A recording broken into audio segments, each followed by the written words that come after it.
The House will come to order. Today, the Pledge of Allegiance will be led by Representative Lindstedt. There he is. Thank you. Members, please join me in the Pledge of Allegiance.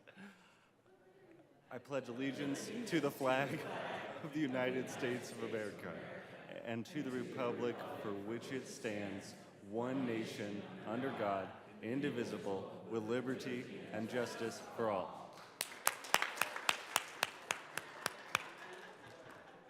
Mr. Shebo, please call the roll.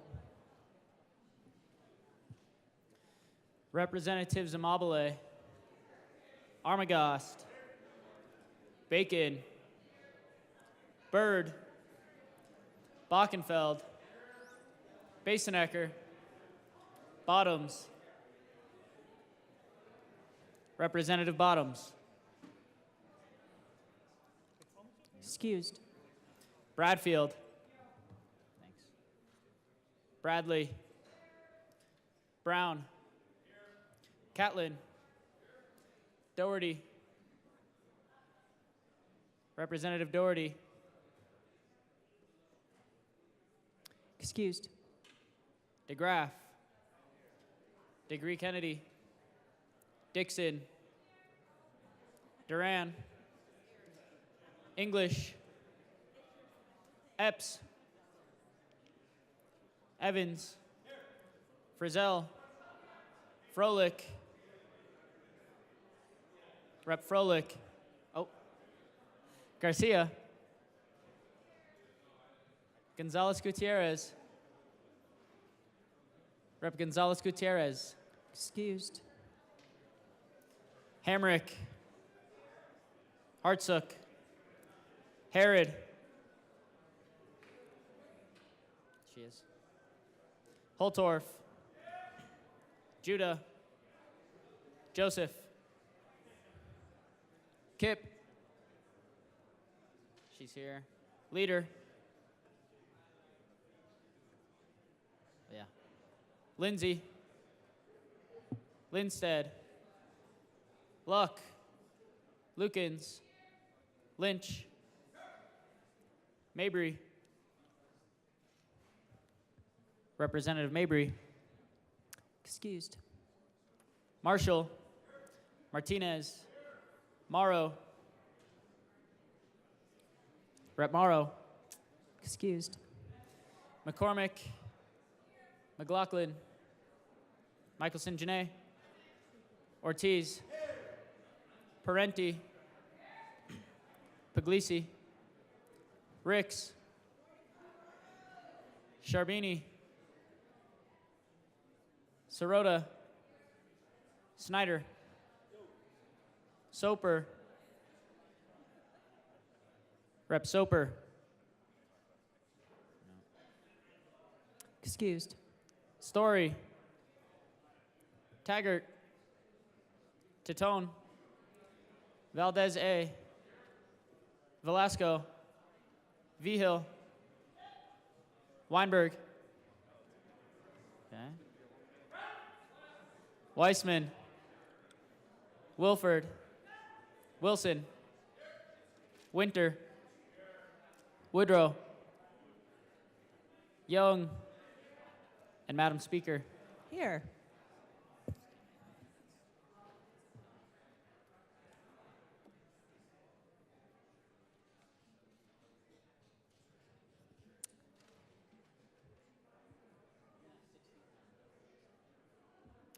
With 61 present and 4 excused, we do have a quorum. Representative Lindstedt.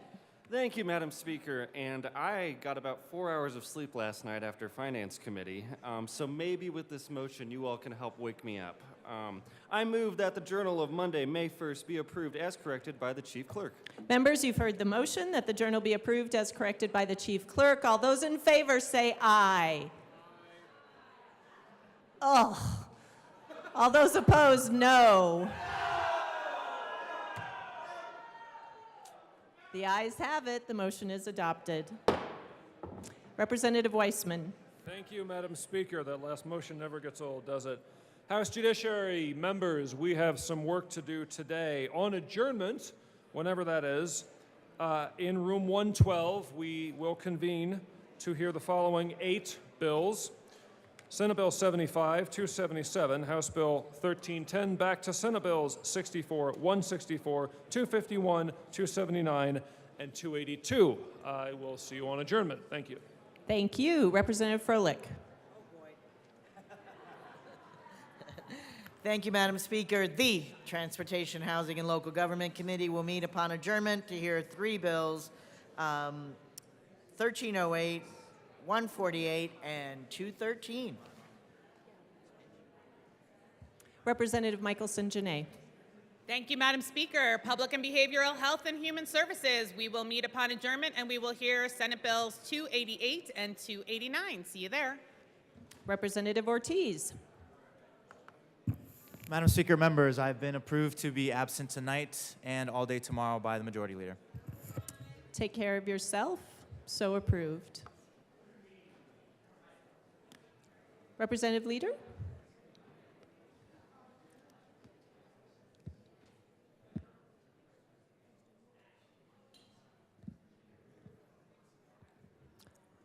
Members, we do have a tribute. Representatives Armagost, Weinberg, Leader.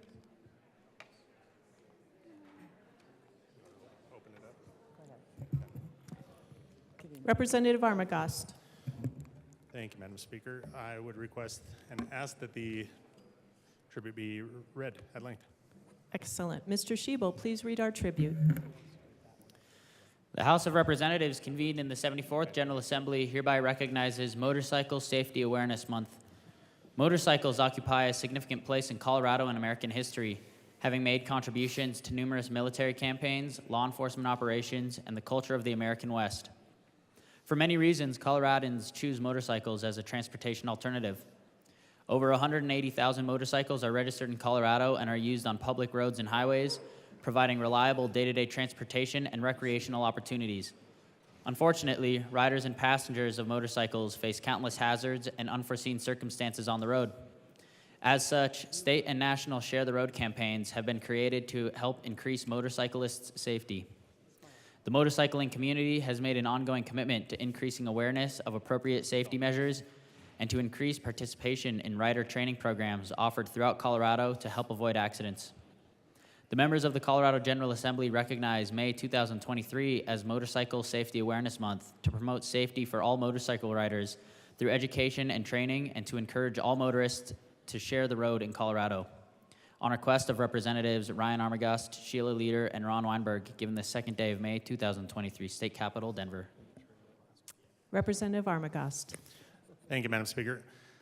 So this is Motorcycle Safety Awareness Month. I just wanted to bring up some fun facts for everyone that doesn't ride.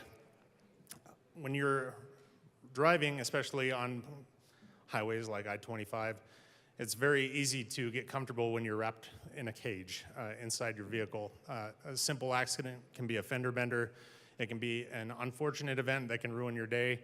But when that involves a motorcycle without a cage around them, a simple fender bender can be life or death. So it's very important for all of us to be very cognizant of those that are around us on the highway that have 2 wheels, checking that blind spot an extra time. When a full-size truck can fit in your blind spot, I guarantee you a 2-wheel motorcycle can fit in your blind spot. And a simple lane change without a turn signal or something can result in somebody losing their life. So be careful, be aware, and pay attention to the motorcyclists that are out there. For anyone that hasn't taken a motorcycle safety class, I took mine in 2008 was when I started riding, and it's important. It'll definitely change your perspective on the road. It makes you a much more defensive driver, but it's fun. It's safe to take the class. They work you into it, and they definitely teach you a lot of things about safety and overall defensive driving that you don't do when you're in the confines of your car or truck. So, and those are events that usually raise a lot of money. I belong to 2 veteran riding organizations. We do a lot of veteran charity rides. When you see those, just have that appreciation and respect for them. It is an inconvenience having to stop for a large group of motorcyclists to go through, but know that they're doing that for always a very good and charitable, respectable event. So it's good to take a pause and let them pass and respect what they're doing. Thank you. Representative Leader. Thank you, Madam Speaker, and it's a pleasure to serve with you. And a pleasure to serve with you.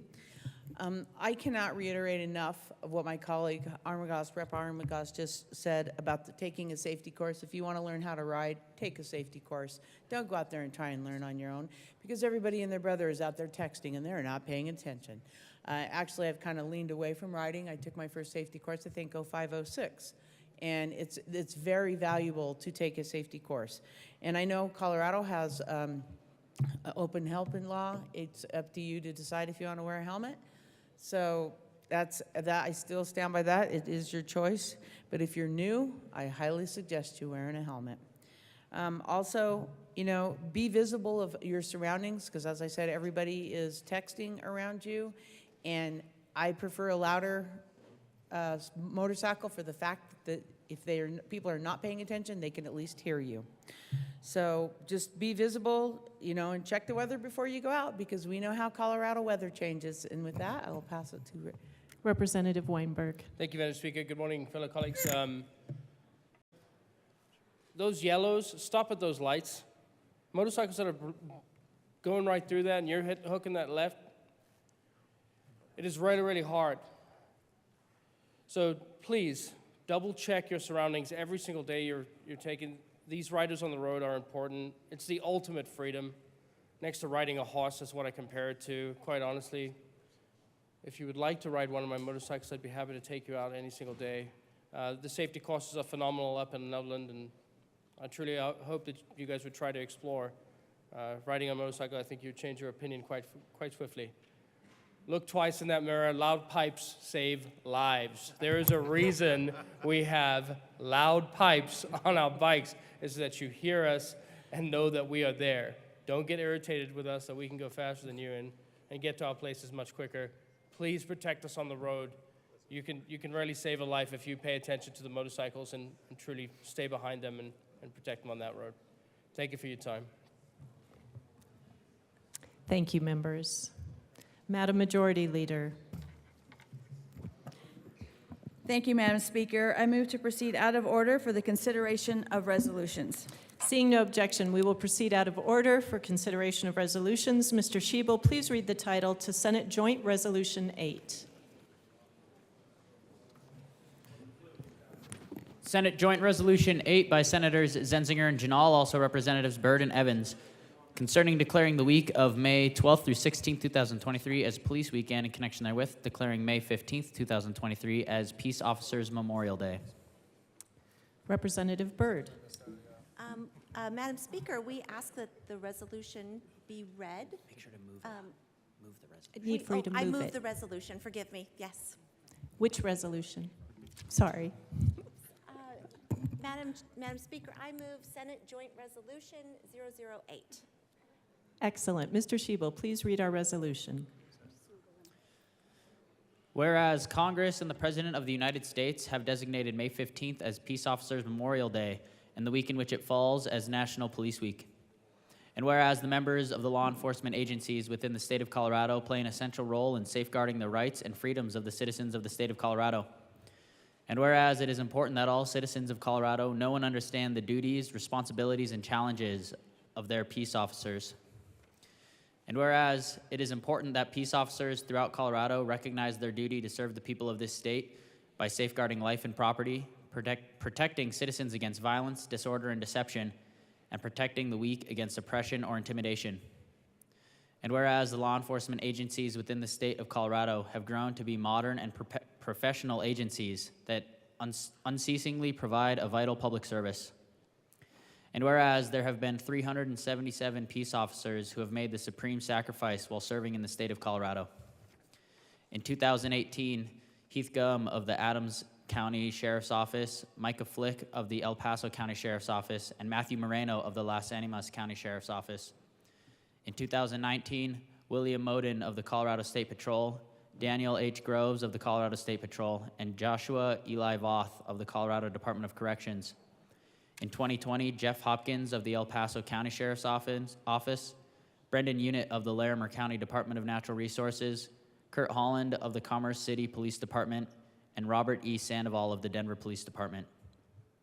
In 2021, Wayne Stephen Weiler of the Mesa County Sheriff's Office, Joseph Pollock of the Douglas County Sheriff's Office, Clay Livingston of the Elbert County Sheriff's Office, Ty Allen Powell of Windsor Police Department, Eric Scher of the Aurora Police Department, Gordon Beasley of Arvada Police Department, Daniel Duke Trujillo of Denver Sheriff's Department, James Herrera of Denver Sheriff's Department, Eric Houston Talley of Boulder Police Department, and Miguel A. Ortiz and David E. Mize of the U.S. DHS Immigration and Enforcement. In 2022, Andrew A. Peary of the El Paso County Sheriff's Office and Dylan M. Vakoff of the Arvada Police Department. In 2023, Julian Becerra of the Fountain Police Department. And whereas it is fitting and appropriate for the citizens of Colorado to join together in commemorating peace officers, past and present, who by their faithful and loyal devotion to their responsibilities have rendered a dedicated service to their community, and in doing so have established for themselves an inviolable and enduring reputation for preserving the rights and security of all citizens. Now therefore be it resolved by the Senate of the 73rd General Assembly of the State of Colorado, the House of Representatives concurring herein, that we, in recognition of those officers who through their courageous deeds have made the supreme sacrifice or who have been disabled in the line of duty, and call upon the citizens of Colorado to recognize and participate in the observance of this worthy occasion. Representative Byrd. Thank you, Madam Speaker. Members, greater love has no one than this, to lay down one's life for one's friends. John 15:13. This was tattooed on fallen Arvada Police Department officer Dylan Vakoff's arm. The statement is often used in reference to those who die or are willing to die in the service of other people. With this resolution, we honor Officer Vakoff, Officer Julian Becerra of the Fountain Police Department, and all other officers who have made the ultimate sacrifice while in service to the safety of their communities. Sworn law enforcement officers are those who have taken an oath to support the Constitution of the United States, their state, and the laws. Their courageous deeds have made the supreme sacrifice or who have been disabled in the line of duty. Representative Evans. Thank you, Madam Speaker. You all know that I spent 10 years in law enforcement and another 12 years in the military. And that leads to some pretty interesting questions and some comparisons and contrast. You see, a lot of times military and law enforcement are compared to each other. After all, they both wear uniforms, they both do tactical training, they both have to go through rigorous entry-level training. But there's differences between military and law enforcement as well. Military is what I call the outer perimeter. They go overseas to other countries. They protect the outer perimeter of our great nation. And when they deploy, when they go overseas, there's typically one goodbye, and then they're in the combat zone for however long they're in that zone. And that leads to one of the differences between military and law enforcement, because law enforcement, goodbye, takes a toll on law enforcement. The things that they see, the vicarious trauma that they carry with them is not without cost. You see, in this nation, law enforcement's life expectancy is 21.9 years lower than that of your average citizen. Law enforcement retirees die 10 years sooner than other retirees. In fact, for every year that an officer stays in the profession after 20 years, it's typically a year taken off the end of their life. So if an officer stays for 25 years, that's 5 years off the end of their life as compared to the average citizen. Law enforcement officers suffer their first heart attack at the age of 46. For the average American, it's 65. And in their average career, a law scene, she knew the driver was gone. But she pulled him out of that car anyway, because she told me in his final moments she didn't want him to be alone. She knew there was nothing she could do for him. but she didn't want him to be alone. And then a few months later, she sat with his family for 2 hours and shared laughter and tears of someone she had never met before, but with whom she, in that terrible moment, made an incredible human connection. And in that act, healing happened. And those are the stories of law enforcement that we don't often hear. Those are the burdens they carry for us. And so today, I think it is only right and fitting that we take a moment and we remember them. We remember their sacrifices and remember what they've done for us. I'm very honored today to have some guests with us of the Arvada Police Department who was killed on September 11th, 2022. Police Officer Dylan Vakoff was killed while responding to a domestic disturbance in the 6700 block of West 51st Avenue at about 1:40 a.m. He and another officer were attempting to break up a fight between the family members when one of the involved men opened fire, wounding a woman who was involved in the disturbance. The subject then exchanged shots with Officer Vakoff and another officer. Officer Vakoff was mortally wounded before the subject was also injured. Open the machine and members proceed to vote. Representative Morrow, how do you vote? Yes. Representative Morrow votes yes.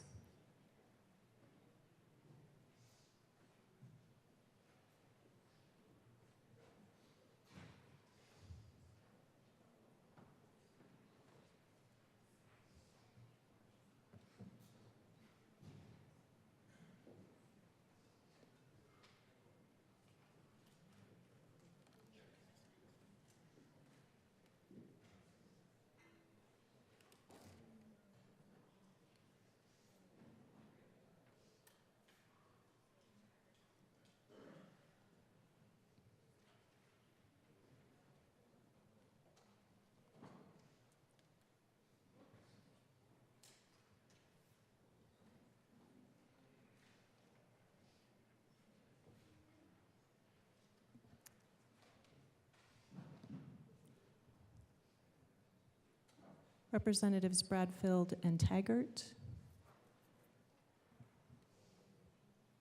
Representative DeGraff. Representatives Bacon, Epps, Garcia, Herod excused. Story excused.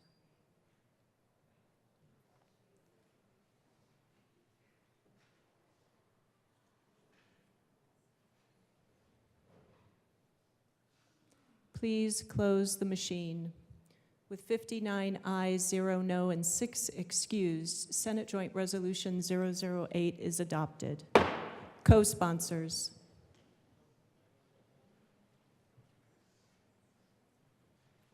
Representative Morrow, co-sponsors.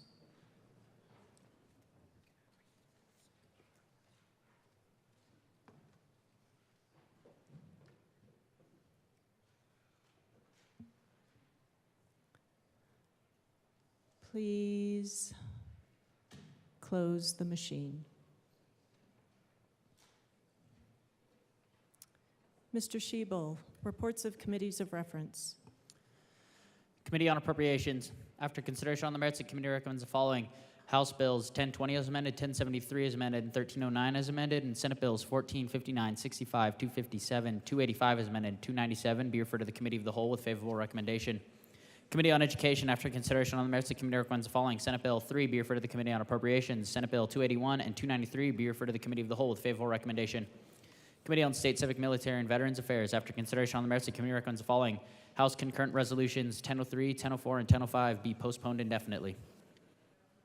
Conference committee reports. First report of First Conference Committee on Senate Bill 155. This report amends the re-revised bill. To the President of the Senate and the Being penal and not looking at the positives. Thank you. Representative Luck. Thank you, Madam Speaker. So I just wanted, I guess, to ask the question as to whether corporations contemplated here are simply for-profit corporations, or if they also include not-for-profit corporations. Because there are a number of not-for-profit corporations like Habitat for Humanity that do a lot of good work in this space that also are going to impact the way that housing units are made available, whether that's by their own building or refurbishing, whether that's by purchasing foreclosures. It seems to me that the way that this is framed, instead of saying that we're going to look at vacancy rates, how corporate ownership of housing correlates with vacancy rates or housing availability, we're actually predetermining a result by giving a qualifier, increased or decreased. And that just concerns me. It concerns me that we're automatically lending to a particular outcome. It also concerns me that we may not have a bifurcation of data between the for-profit and the not-for-profit, and within those subcategories, those who are providing benefit and those who may be providing disservice. And so I just lay that on the record and ask for potential consideration in the Senate for some nuance to be added in to ensure that we are capturing the full picture and not just the picture that we're wanting to focus in on. Thank you. Seeing no further discussion, the question before us is the adoption of House Bill 1253 on third reading final passage. Mr. Schiebel, please open the machine and members proceed to vote. Representative Morrow, how do you vote? Yes. Representative Morrow votes yes.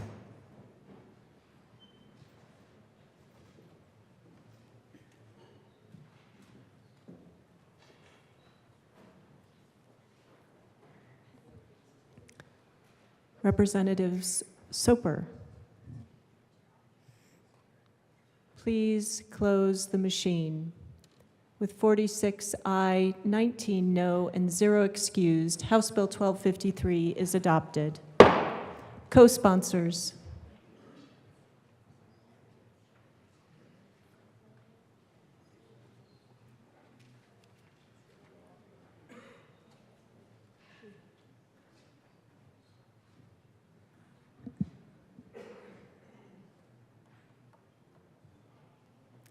Please close the machine. Mr. Schiebel, please read the title to House Bill 1198.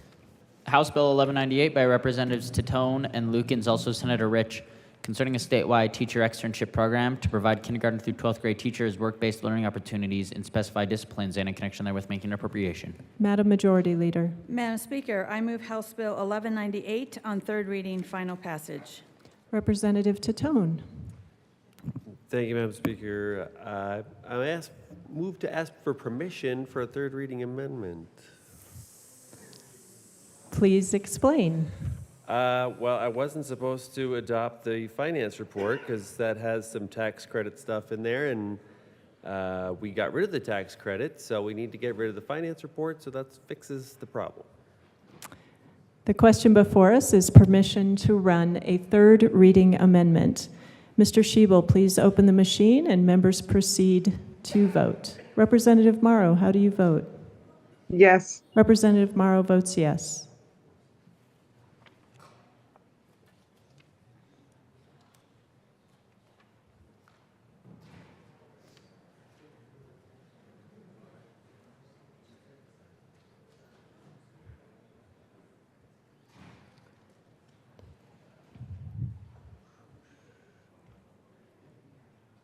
Please close the machine.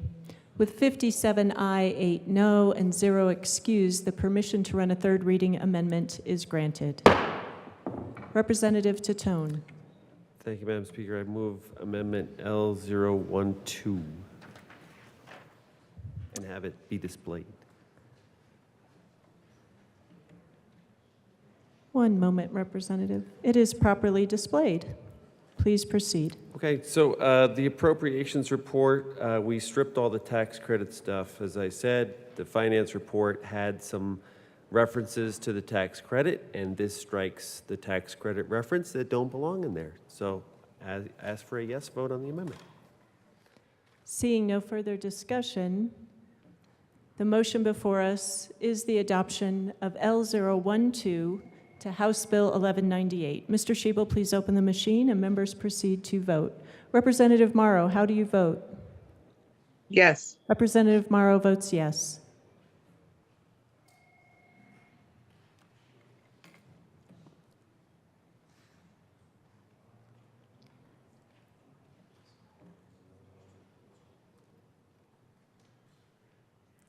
Please close the machine. With 58 ayes, 7 no, and 0 excused, the amendment is adopted. Madam Majority Leader. Madam Speaker, I move for the repassage of House Bill 1198 as amended. The motion before us, Representative Bottoms.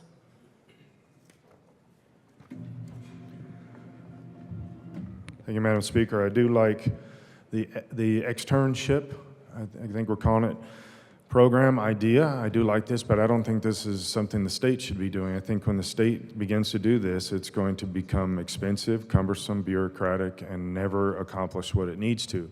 At the local level, it can be very effective and will accomplish what it can be done. If there's some way we could create this and then the language, kick it to the local level and say we encourage it and here's some framework, I think, because some local level groups or some locals are doing this. And so I think this is not a state issue, and the state is not going to do this well. I think the state's going to cause a problem with this. So I urge a no vote on this bill. Seeing no further discussion, the motion before us is the adoption of House Bill 1198 as amended. Mr. Shebel, please open the machine and members proceed to vote. Representative Morrow, how do you vote? Yes. Representative Morrow votes yes.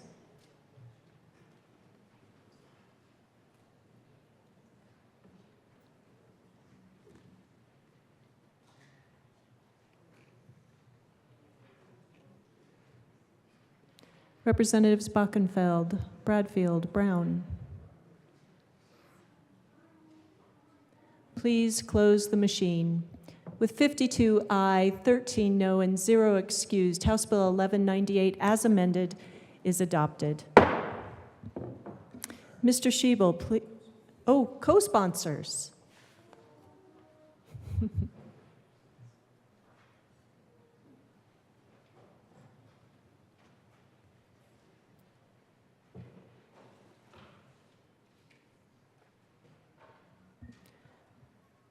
Please close the machine. Mr. Shebel, please read the title to Senate Bill 283. Senate Bill 283 by Senators Zenzinger and Bridges, also Representatives Byrd and Sirota, concerning mechanisms to utilize federal funding under federal infrastructure-related acts and in connection therewith making an appropriation. Madam Majority Leader. Madam Speaker, I move Senate Bill 283 on third reading, final passage. The motion before us is the adoption of Senate Bill 283 on third reading, final passage. Mr. Shebel, please open the machine and members proceed to vote. Representative Morrow, how do you vote? Representative Morrow votes yes.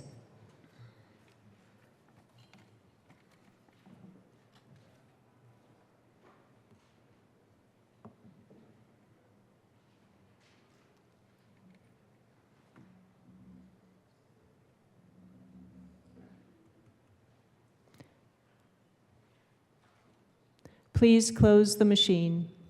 With 51 aye, 14 no, and 0 excused, Senate Bill 283 is adopted. Co-sponsors.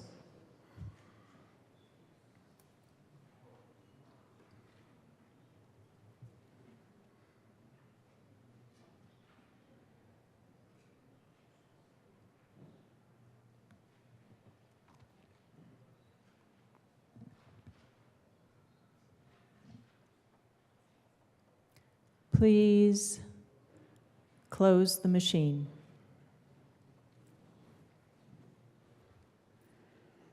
Mr. Shebel, please read the title to Senate Bill 200. Senate Bill 200 by Senator Winter F., also Representatives Froelich and Harrod, concerning the utilization of automated vehicle identification systems for increased traffic law enforcement by certain jurisdictions. Madam Majority Leader. Madam Speaker, I move Senate Bill 200 on third reading, final passage. The motion before us is the adoption of Senate Bill 200 on third reading, final passage. Mr. Shebel, please open the machine and members proceed to vote. Representative Morrow, how do you vote? Yes. Representative Morrow votes yes.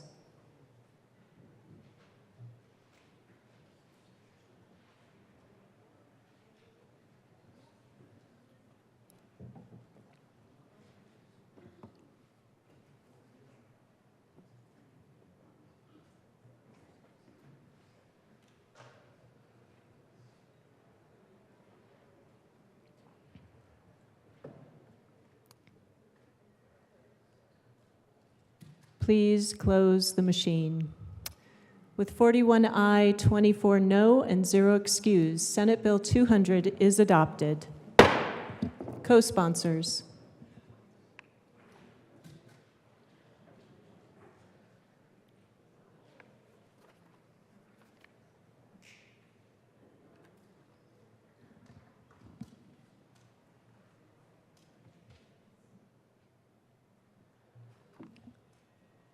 Please close the machine. Mr. Schiebel, please read the title to Senate Bill 31. Senate Bill 31 by Senators Danielson and Cutter, also Representatives Tatone and Lindsay, concerning improving older Coloradans' access to trained geriatric specialist healthcare providers and in connection therewith making an appropriation. Madam Majority Leader. Madam Speaker, I move Senate Bill 31 on third reading, final passage. The motion before us is the adoption of Senate Bill 31 on third reading, final passage. Mr. Schiebel, please open the machine and members proceed to vote. Representative Morrow, how do you vote? Yes. Representative Morrow votes yes.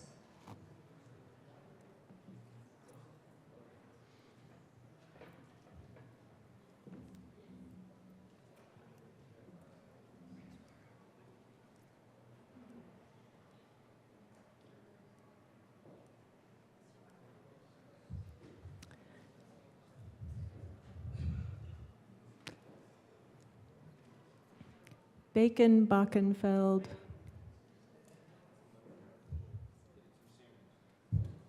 Please close the machine. With 58 ayes, 7 no, and 0 excused, Senate Bill 31 is adopted. Co-sponsors.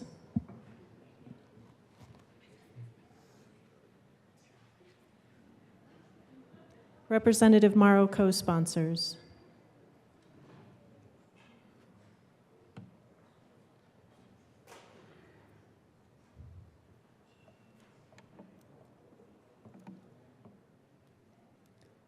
Please close the machine. Mr. Schiebel, please read the title to Senate Bill 191. Senate Bill 191 by Senator Cutter, also Representatives Joseph and Kipp, concerning a study regarding diversion of organic materials from landfills. Madam Majority Leader. Madam Speaker, I move Senate Bill 191 on third reading, final passage. The motion before us is the adoption of Senate Bill 191 on third reading, final passage. Mr. Schiebel, please open the machine and members proceed to vote. Representative Morrow, how do you vote? Yes. Representative Morrow votes yes.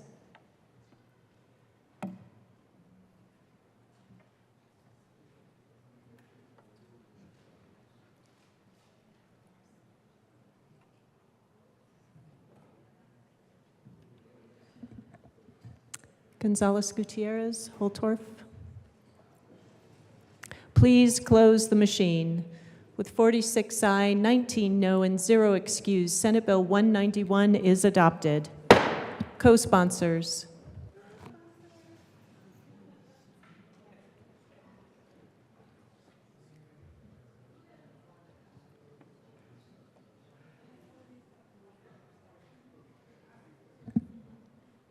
Please close.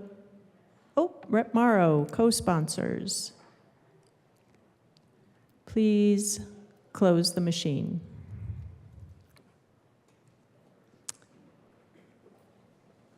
Mr. Schiebel, please read the title to Senate Bill 253. Senate Bill 253 by Senator Cutter, also Representatives Froelich and McCormick, concerning standards for products represented as compostable in the state and in connection therewith making an appropriation.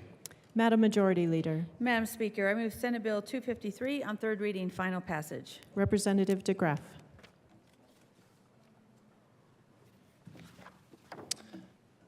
Thank you, Madam Speaker. I spoke yesterday on this, on liking the idea, and I do. I like the idea. I think it's a good idea to have it's voluntary labeling. That's a great idea. I think it'll help. It seems like it'll help the restaurants mainly who have a lot of food waste. They'll be able to put everything in there, probably save some money on diversion. But conscience-wise, unfortunately, I just can't. And that is because of page 3, lines 2 through 8, if you want to read it. So I could have just voted no, obviously, but I'm telling you why, since I said I supported it yesterday, and I still do. I support the concept, but what I oppose is, maybe eco-screed is too large, hard of a term, but what it is inaccurate scientifically, and so I'm unable to sign on. So I appreciate the effort, but when you say composting and recycling are two of the most cost-effective climate change solutions that can be implemented, that's just false. That's just false. We're looking at spending, we're looking at the study that I spoke of a few minutes ago that will find that we need to spend hundreds of billions of dollars to pump air into the ground when we could sequester carbon in a much longer term fashion by just throwing away our plastics. And I'm kind of a habitual recycler, and so this is kind of it's kind of a difficult thing for me to come to terms with, that I should now throw away my plastic as opposed to recycling it because it's more energy effective. And for every pound of plastic that you put in the landfill, 6 pounds of carbon dioxide comes out of the atmosphere. So if I were to, now I think it's silly in general, and I think recycling is probably a good idea, but if the environmentalists are telling me that we need to sequester carbon, then the most effective way to do that is with paper and plastic, because the tree mass has increased over 50% in the last 50 years because of the partial pressure of carbon dioxide. Of course, that leads to some more fires, but that's mainly due to poor forestry techniques. Those fires and the incompletely burned hydrocarbons create the haze layer over Colorado, sometimes in the city when there's an inversion, and then that's blamed on ozone. So when we have inaccurate science that's put in here, it's just hard. So landfilling scraps and yard trimmings cause these organic materials to decompose without oxygen, creating vast amount of methane, and that's true, and that's why we have natural gas that's underground, because we have massive amounts of vegetation and organic material that were buried rapidly in cementitious sediment, and that's why we have natural gas, and the continual rotting is why it continues, and why we have such vast reserves of natural gas. But that's just science. Greenhouse gas that is 84 times more potent than carbon dioxide in the short term. Well, it's probably saying in the short term because it only lasts in the atmosphere a short term. It's 84 times more potent because it's CH4. It has a molecule, if you look at the spectral absorption diagrams, which you can find easily, or you can just look on my website. I have them there in the climate section. It's 85 times more potent, but it also doesn't last in the atmosphere very long. And it exists at about 1,000th of the level of carbon dioxide, and carbon dioxide is only significant if you get rid of water vapor. So, I don't know. If carbon dioxide is an imaginary dragon that we're going to send billions of dollars chasing down, then I guess methane would be like an imaginary chihuahua. But we're going to spend millions of dollars. So yes, this would create methane. Methane, even less so than carbon dioxide.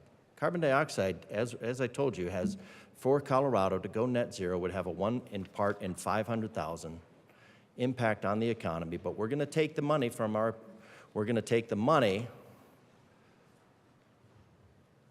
economy. We are going to hurt the people for whom energy is a larger part of their budget, which is the less well off, and we are going to oppose the largesse of our affluence to chase down microscopic bits of the atmosphere so we can somehow feel better about ourselves, that we're going to somehow have an impact on the planet when we can't solve the state. But we're going to take billions of dollars that we could use to solve the state to not do anything about the climate. So because that is just overall unconscionable, despite the, so what is beneficial about this bill is taking the organic material and plowing it into the ground where the nutrients can actually do some good. Taking it out, not producing methane, nah, that doesn't do anything. But that's just science. But the science does support putting organic material into the ground and re-enriching the soil. That works great. I've done that on my own yard. I've done that on other properties. It works great.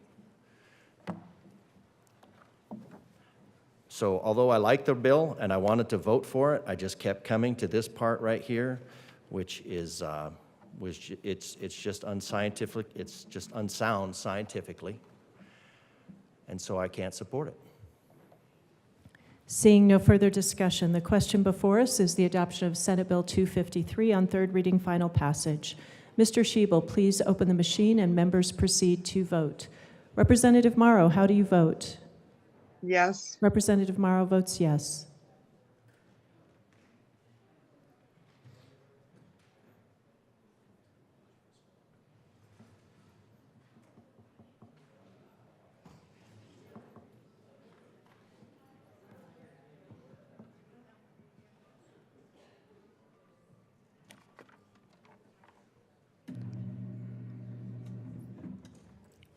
Representative Valdez is excused.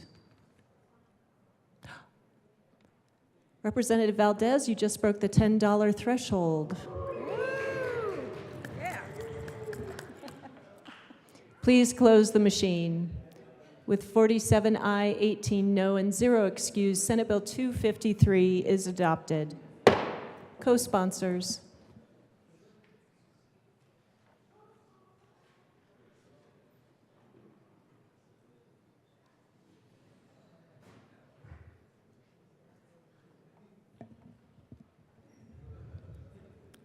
Please close the machine. Mr. Schiebel, please read the title to Senate Bill 254. Senate Bill 254 by Senators Fields and Gonzalez, also Representatives Epps and Weissman, concerning entry into a dwelling by a peace officer.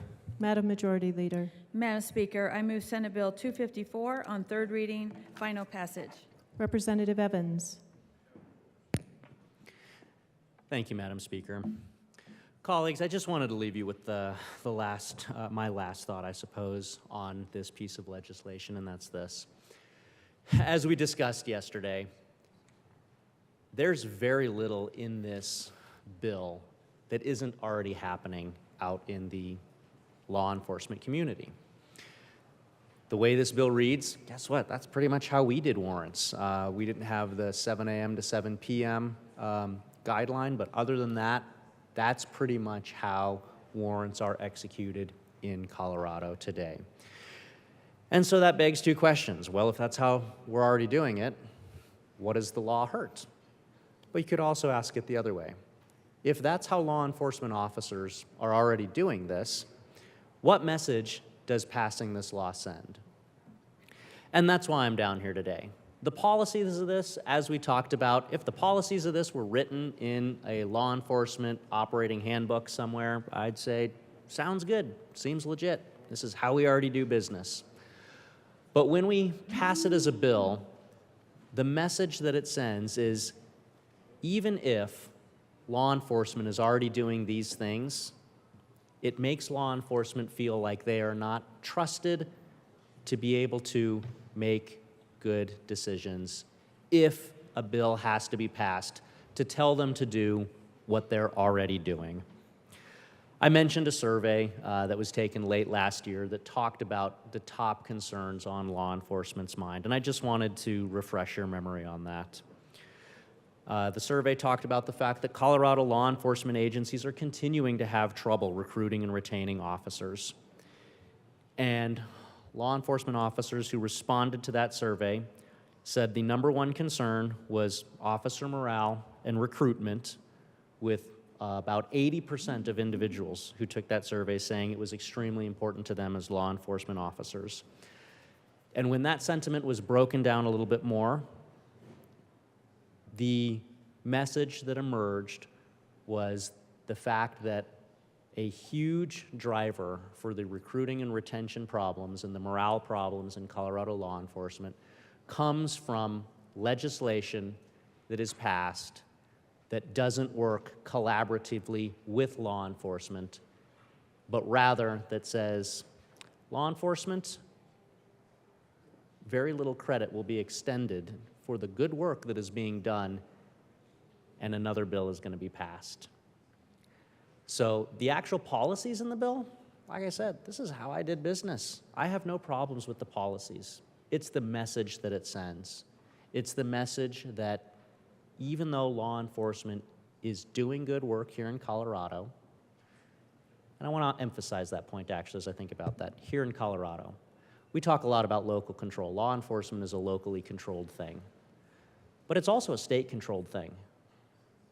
So making analogies from Colorado law enforcement to law enforcement in any of the other 49 states in this country is not necessarily an apples-to-apples comparison, because laws and culture in law enforcement varies widely across this country.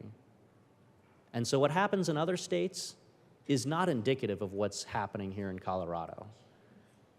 And to pass laws based on issues that other states are having without recognizing the good work of Colorado law enforcement, to me, is not necessarily an apples-to-apples comparison.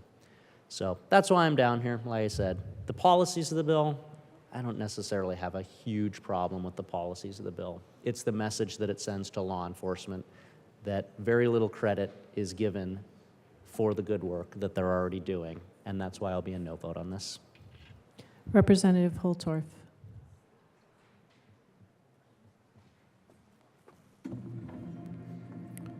Thank you, Madam Speaker.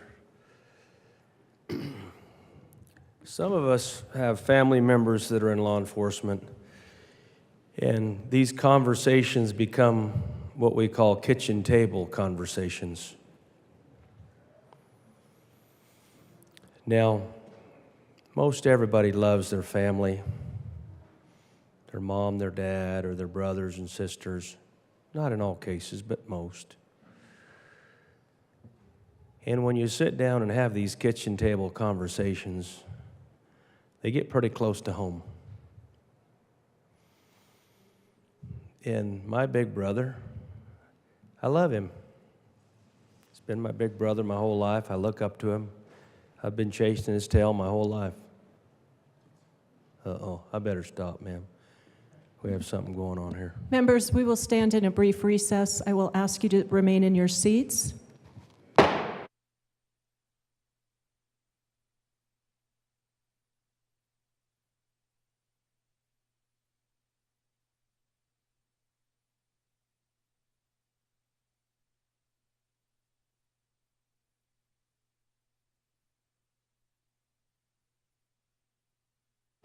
The House will come back to order. Let's just pause for a moment and thank our sergeants for everything they do.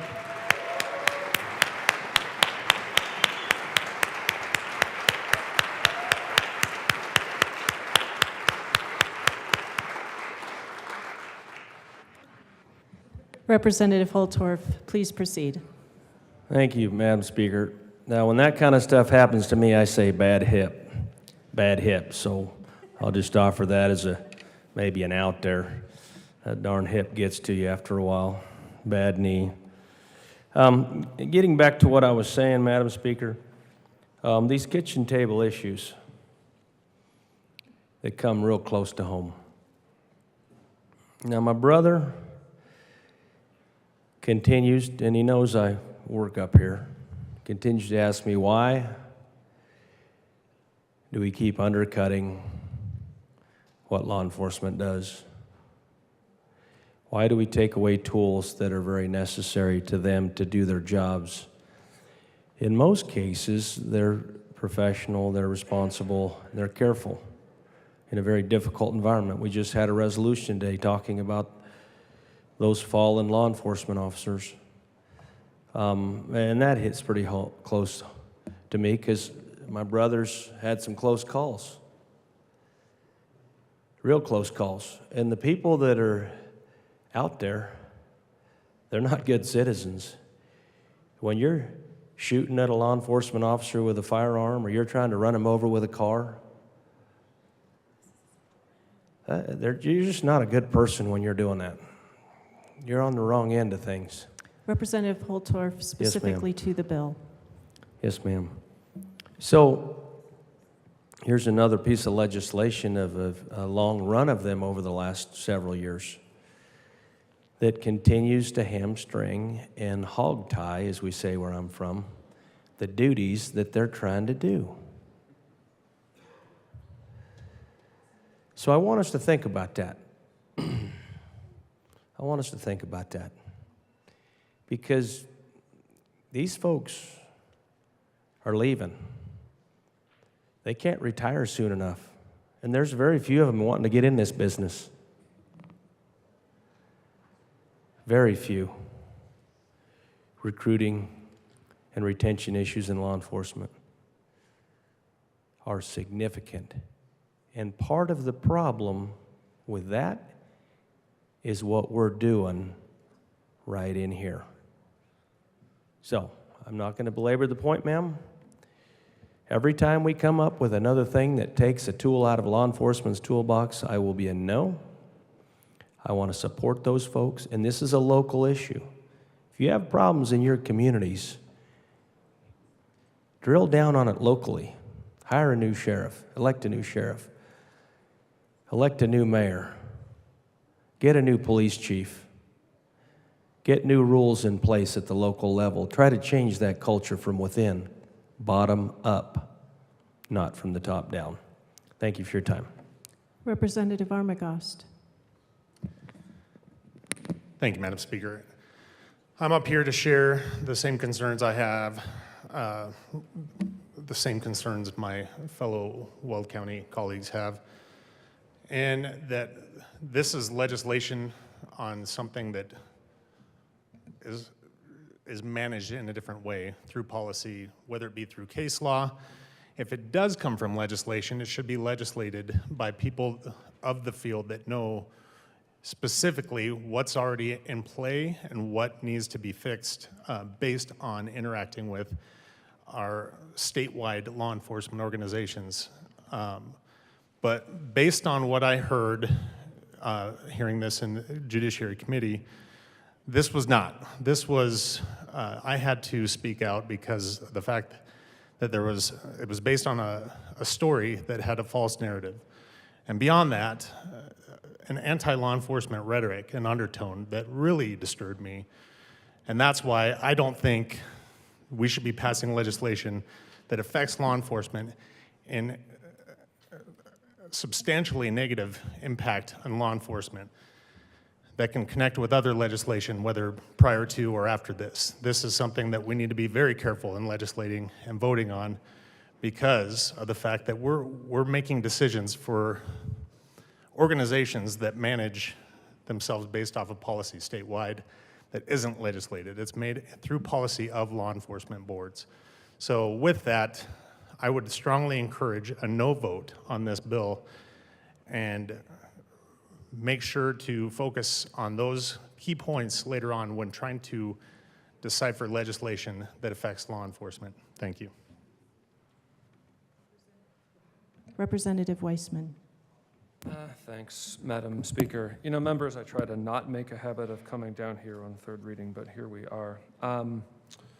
I wanted to share a little bit from a document that's relevant to our discussion. This is the no-knock warrant and forced entry study group enacted by legislation 2 years ago. December 31, 2021, RE recommendations. There were 12 members on this group, representative of the DAs, representative of county sheriffs, representative of chiefs of police, representative of police officers. And then, you know, there are others from other perspectives as well. There were also legislative members, one of whom was my Senator Fields, who was the originator of this policy over in the other chamber. I just thought I would share, because I've come to know Senator Fields as my senator. She used to be representative somewhat well. I hope members know her story. I hope members understand what she and her family have gone through and why, among other things, that puts her in a position to appreciate some of what law enforcement is called upon to do in solving crimes, even as she is also part of discussions about what I will just pull under the umbrella of reform. So I think, among other things, I'm here to ask for a little bit more consideration of the work that our Senate sponsor has done in preparing this legislation, which did, by the way, earn bipartisan support in the other chamber and in the Judiciary Committee. Now, look, that happened in the Senate. We're in the House. I get it. We have a hard time following over there. I often joke, only half-jokingly, that the longest 100 feet in the state of Colorado is between this door and that one. But take my word for it, please. Going on in this document, consensus recommendations, last sentence under 2A. No-knock warrants should not be used to prevent the destruction of evidence such as narcotics. That's essentially what the bill is doing. As I noted yesterday on second reading, and I know that not all members were here, some of what we're doing is simply codifying case law. There's been careful attention to that in preparation of the legislation prior to this point on House third reading. We are not ending no-knock warrants. We are not ending warrantless entry. We are trying to simply put some well-considered guardrails around that. Again, to the point that there hasn't been law enforcement stakeholder engagement. Law enforcement stakeholders were represented on the work group, one of whose consensus recommendations, verbatim, K&W, no-knock warrants, should not be utilized to prevent the destruction of evidence such as narcotics. The document goes on to say, it should be used for other things, and those are things we're allowing in the bill with the appropriate conditions. Retired now. For a long time, I had a cousin who was senior in the Philadelphia police force, rose to the rank of captain.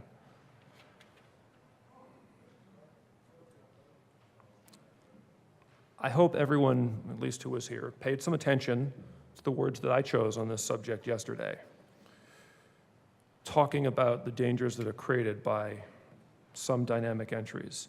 Yeah, this is about the safety, the life and safety of those in the dwelling. And it's about the life and safety of police officers. I've had my disagreements with certain things. I voted certain ways on policies around here. Doesn't mean that as a sponsor of this, I don't appreciate that policing is dangerous work. I do. And I resist characterizations to the contrary. So I'm happy, this is a public document that I'm reading from here. I'm happy to send it to anybody who's interested. One of the challenges around here is we have term limits. So many people come and go. I happen to have the history because I'm in my 7th year and I'm channeling that history somewhat now. Happy to share a little bit of that history to illustrate that. This isn't coming from nowhere. Because it's not coming from nowhere, because it's been carefully considered, because it's been bipartisan to this point, because law enforcement has been involved in the discussions. I'm asking for a yes vote. Representative Epps. Thank you, Madam Speaker. She has a name. Members, you heard it said today that we shouldn't proceed to make decisions based on false information or false narrative, but the story being referenced is a person, and the person has a name, and her name is Breonna Taylor. And if an equivalent version of SB 23-254 were in place in Kentucky 3 years ago, we have every reason to think that she would be alive. 254 creates new requirements for law enforcement officers executing search warrants, both knock and announce and the no-knock variety. And under our bill, no-knock warrants will only be granted when there is a credible threat to life. A few points that I need to respond to. Local control, I'm a fan of it, deeply. And members, I promise you, use of a deadly tool that has been shown to kill both police officers and far more frequently to kill people inside a home, that statewide practice is very much a matter of statewide concern.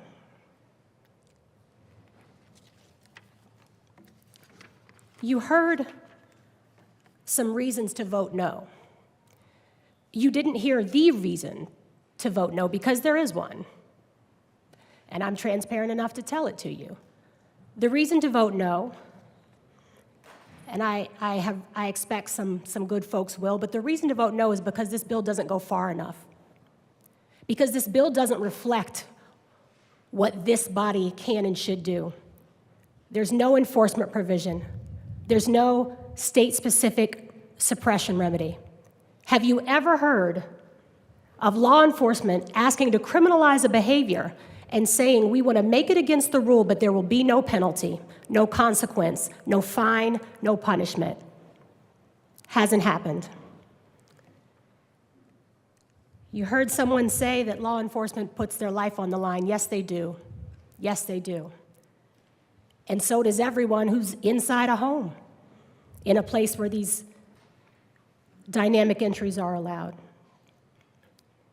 You heard a mention that we shouldn't be basing our policy on what other states do, because the implication was that this is only happening, this law is only happening because of Breonna Taylor, but that's false. Ismael Mena is a Coloradan who we lost because of this same practice. Thinking about other states, yes, you know, or have heard the name Breonna Taylor, even if you didn't hear it from folks who reduced her to being a false narrative, but you know her name, you've heard of her, because police officers lied on a warrant application. You know her name, and the same thing happens in Colorado because police officers lied on their reports because they killed yet another black woman who has never, ever been protected in the ways in which we protect other actors in this state. It does not help or well serve law enforcement to paper over the reality of what it is to live under the constant threat of state violence. It does not help our folks who serve in law enforcement to venerate them without criticism and without recognition of the disproportionate impacts of their state-sanctioned behavior. You heard mention that this bill would whittle away tools at their disposal. You're damn right it will, as well it should. Because a tool that results so often in the death of law enforcement, and again, more frequently of people inside the home, is not a tool that they need at their disposal, and certainly not for the preservation of evidence when they even happen to be at the right home. I am so thankful for the law enforcement officers, not just those who conduct their work with integrity and dignity and honor, but those who've served in the practice and in the process of the working group for 3 years that has led us to this point. When even, if you've run a criminal legal bill, you know what it means to say when even the chiefs stand down. When even the chiefs acknowledge, as the last witness in our Judiciary Committee hearing did, that on balance, they understand that the threat to their own lives is not worth preserving evidence. You heard mention that by passing a bill like this, we're tying their hands, that we're hog-tying them. No. Who's hog-tied is Kenneth Walker, who isn't celebrating the love of his life, Breonna Taylor's birthday in the coming days, who survived being shot at And there was mention, it was in the discussion yesterday, someone said or asked, who would we call in an emergency? Kenneth Walker called 911. Dialed 911. When someone with guns was breaking into his home, he called 911. And the dispatcher realized the cops are already there, sir. The cops are the ones breaking in.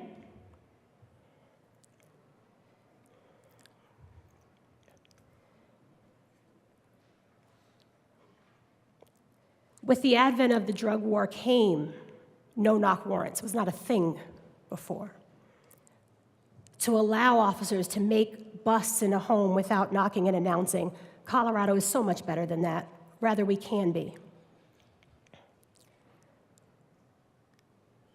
In an increasingly armed United States,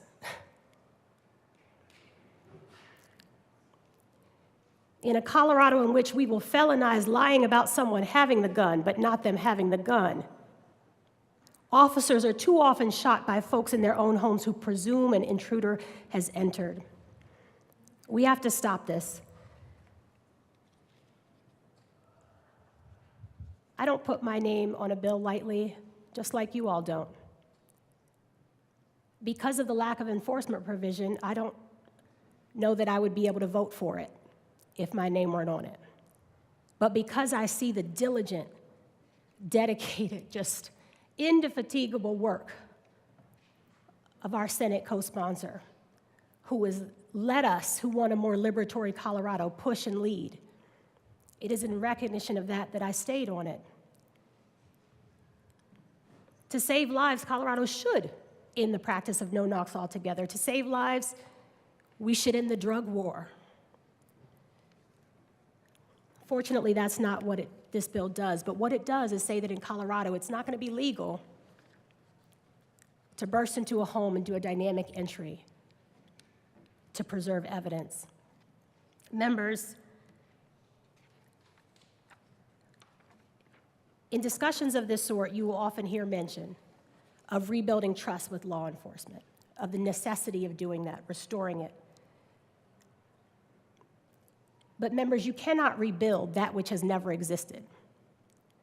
And for many of us, and I envy you if it isn't your reality, but for many of us, our families and our communities, there's never been trust. When slave catchers are redeputized, they move the star from one side to the other and have become law enforcement in the American South, there is no trust. But what this bill and ones like it, if we are brave enough to lean into it, can do is help us to establish a trust that hasn't been ours. I'm looking forward to moving forward together in a Colorado that values facts over fear-mongering and that values lives Representative over Epps, evidence. you have 1 minute remaining. Yes, Madam Speaker. I was just saying, as we move forward, not just with this bill, but in our work together in the coming days and years, it's our option, and I hope we take it, to choose to legislate based on facts, not fear-mongering, and to decide that Colorado's not going to be a place that values evidence over human lives. Seeing no further discussion, the question before us is the adoption of Senate Bill 254 on third reading, final passage. Mr. Schiebel, please open the machine and members proceed to vote. Representative Morrow, how do you vote? Yes. Representative Morrow votes yes.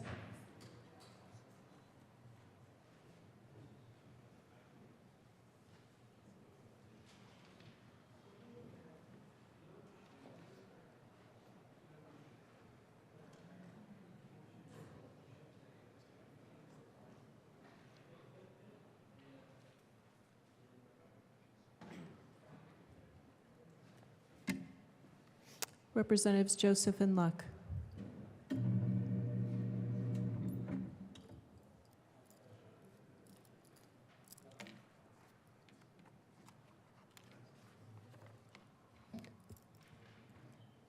Representative Luck.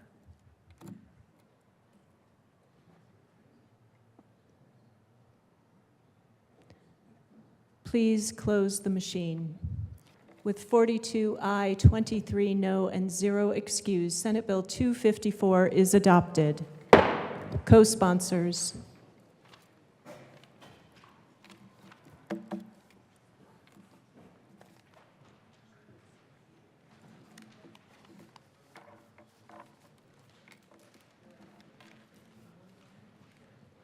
Please close the machine.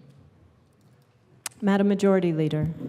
Madam Speaker, I move to proceed out of order for the consideration of Conference Committee report to Senate Bill 60. Seeing no objection, we will proceed out of order for consideration of Conference Committee reports to Senate Bill 60. Representative Doherty. Thank you, Hold on. Sorry. Mr. Shebel, please read the title to Senate Bill 60. Senate Bill 60 by Senators Rodriguez and Baisley, also Representatives Doherty and Lindsay, concerning consumer protections in event ticket sales. Representative Doherty. Thank you, Madam Speaker. I move that the Conference Committee on Senate Bill 60 be granted permission to go beyond the scope of the difference between the House and the Senate. Please proceed. There's been differences, obviously, in the House and the Senate. We believe we can come to an agreement on those differences in order to ensure the best possible outcomes regarding Senate Bill 60. We ask for your aye vote. Seeing no further discussion, the question before us is for the Conference Committee on Senate Bill 60 be granted permission to go beyond the scope of differences between the House and the Senate. Mr. Shebel, please open the machine and members proceed to vote. Representative Morrow, how do you vote? Yes. Representative Morrow votes yes.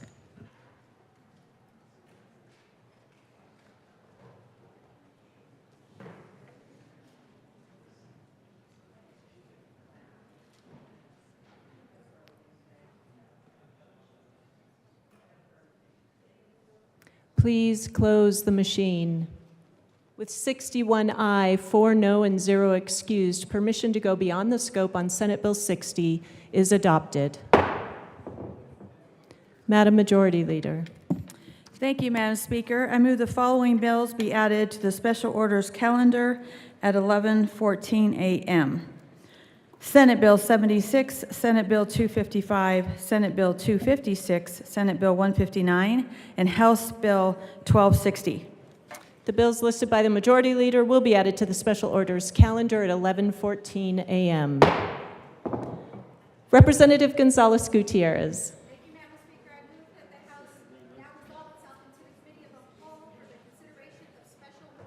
Members, you've heard the motion. Seeing no objection, the House will now resolve itself into the Committee of the Whole for consideration of special orders. Representative Gonzalez Gutierrez will take the chair.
The committee will come to order. With your unanimous consent, the bills will be read by title unless there's a request for reading a bill at length. Committee reports are printed and in your bill folders. Floor amendments will be shown on the screen and on your iPads. Bills will be laid over upon the motion of the Majority Leader, and the coat rule is relaxed. Madam Majority Leader. Thank you, Madam Chair. I move to lay over Senate Bill 76, House Bill 1282, Senate Bill 205, Senate Bill 258, Senate Bill 203, and Senate Bill 174 until tomorrow. Upon motion of the Majority Leader, those bills have been laid over. Mr. Schiebel, please read the title of Senate Bill 255. Senate Bill 255 by Senators Roberts and Will, also Representatives McCluskey and Catlin, concerning the provision of compensation to people who suffer damages because of gray wolf depredation and in connection therewith, making and reducing appropriations. Madam Speaker. Thank you, Madam Chair. It is an honor to serve with you. It is an honor to serve with you. I move Senate Bill 255 and the committee report from Agriculture, Water, and Natural Resources. To the committee report. Madam Speaker. Thank you, Madam Chair. Members, in committee, we did make an adjustment to our language. We inadvertently had the word landowners in one particular section of this bill, and we needed to focus on livestock owners, not landowners. So we brought that amendment, had a great discussion about Senate Bill 255, and I ask for your support. Any further discussion on the committee report? Seeing none, the question before us is the adoption of the committee report to Senate Bill 255. All those in favor say aye. Aye. All those opposed, no. Senate Bill the committee report is adopted. To the bill. Madam Speaker. Thank you, Madam Chair. Members, in November of 2020, Colorado voters approved Proposition 114, which directed Colorado Parks and Wildlife Commission to submit a plan to the U.S. Fish and Wildlife Service for the reintroduction of gray wolves on designated lands west of the Continental Divide in Colorado. Recognizing the likely impact a reintroduced population of wolves would have on livestock and agricultural producers, Proposition 114 required that the Commission make such appropriations as necessary to fund the program's authorized and obligations, including fair compensation for livestock owners.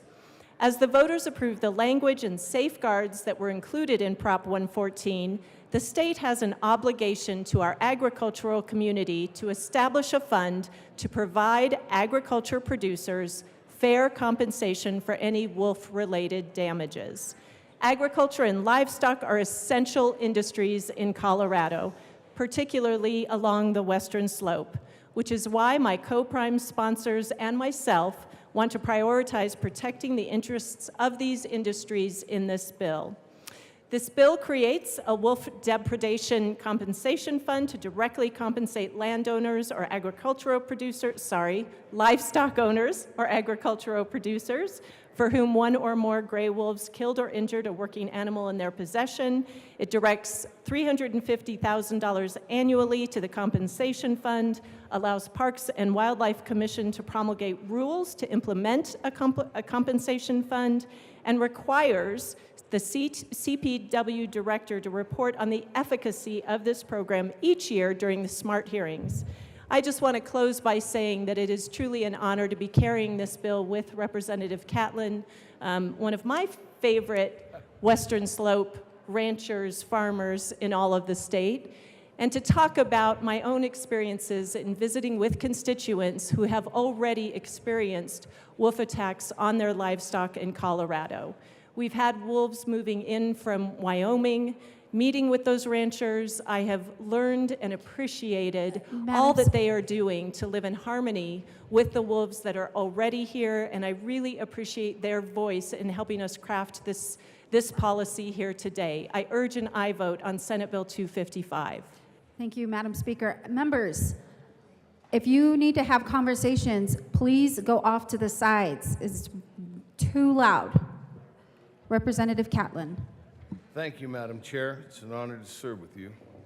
Honor to serve with you, sir. Thank you. Members, I hope you're talking about wolves. Because all over the state of Colorado, the conversation is about wolves. The ranchers in this state are concerned. We're bringing an apex predator to the state of Colorado. They've already found Colorado. We've proven that. So what we as community members and members of the state of Colorado agreed to do when we decided that we would reintroduce wolves to the state of Colorado, we decided that we would figure out how we could go about compensating ranchers for the depredation of wolves.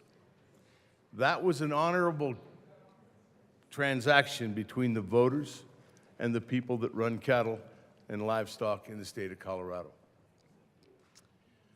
What we're doing today is simply making good on our word.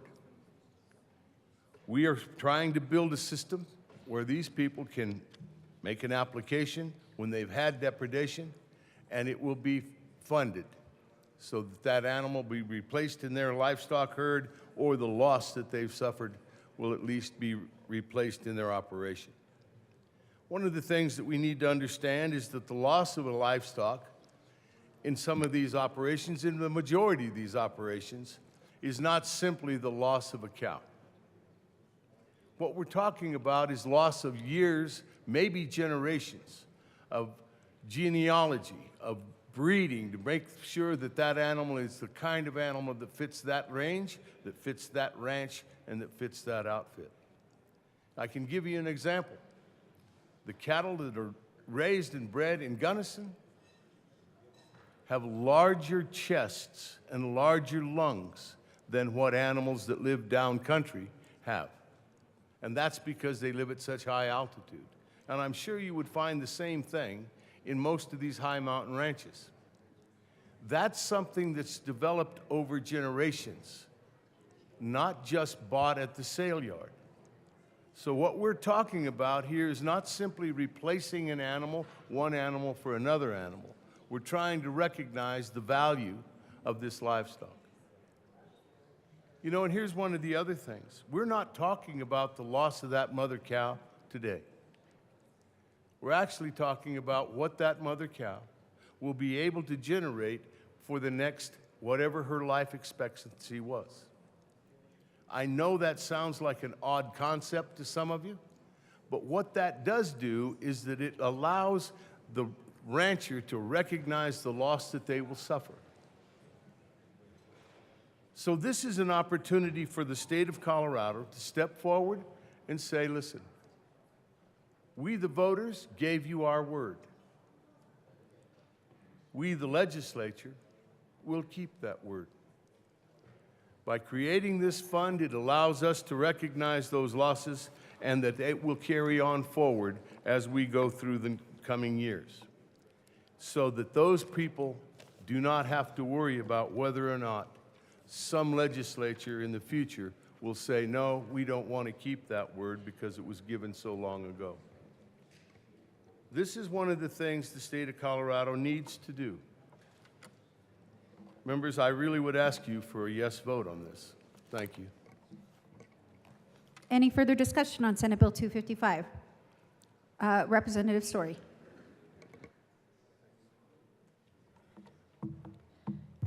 Thank you, Madam Chair. It's a pleasure to serve with you. It's a pleasure to serve with you, Representative.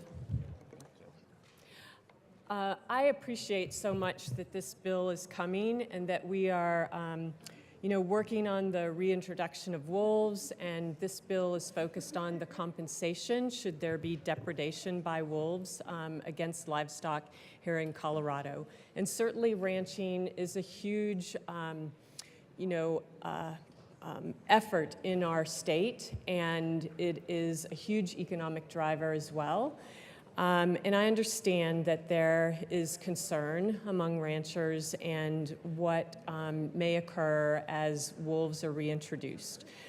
What I want to speak about is the conflict prevention measures.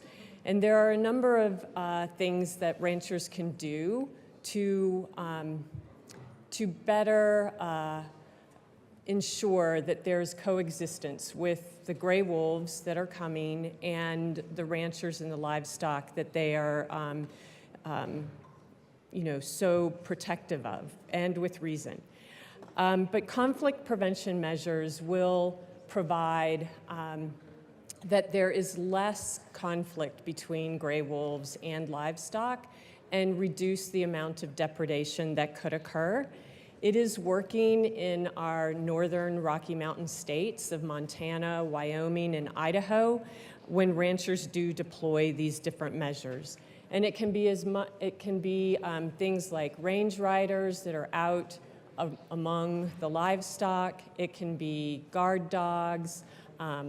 It can be flags that are done on fencing called fladry.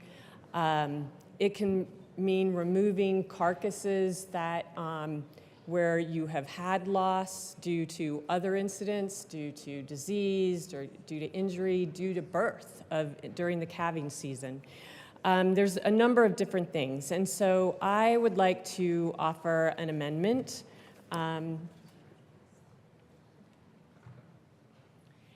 And I request that it be properly displayed.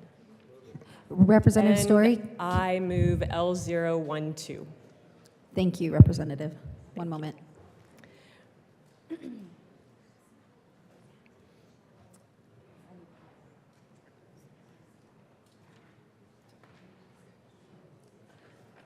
Thank you, Representative Story. The amendment is before us. Amendment L12, please proceed.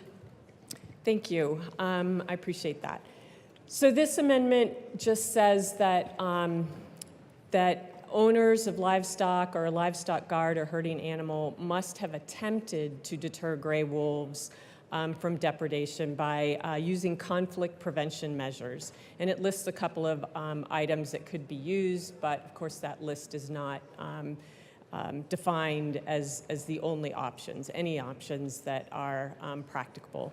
And so I urge an aye vote on this amendment. Any further discussion, Madam Speaker? Thank you, Representative Story. And I certainly lift up the importance of conflict minimization techniques. Our smart, talented ranchers already know that they need to put deterrents in place for other predators and certainly are well aware of some of the unique challenges that wolf predation brings to their herds. I have talked with a rancher in northern Colorado who has suffered loss from a wolf pack, and he has spent more than $40,000 trying to prevent wolf attacks on his livestock. That's extraordinary to have gone to to have made so many investments to try and protect his herd. I have no doubt that our ranchers will be doing that all across the state. However, I do not believe that it is appropriate for the state to require that level of investment before a rancher can be compensated for their loss. So with that, I ask for a no vote on this amendment. Any further discussion on Amendment L12? Representative Catlin. Thank you, Madam Chair. Members, there's been an awful lot of work done since the idea that we were going to reintroduce the wolves to Colorado. I'm not even positive myself how many meetings have been held, public meetings, private meetings, meetings over the internet, things that you and I would not be doing if it weren't seriously big business. And in the wolf plan that's been brought forward, it says in that conflict minimization techniques are not required to be eligible for compensation. So we're out in the communities discussing what we're going to do about wolves and how we're going to go about that. And the agreement is you don't have to do this on an agreed situation. Now comes an amendment that says you have to. Members, this is not the way we keep our word. I'd ask for a no vote on this amendment. Further discussion on Amendment L12. Representative Story. Thank you, Madam Chair. I appreciate the comments that were made by both of the bill sponsors. The wolf reintroduction plan is not finalized yet, so there is room for adjustment still. And given the level of compensation that the state would be offering, I think it is important that we ensure that there are conflict prevention measures that are utilized. The amendment doesn't specify what has to be utilized or to what extent or how often or any other details, but just that there needs to be an effort made. So according to the USDA, loss of cattle to wolves in the Northern Rockies was 0.03% for cattle and 0.04% in the sheep inventory. This is a minimal impact of 3 cattle among a herd of 10,000. And 4 sheep among a herd of 10,000 sheep.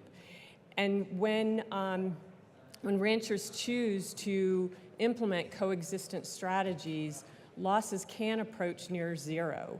The Wood River Wolf Project in Idaho has run 20,000 sheep on public land grazing allotments every year for the past 16 years, using proactive conflict prevention strategies, and they've lost an average of 1 sheep per year, and over that time have had to only kill 1 wolf.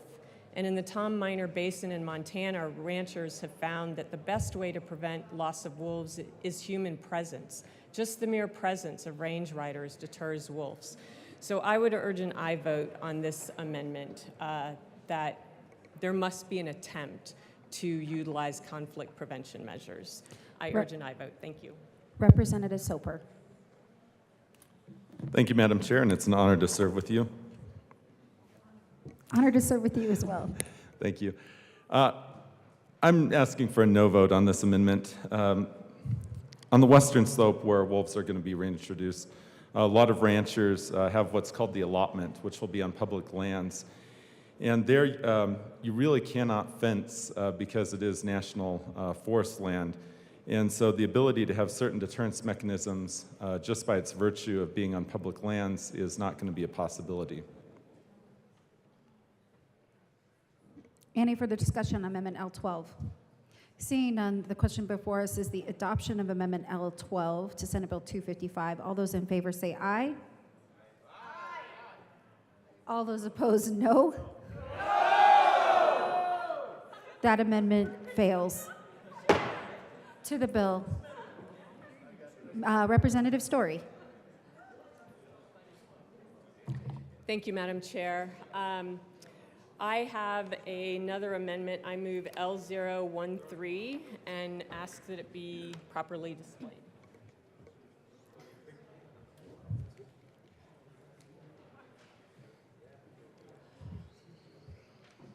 Thank you. Amendment L13 has been properly moved and is now before us. Please continue, Representative Story. Thank you, Madam Chair. L013 states that the owner of a livestock or a livestock guard or herding animal must render the livestock carcasses unpalatable.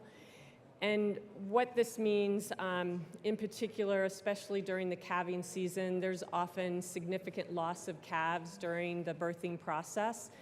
And those carcasses can just remain out in, on the ranches unattended to. And they would likely draw in other prey that due to the occurrence of the death of the livestock. And so to render them unpalatable, it's known that ranchers can either halt, well, not unpalatable, but one way to dispose of them is to gather them and take them to a disposal facility. But they can also leave them in place and use lye that will cause the carcass to dissolve over time, and it renders it unpalatable to wolves or other prey. And this would be a way to also keep wolves from being drawn into the livestock out on the ranches. I urge an aye vote on this amendment. Representative Catlin. Thank you, Madam Chair. Members, one of the things about this program is that if you suffer what you think is wolf predation, you have to leave the carcass right there so that CPW and the veterinarians can prove that that was done by wolves. So, I'm not positive of the purpose of this amendment, but once those tests are done, ranchers are very aware that that carcass could be attractive to other predators because they've been dealing with predators for hundreds of years. And they would know, and they do take care of any of the animals that are destroyed. They usually take care of them right there on their own place without somebody telling them they need to do it. But as far as this bill is concerned, this amendment goes a direct opposite of what we are being told we have to do in order for our people to get paid for the depredation that's just happened on their ranch. So I would ask for a no on this amendment. Any further discussion on Amendment L13?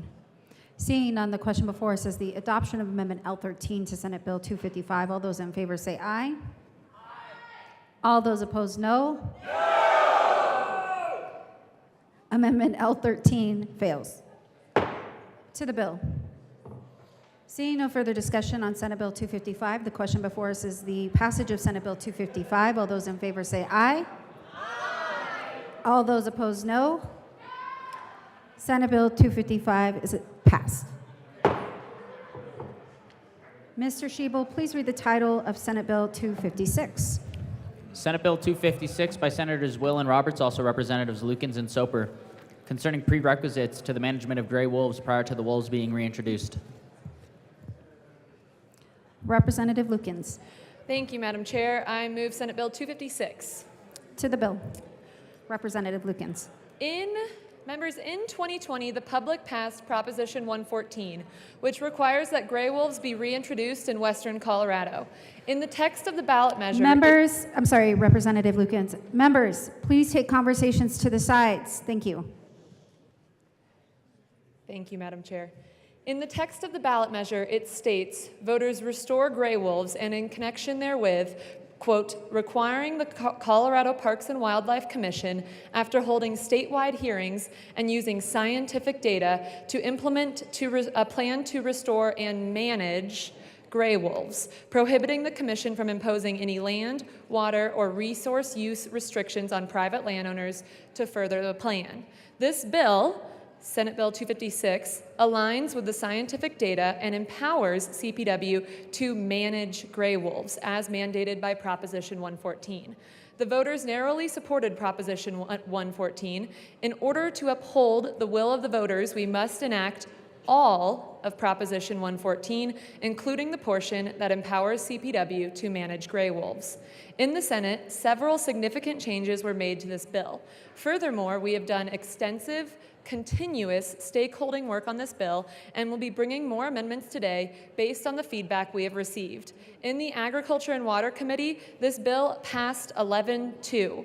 We have broad bipartisan support for this bill, and every single Western Slope legislator is a co-sponsor for this bill because wolves will be reintroduced on the Western Slope.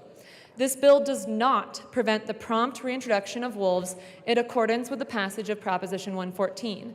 Of note, we keep using the term reintroduce wolves, but I want to be very clear. Wolves are already here in Colorado. They migrated naturally from Wyoming. They have been in Jackson County attacking livestock and working dogs. And just last week, there was a CPW-confirmed wolf sighting in Grant County. And we must have management flexibility of wolves, which is exactly what this bill does.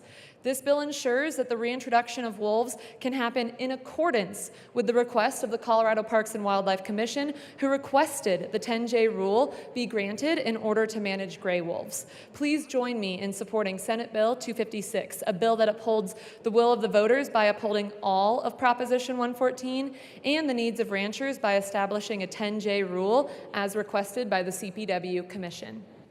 Representative Soper. Thank you, Madam Chair. And thank you to my co-prime colleague, Representative Lukens from the northwest part of our state. An excellent description of the bill. The U.S. Fish and Wildlife Service has the authority to recover populations of wildlife listed on the Federal Endangered Species Act of 1973. Recovering a population requires a range of collaboration tools. And one such tool to relieve landowner concerns that a reintroduction species may result in restrictions on the use of private, tribal, or public lands, Congress added a provision for experimental populations called the 10J rule. A species is experimental legally if released into a suitable natural habitat outside the species' current range. What a 10J rule does is it allows a rancher or other individual to be able to engage in a lethal take if a wolf, in this case, is attacking their livestock or their pet animal.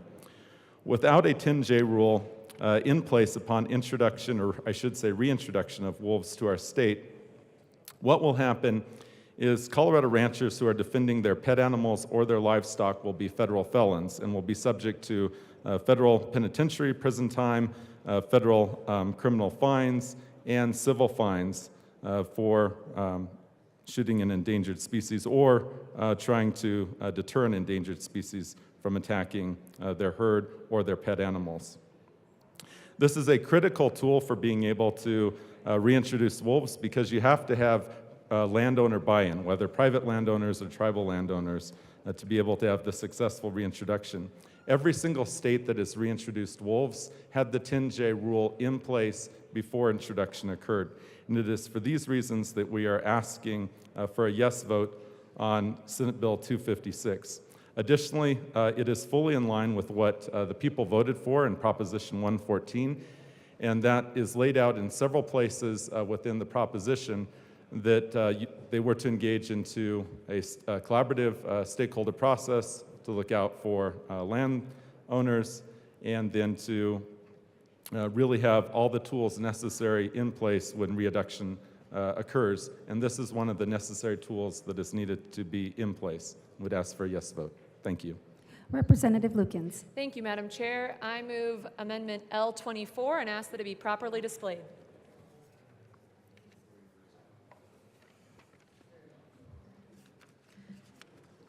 Amendment L24 has been properly moved and is now before us. Please continue, Representative Lukens. Thank you, Madam Chair. This amendment is evidence of our continuous stakeholding that we are doing on this bill, and this is a direct response to the concerns that we heard in the Agriculture and Water Committee. This strikes the data analysis unit language that was included in the bill so that the bill applies to the entire state of Colorado. It makes the bill more consistent with the wolf restoration and management plan.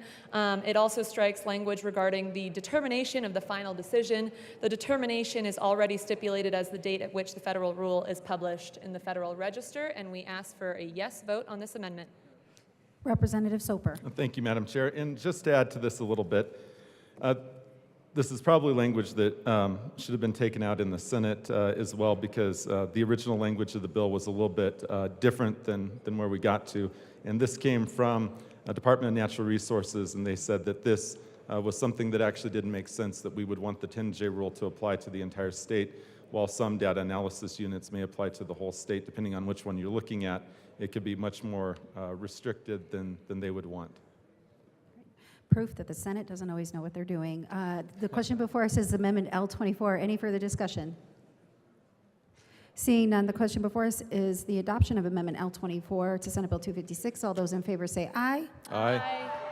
All those opposed, no. Amendment L24 is adopted. Representative Lukens. Thank you, Madam Chair. I move Amendment L21 and ask that it be properly displayed.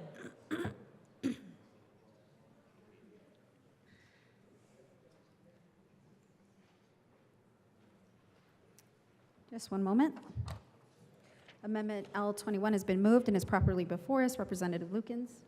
Thank you, Madam Chair. Again, this amendment is from the continuous stakeholdering that we are doing on this bill. We worked on this amendment with the Department of Natural Resources. This is cleanup language. It clarifies that neither the Commission nor the Department of Natural Resources cannot release wolves in Colorado until the Department of the Interior's issuance of a 10J to Colorado has taken effect. It also specifies that we are talking about federally endangered gray wolves. So any designation other than that, then the bill wouldn't apply, which is also a direct concern that we heard in the Agriculture Committee. So we are working very hard to work with all of the feedback that we are getting on this bill, and we ask for a yes vote on Amendment L21. Representative Soper. Thank you, Madam Chair. And just to add a little bit more to the description, the 10J rule has to be in place before reintroduction. Otherwise, you can't then have the 10J rule. And so this clarifies that. And would ask for a yes vote. Representative Story.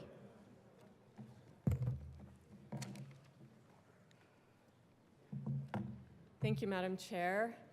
I move L028 as an amendment to L021 and ask that it be properly displayed. Amendment L28 has been moved to Amendment L21 and is now properly before us. Please continue, Representative Story. Thank you, Madam Chair.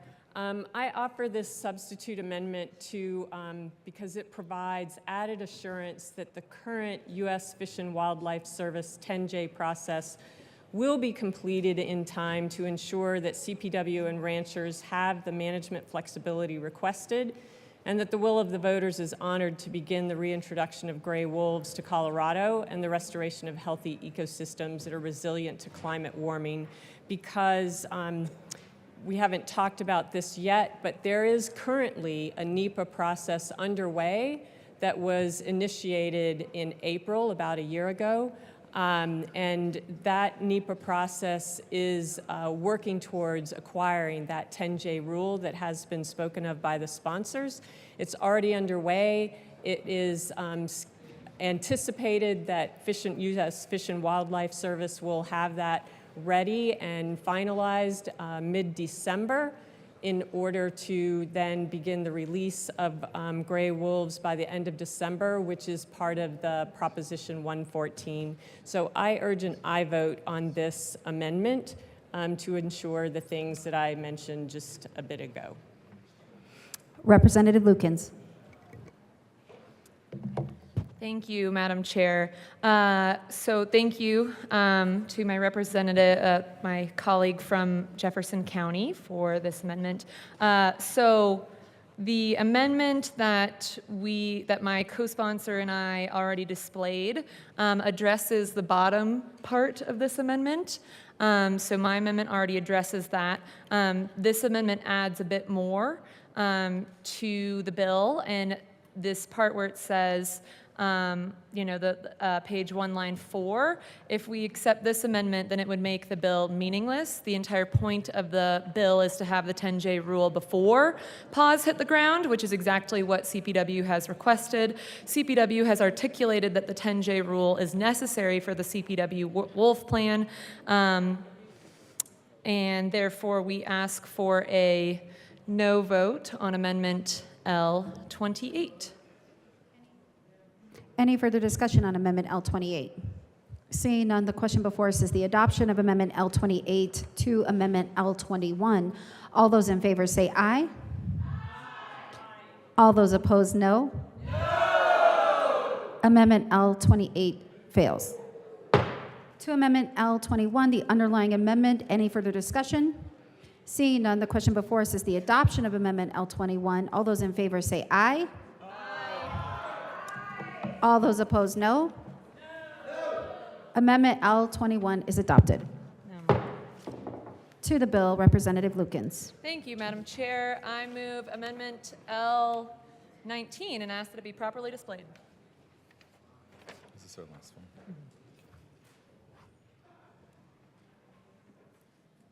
Amendment L19 has been moved and is properly before us. Please continue. Representative Lukens. Thank you, Madam Chair. Again, this is from continued conversations on Senate Bill 256. We heard about this concern in the Agriculture Committee. This strikes sections of the bill that explains the date of the wolf listing status in the legislative declaration to eliminate that section, and this is based on stakeholder feedback. We ask for a yes vote on Amendment L19. Any further discussion on Amendment L19? Seeing none, the question before us is the adoption of Amendment L19. All those in favor say aye. Aye. All those opposed, no. Amendment L19 is adopted. To the bill. Any further discussion on Senate Bill 256? Representative Story.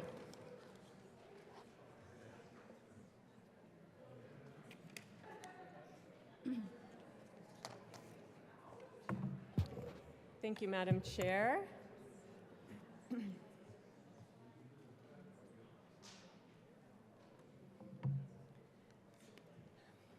I appreciate an opportunity to speak about this bill. It is all about the management of gray wolves, Senate Bill 23-256.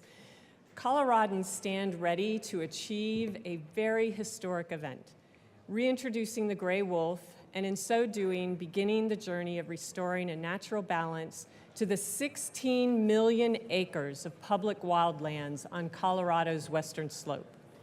The science of ecology reveals that keystone carnivores, especially gray wolves, are central in the functioning of natural ecosystems, that by restoring food chains and keeping species populations such as coyotes in check and elk on the move, gray wolves make ecosystems more biologically diverse, healthier, and more resilient to climate warming.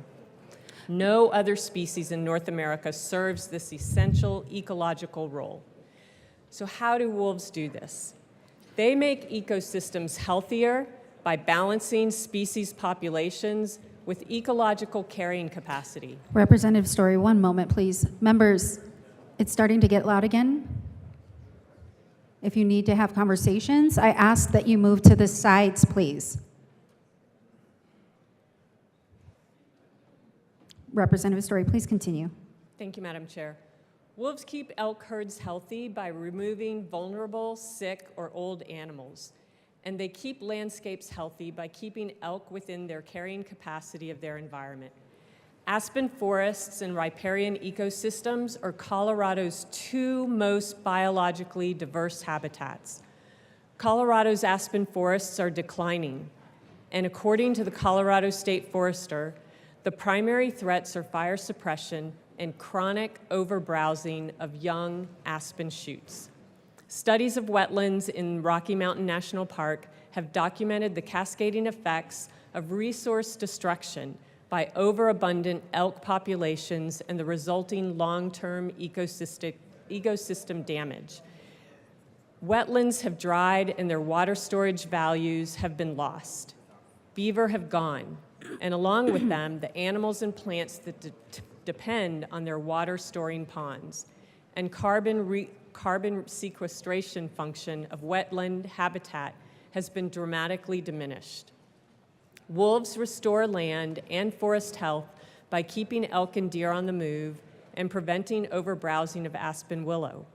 Aspen can recover, thereby allowing the trees to sequester carbon, mitigating the impacts of climate warming, and the willow can recover so that stream banks stabilize, enabling the out-of-bank flows that replenish water in adjacent wetlands.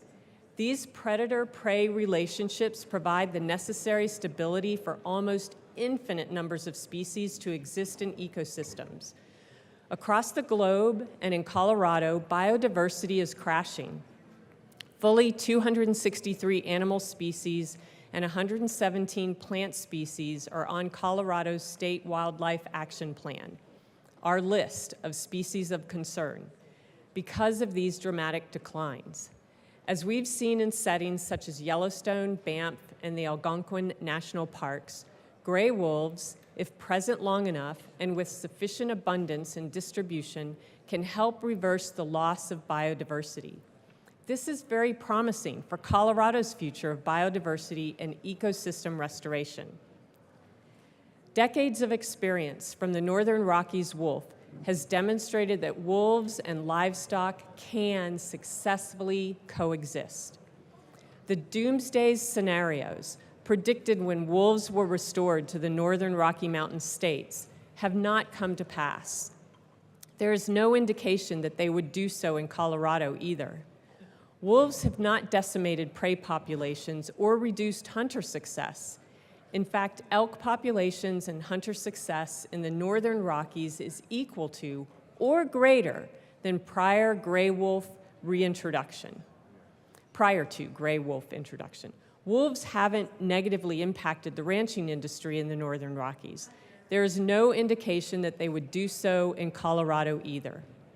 As I mentioned before, according to the USDA, loss of cattle to wolves in the northern Rockies was 0.03% and 0.04% in the sheep inventory. That is a minimal impact of 3 cattle among a herd of 10,000 and 4 sheep among a herd of 10,000 sheep. If ranchers choose to implement coexistence strategies, losses can actually approach 0. The Wood River Wolf Project in Idaho has run 20,000 sheep on public land grazing allotments every year for the past 16 years. Using proactive conflict prevention strategies, they've lost an average of 1 sheep per year, and over that time have had to only kill 1 wolf. And in the Tom Miner Basin in Montana, ranchers have found that the best way to prevent loss to wolves is human presence. The mere presence of range riders deters wolves. Now is the time to embrace a paradigm of coexistence and stewardship, a paradigm long known and understood by Native Americans, as told in the Southern Ute story of creation and translated by Alden Naranjo, a Southern Ute elder, where he said Snapu, the wolf, is the big brother of Sinawave, the coyote, the mischievous little brother. Ute people use Snapu as the creator or god or grandfather. There is respect and honor offered to the wolf by Native Americans, and we should do well to see the wolf as the keystone species it is and offer the same honor and respect to the gray wolf. The timeline that has unfolded concerning the status of gray wolves as endangered is important.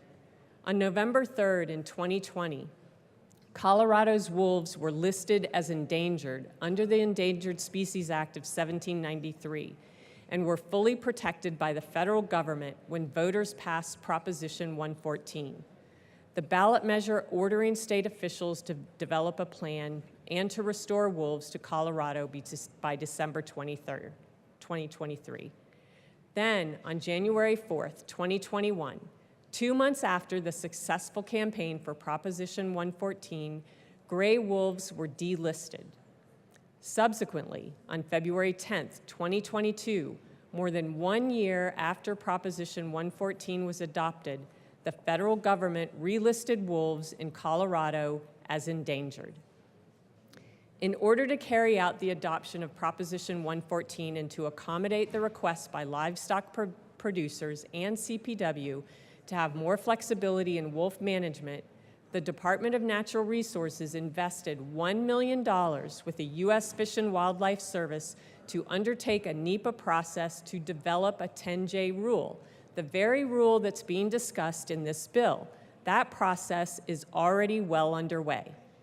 The rule will give producers the flexibility they've requested and is on track to be completed by December 15th, 2023, thus honoring the will of the voters and the request by livestock producers to have a 10J rule in place.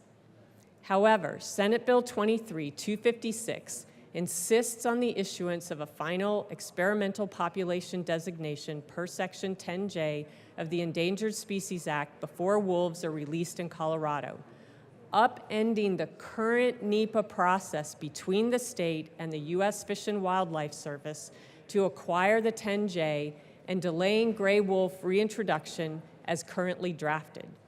This bill is not harmless.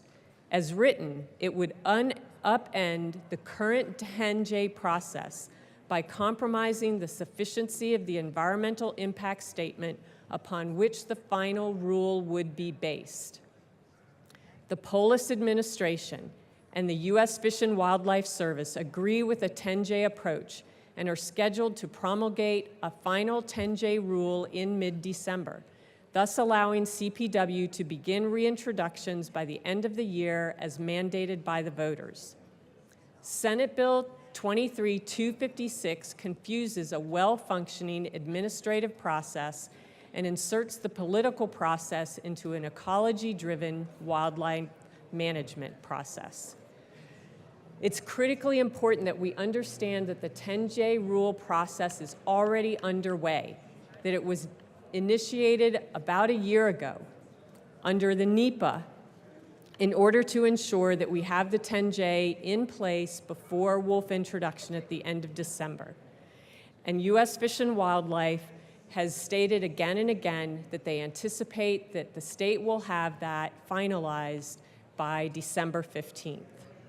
I would like to offer some amendments to shore up Senate Bill 23-256 and minimize the damage it could do to the NEPA process now underway to acquire the 10J rule that we seek, to ensure grave wolves are reintroduced in Colorado by the end of December 2023, and simultaneously satisfy the will of the voters.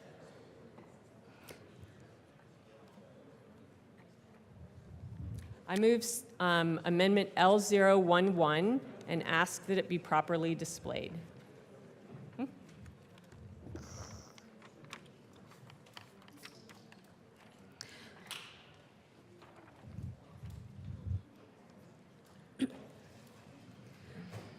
Amendment L11 has been properly moved and is before us. Please continue, Representative Story. Thank you, Madam Chair. L011 is language that's in the bill that specifies that CPW would do some analysis, but instead that responsibility really lies with the U.S. Fish and Wildlife Service. And so I ask that this language be stricken on L011 and ask for an aye vote. Any further discussion? Representative Soper. Thank you, Madam Chair. And we would ask for a no vote on this amendment. The NEPA process that has already begun and is currently taking place is in support of having a 10J rule in place, hopefully by mid-December. That's what everyone's hoping for. The bill itself is really an insurance policy. The only thing this amendment would do is disrupt the NEPA process that's currently begun, and so we would ask for a no vote. And this language that's in the bill that the amendment seeks to strike out, this came directly from the Wolf Management Plan, which was the result of a statewide stakeholder management process.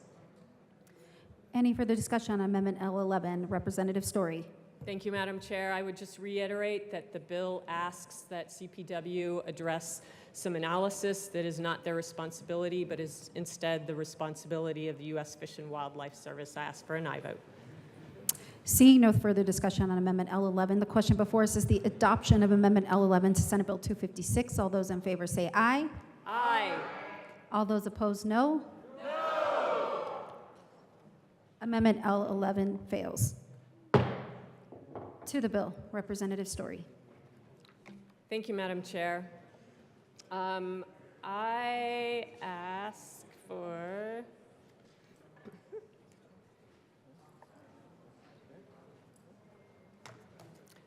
I move Amendment L026 and ask that it be properly displayed.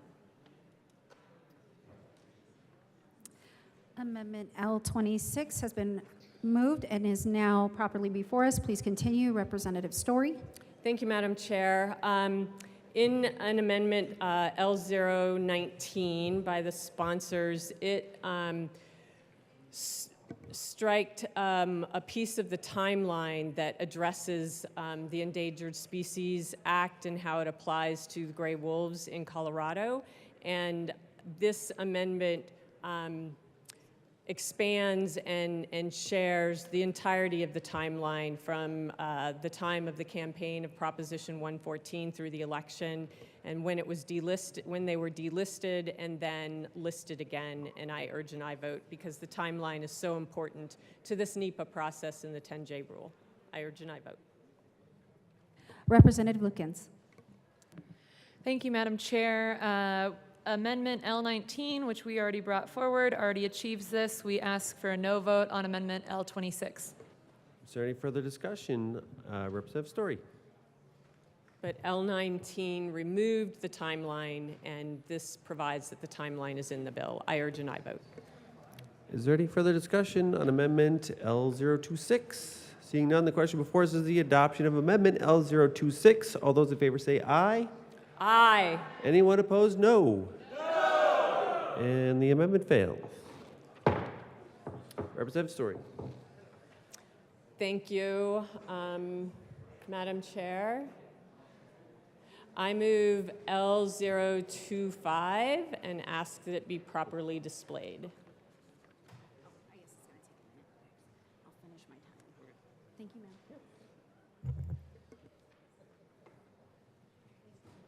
Thank you, Representative Story. Amendment L25 has been moved and is now properly before us. Please continue. Thank you, Madam Chair. In this amendment, it provides added assurance that the current U.S. Fish and Wildlife Service 10J process that is already underway will ensure that CPW and ranchers have the management flexibility requested and that the will of the voters is honored to begin the reintroduction of gray wolves to Colorado and the restoration of healthy ecosystems that are resilient to climate warming. I request an aye vote on Amendment L028. L025, my apologies. Yes, thank you, Representative Story. We're on Amendment L25. Representative Lukens. Thank you, Madam Chair. Amendment L19 already addresses this. We ask for a no vote on Amendment L25. Any further discussion on Amendment L25? Seeing none, the question before us is the adoption of Amendment L25 to Senate Bill 256. All those in favor say aye. Aye.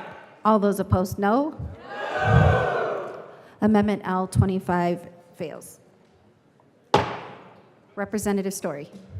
Thank you, Madam Chair. I move L029 and ask that it be properly displayed.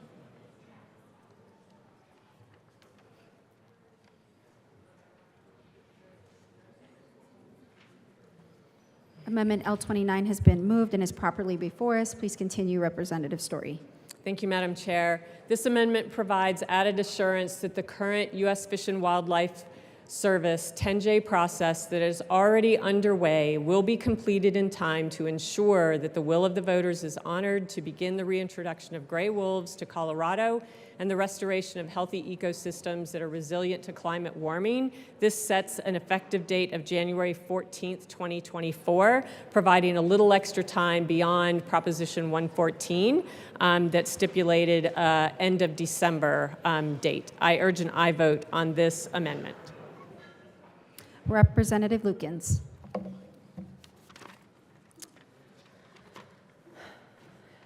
Thank you, Madam Chair. So we already discussed an amendment similar to this. I am going to again ask for a no vote on Amendment L29. This would make the bill meaningless. The entire point of the bill is to have the 10J rule before paws hit the ground, which is exactly what CPW requested. I want to clarify that this bill will not upend the NEPA process already underway, nor will it upend the 10J process. I want to reemphasize that wolves are already here, and what we are asking for with this bill is management flexibility and management flexibility belonging to the state of Colorado and CPW instead of the federal government. Every other success story in other states with wolf reintroduction, those states had the 10J rule prior to paws hitting the ground. Furthermore, the ballot measure articulates take the necessary steps to begin reintroductions by December 31st. The phrase, take the necessary steps, we are taking the necessary steps. It's a 300-page draft wolf management plan that has had extensive stakeholder work with many, many meetings, some of which I've attended, to ensure that this is done in a way that it is best for the entirety of all stakeholders and the Western Slope. So we will be asking for a no vote on this amendment. Any further discussion on Amendment L29? Seeing none, the question before us is the adoption of Amendment L29 to Senate Bill 256. All those in favor say aye. Aye. All those opposed, no. No. And a howl, Amendment L29 fails. To the bill. Seeing any further discussion, Representative Martinez. Thank you, Madam Chair. It's an honor to serve with you. It's an honor to serve with you. Members, this is something that was brought up when I was campaigning in the Valley, and there was a great concern to a lot of my farmers and ranchers in the Valley, particularly those Latino farmers and ranchers in the Valley that, they were just really, really concerned with this bit and nervous what it was going to do to their livelihood and making sure that they could still function. I'm in support of Senate Bill 23256. I think that this is a necessary step to making sure that when we do this, because this is not circumventing the process, this is not circumventing the voters, this is just making sure that we're making sure that we're doing this right, making sure that we're protected and our farmers and ranchers are protected throughout this process. And so, I would be remiss if I didn't come down here and advocate on behalf of rural Colorado, the San Luis Valley, and my Latino farmers and ranchers, but I'm in absolute support of this bill, and I think it's a necessary step, and it's going to help us be better to get our heads wrapped around this. Any further discussion? Representative Story. Thank you, Madam Chair.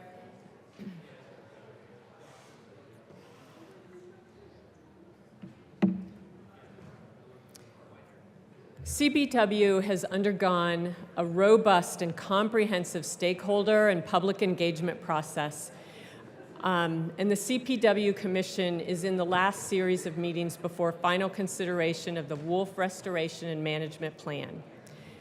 Following a February 10th, 2022 court order, gray wolves in the contiguous 48 states, with the exception of the northern Rocky Mountain population, were relisted as endangered under the Endangered Species Act.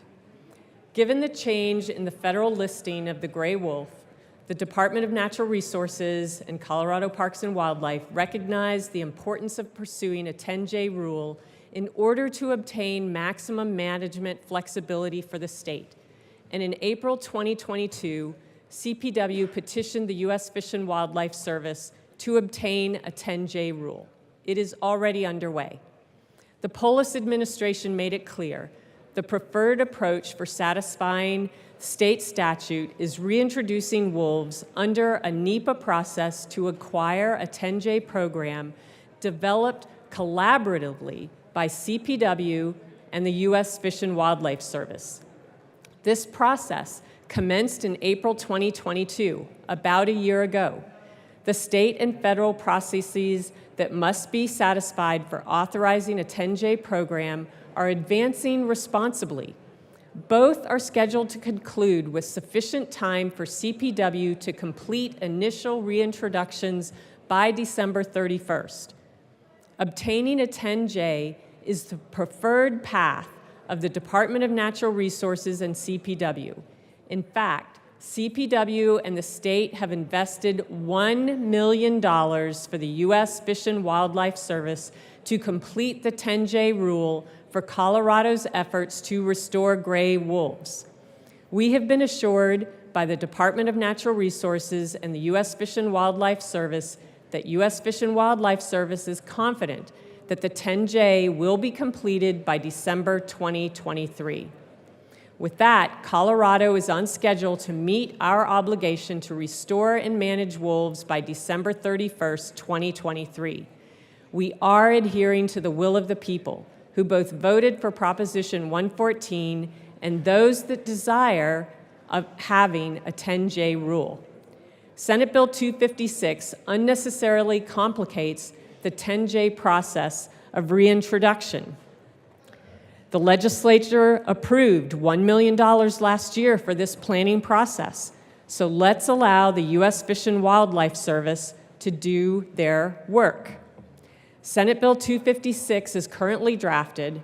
The 10J rule considers 3 options: no action and 2 alternatives. And under no action, the service would not approve the 10J rule. This bill removes alternative options available under NEPA. If passed, the state is being pre-decisional by eliminating one of the 3 outcome alternatives currently under consideration. This bill interferes with the 10J NEPA process and may not only send the wrong message to the U.S. Fish and Wildlife Service, but void or complicate the 10J NEPA process currently under consideration by excluding the no alternative action as required by NEPA. Given we are on track and have done everything possible at the state level to ensure the 10J is in place, Senate Bill 256 is not necessary and wrongly puts politics into wildlife management. We should not jeopardize the state's investment in the 10J process. We should let CPW do what it does best as wildlife experts. Senate Bill 256 ties the hands of the state of Colorado to a federal process and permission which is beyond the control of this administration or the Department of Natural Resources and could actually expose the 10J process to further legal and technical delays. The legislation, as well-intentioned as it may attempt to be, is not about CPW releasing wolves without a 10J. In fact, the Department of Natural Resources, CPW, and the U.S. Fish and Wildlife Service are committed to obtaining a 10J rule. Rather, the bill, it complicates the current 10J process and may force the process to begin all over again. The Department of Natural Resources has expressed it is committed to partnership with agricultural, environmental, and wildlife communities. Public comment has been provided across the state. Let's allow Colorado Parks and Wildlife to do what it does best as a world-renowned wildlife management agency. As proposed and amended in Senate Bill 256, it would upend the federal NEPA process that is underway, likely leading to a delay in issuing a 10J rule and thereby creating the very problem it purports to solve. NEPA requires agencies to analyze their decisions in the context of existing laws, so by changing the law partway through the process, 256 pulls the rug out from under the agencies by changing the baseline conditions in the no action alternative. There is broad consensus that the 10J rule is appropriate, which is why CPW and Fish and Wildlife Service are working diligently to finalize one by December 15th, allowing for the reintroduction of wolves by the end of December of this year. We should not constrain the state's ability to implement the will of the voters by unnecessarily inserting legislation in the 10J process that by all accounts is on track to be achieved by mid-December, with wolf reintroduction occurring by the end of the calendar year. We should not jeopardize the $1 million we've invested with the U.S. Fish and Wildlife Service to complete the 10J. And we should not allow Senate Bill 256 to upend the NEPA 10J process that is well underway. We can achieve a healthier Colorado by completing the current NEPA process to acquire a 10J rule by mid-December. We can restore an ecologically effective population of gray wolves to the vast public lands of our western slope. And we can witness gray wolves pause on the ground by year's end. Members, I ask for your no votes on Senate Bill 256. Representative Lukens. Members, it is getting loud. Conversations need to go outside of the chamber if you need to have them, please. Representative Lukens. Thank you, Madam Chair. I just want to clarify that Senate Bill 256 does not upend the federal NEPA process. The 10J process and the accompanying environmental impact study process is operating under federal law. Under the Supremacy Clause, federal law preempts state law. In its present form, Senate Bill 256 is a directive under state law to a state agency, nothing more. Representative Soper. Thank you, Madam Chair. And I further want to clarify that U.S. Fish and Wildlife Service does not develop alternatives based on state law. So that was an inaccuracy that was stated. I also further just want to clarify that we largely do agree with some of the things that were said. Every single stakeholder involved in the wolf management process has emphasized the need for a 10J rule. And quite frankly, if we get it by mid-December, the bill's not needed. The problem is if we need an extra month, if we need an extra 2 months, to be able to have that latitude or flexibility without this bill would not be there. And then we would be forced to introduce wolves without a 10J rule, and you cannot go back and have a 10J rule per federal law after paws are on the ground, after wolves have been reintroduced.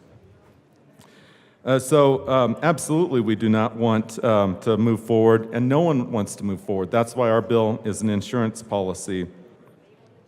And so we hope for the best, but we do prepare for the worst. And that's what we have here in Senate Bill 256. Our bill simply allows the U.S. Fish and Wildlife Service to do their work and nothing more. It does not remove options. It does not call for a no-action alternative as a baseline for evaluation over other actions.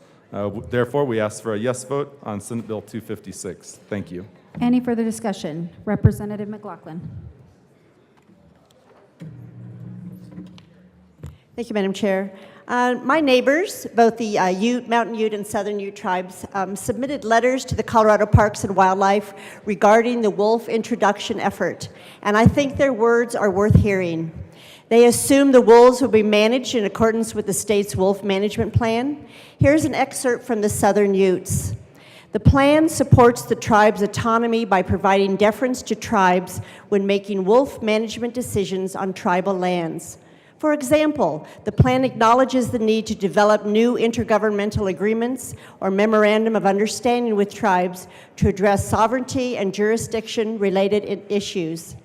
The tribe is concerned that the plan limits tribal deference only to tribal lands. The tribe requests that CPW adopt a broader recognition of tribal sovereignty by acknowledging the development of a tribal management plan, or MOU, that will govern the management of gray wolves on the Southern Ute Indian Reservation and within the Bruno area. Additionally, the plan incorporates language which requires CPW to monitor transplanted wolves that immigrate into adjacent states and assess management implications on a case-by-case basis in consultation with that state's wildlife management agency and USFWS. Under the plan, trespassing wolves may be captured and relocated back into Colorado. The plan does not address what happens when wolves immigrate onto tribal lands. The tribe insists on addressing potential options, including the removal of wolves from tribal lands in an MOU with the state. You can see from this language that CPW jurisdiction is necessary to address the monitoring, trespassing, and removal of wolves from tribal lands. Without the bill, the management would be the purview of the U.S. Fish and Wildlife Service. The authority granted to CPW under a 10J rule is needed to address the concerns of the Southern Ute tribe. The Ute Mountain Ute tribe also commented and agrees with the Southern Ute tribe on this issue. Thank you. Any further discussion? Representative McCormick. Thank you, Madam Chair. Many of you know I represent a city in Boulder County, and it's likely that over 90% of the residents of my county voted for Proposition 114, and many of you know I'm also a veterinarian, a member of the Ag Committee that heard this bill thoroughly and understand the details of why this bill is necessary and why I am in full support of Senate Bill 256. Wolves will be released onto state and private land and will immediately travel into federal property. And because they are on the federal endangered species list and weren't when we voted for Proposition 114, we have to have the 10J in place. We have to have the analysis and the approval finished so that CPW can implement the best management practices of the endangered species status of the gray wolf. This is on track to happen by December, but it is really important that CPW can ensure the success of reintroduction of these wolves by having all the tools necessary that they need. These animals will likely be needed to train into their new ecosystems to know where they need to be and where they don't need to be so that we ensure long-term success of these animals well into the future. And that's important for elk population controls and all the things that we heard of earlier. If we don't have this in place for CPW, that means that the management of these endangered species will stay with the U.S. Fish and Wildlife Service, which tells us that then CPW won't have the tools that they need, and they're not going to be able to have the resources necessary to do the management that we need our state to do right here within our borders. And so I wanted to just get up and voice that, even as a representative from Boulder County, and I know that we get some chatter about our county. I will have no problem whatsoever talking to my constituents about why I was a firm supporter of this bill and why I urge all of you to vote yes on this bill today. I'm sorry, Madam Speaker.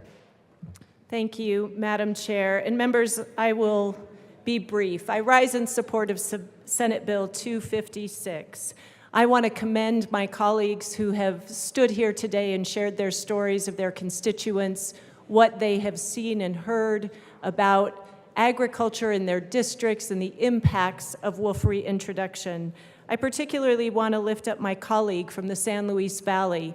We joke that the San Luis Valley is not the Western Slope, and yet we find ourselves aligned when we talk about the needs of our ranchers, our farmers, and our agricultural industry. I am deeply grateful to the leaders in Colorado Parks and Wildlife and the Department of Natural Resources who have spent countless hours developing a wolf reintroduction plan that I believe all Coloradans can be proud of, support, and stand behind. The completion of the 10J is an essential and necessary part of that plan. Having visited one county in my district, Jackson County, and meeting with a rancher who lost 3 cows, 2 weaned replacement heifers, 3 dogs, and 1 calf. Since then has had injuries to cows and dogs and calves. Those losses are detrimental, not just to his livelihood, but to his heart and soul. He cares about his livestock. I've often heard Representative Catlin talk about how dear these animals are, and I honor and respect that. Those losses are impactful, and as we talk about statistics in the Northern Rockies and what other states have seen in losses, it is more than data points. It truly is an impact to our many in the ag community. Finally, members, wolf reintroduction is well on its way. We want to do this right. Colorado has an opportunity to do it right by ensuring that the 10J is in place before wolf reintroduction occurs.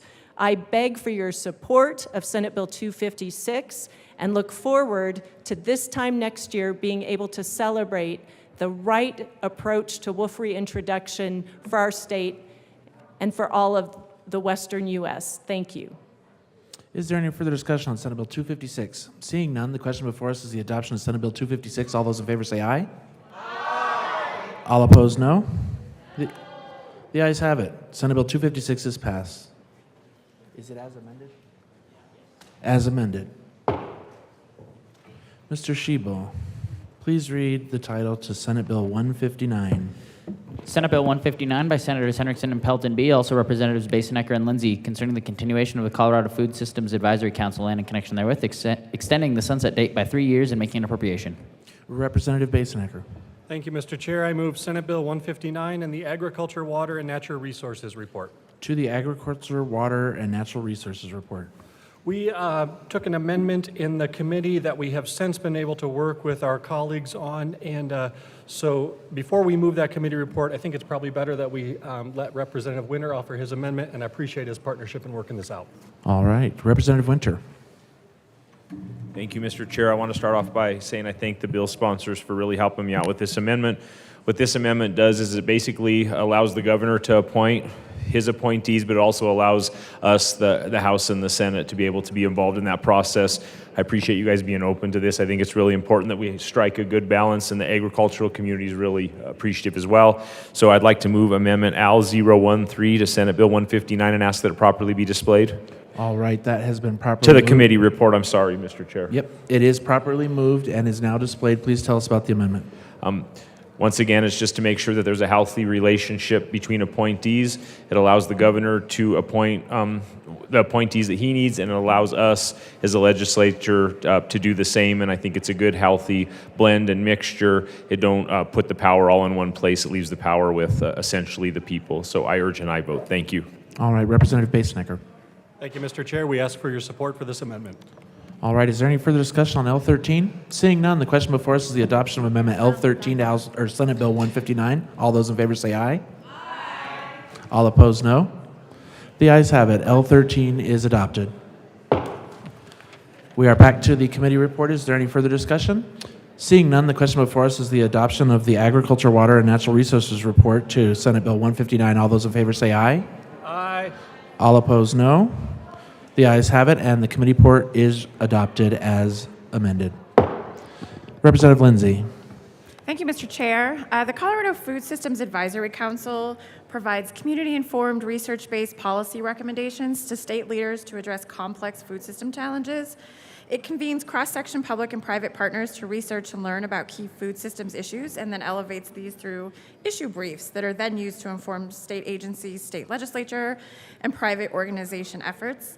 SB 159 is a sunset bill that just keeps this program that's been going since 2010 to continue. It's a great program. We're excited to be on this bill, and we urge an aye vote. Thank you.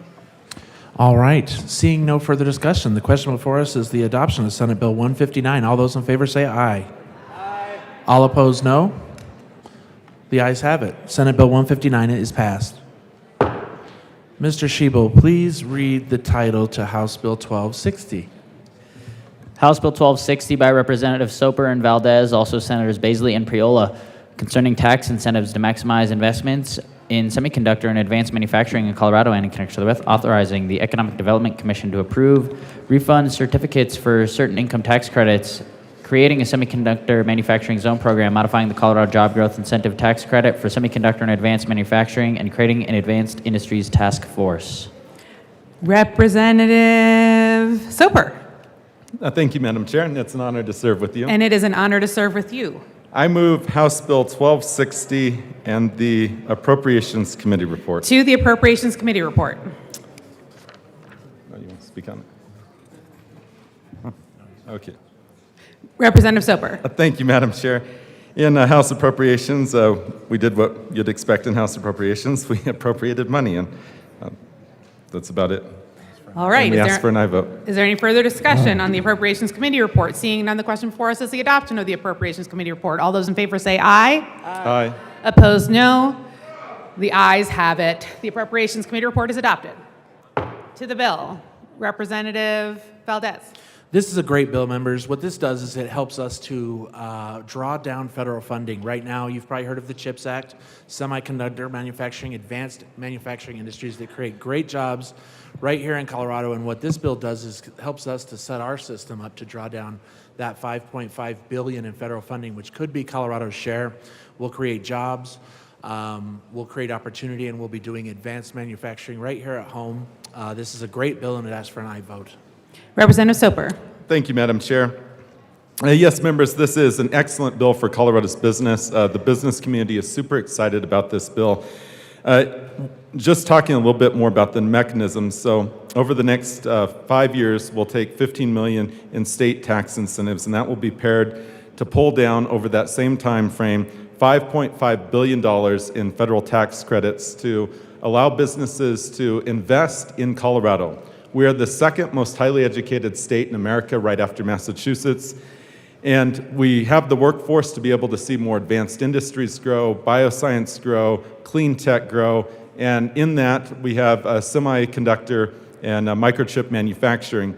All parts of the state are poised to be able to take advantage of this because part of our national security objectives is to be able to not have microchips and semiconductor manufacturing clustered in one area of the nation, but to be able to spread this out across the nation, and not just in big cities, but to be able to kick it out to places like Grand Junction on the western slope, and then all up and down the Front Range.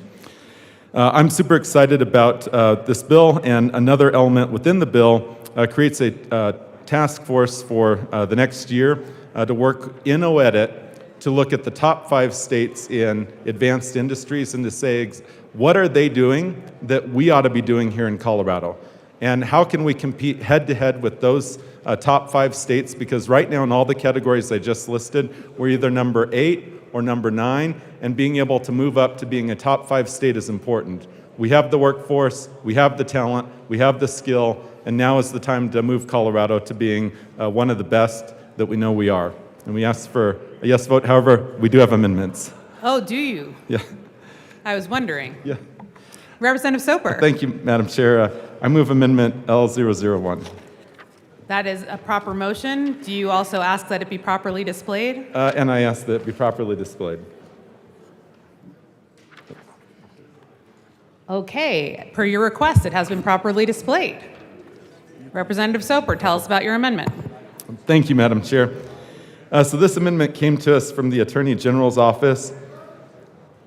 They just had some slight clarifications on references to statutory citations that were included in here, and then they struck out the carry forward wording, and we asked for a yes vote. Is there any further discussion on Amendment L001? Seeing none, the question before us is the adoption of Amendment L001. All those in favor say aye. Aye. All those opposed, no. The ayes have it. L001 is adopted. Representative Valdez. Representative Soper. Representative Valdez. I move Amendment L002.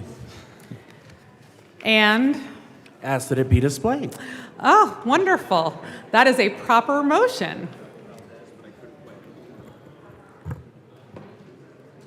I'm going to let you speak. Thank you. That amendment is now properly displayed. Representative Soper. Thank you, Madam Chair. So this amendment actually came to us from one of our colleagues here in the House, who early on when reading the bill, she said, I wish there was a little bit more inclusion. And so in working to address housing and transportation infrastructure, and in working with OEDIT, we crafted this language to be able to meet what's currently written in federal rules regarding the implementation of the CHIPS and Science Act, to be able to clarify that and to ensure that the board in OEDIT does have to consider this, but I'll let you speak to more of the fine points. Representative Parenti.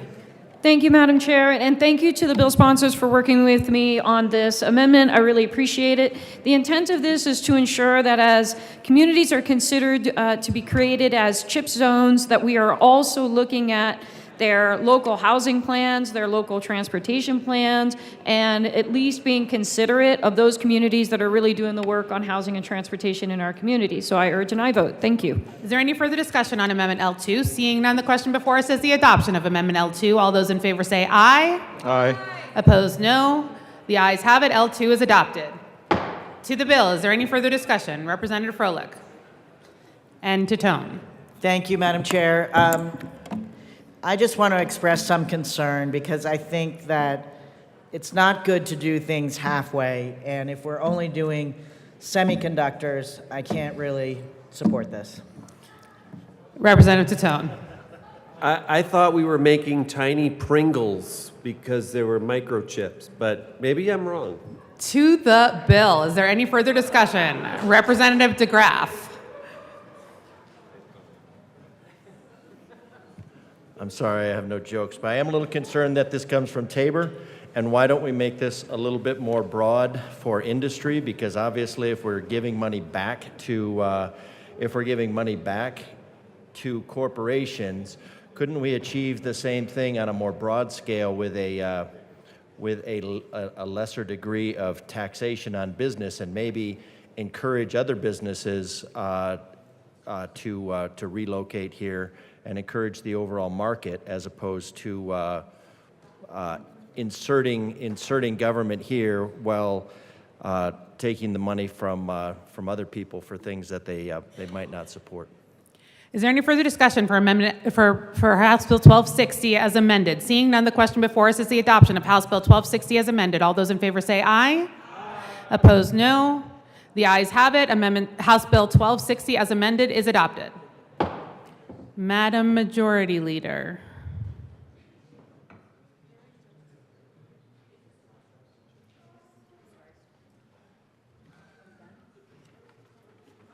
Thank you, Madam Chair. I move the committee rise and report.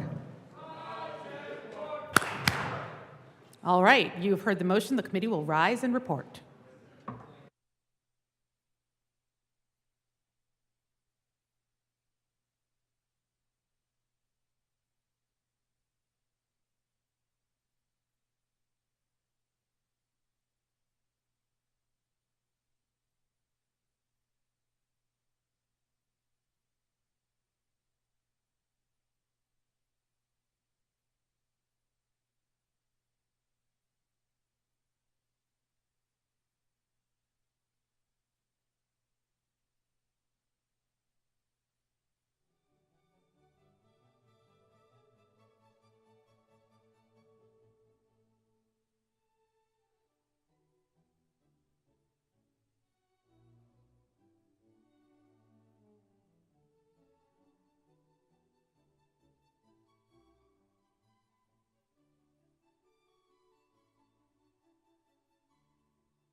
The House will come back to order.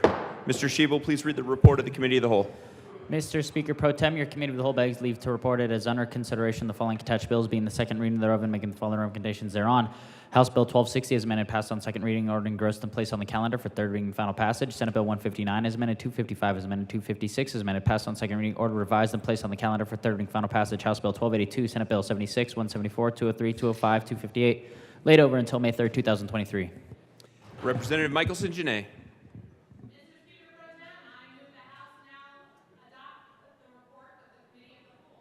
That is a proper motion. There are amendments at the desk. Mr. Schiebel, please read the first story amendment to the report of the Committee of the Whole. Representative Story moved to amend the report of the Committee of the Whole to reverse the action taken by the committee in not adopting the following story amendment, L11, to Senate Bill 256, to show that said amendment passed, that Senate Bill 256 is amended passed. Representative Story.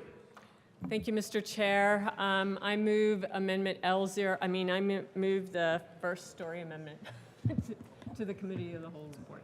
The amendment is... I ask for it to be displayed. It is displayed. Please proceed. Thank you, Mr. Chair.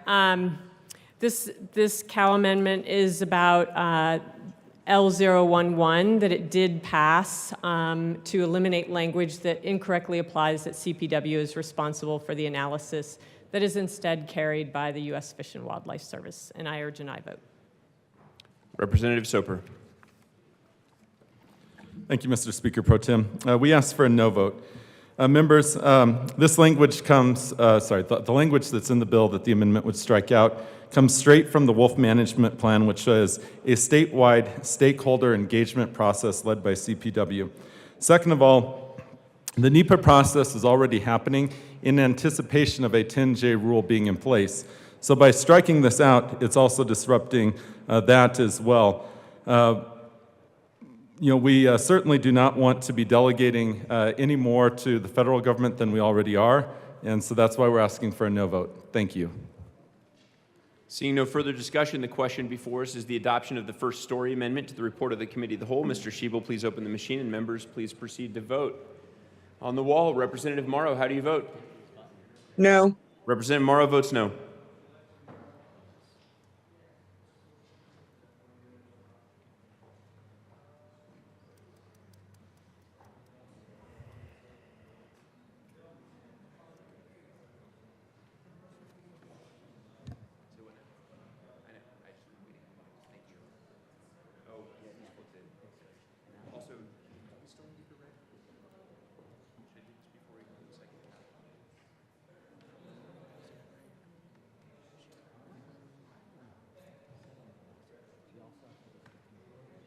Representatives Brown, DeGraff, Gonzalez-Gutierrez, Judah, Joseph, and Woodrow, please vote.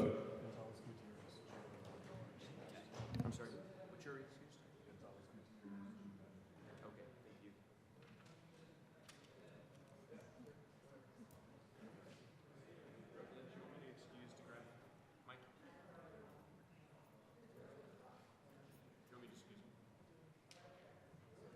Representative DeGraff is excused. Please close the machine. With 14 aye, 46 no, and 5 excused, the first story amendment is lost. Mr. Schiebel, please read the second story amendment to the report of the Committee of the Whole. Representative Story moved to amend the report of the Committee of the Whole to reverse the action taken by the committee in not adopting the following story amendment, L26, to Senate Bill 256, to show that said amendment passed, and that Senate Bill 256 is amended passed. Representative Story. Thank you, Mr. Chair. I move the second story amendment to the Committee of the Whole report and ask that it be properly displayed. It is properly before us. Please proceed. Thank you, Mr. Chair. This amendment indicates or states that L026 did pass to include the timeline of the impacts of the Endangered Species Act in Colorado concerning gray wolves. This is important to the process of the 10J rule that is in process and how it impacts Senate Bill 256. I urge an aye vote. Representative Lukens.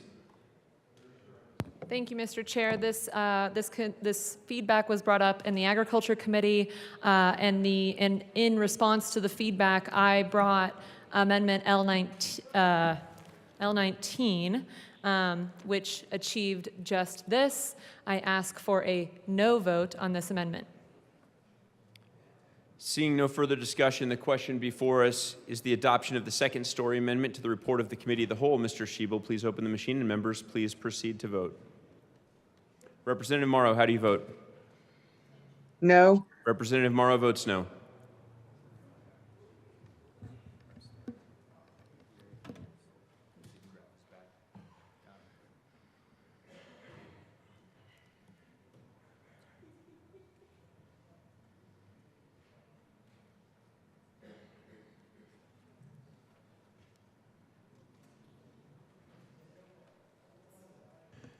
Please close the machine. With 16 aye, 46 no, and 3 excused, the second story amendment is lost. Mr. Schiebel, please read the third story amendment to the report of the Committee of the Whole. Representative Story moved to amend the report of the Committee of the Whole to reverse the action taken by the committee in not adopting the following story amendment, L25 to Senate Bill 256, to show that Senate amendment passed and that Senate Bill 256 is amended passed. Representative Story. Thank you, Mr. Chair. I move this third story amendment to the Committee of the Whole report and ask that it be properly displayed. Please proceed. Thank you, Mr. Chair. This amendment provides assurance that the current U.S. Fish and Wildlife Service 10J process will ensure that CPW and the ranchers have the management flexibility requested and that the will of the voters is honored to begin the reintroduction of gray wolves to Colorado and the restoration of healthy ecosystems that are resilient to climate warming. I urge an aye vote on this cow amendment. Representative Lukens. Thank you, Mr. Chair. Again, based on the continuous feedback that we've been getting on this topic, we brought Amendment L19, which addressed this, the feedback we were getting on this topic. I ask for a no vote on this amendment. Seeing no further discussion, the question before us is the adoption of the third story amendment to the report of the Committee of the Whole. Mr. Schiebel, please open the machine, and members, please proceed to vote. Representative Morrow, how do you vote? No. Representative Morrow votes no.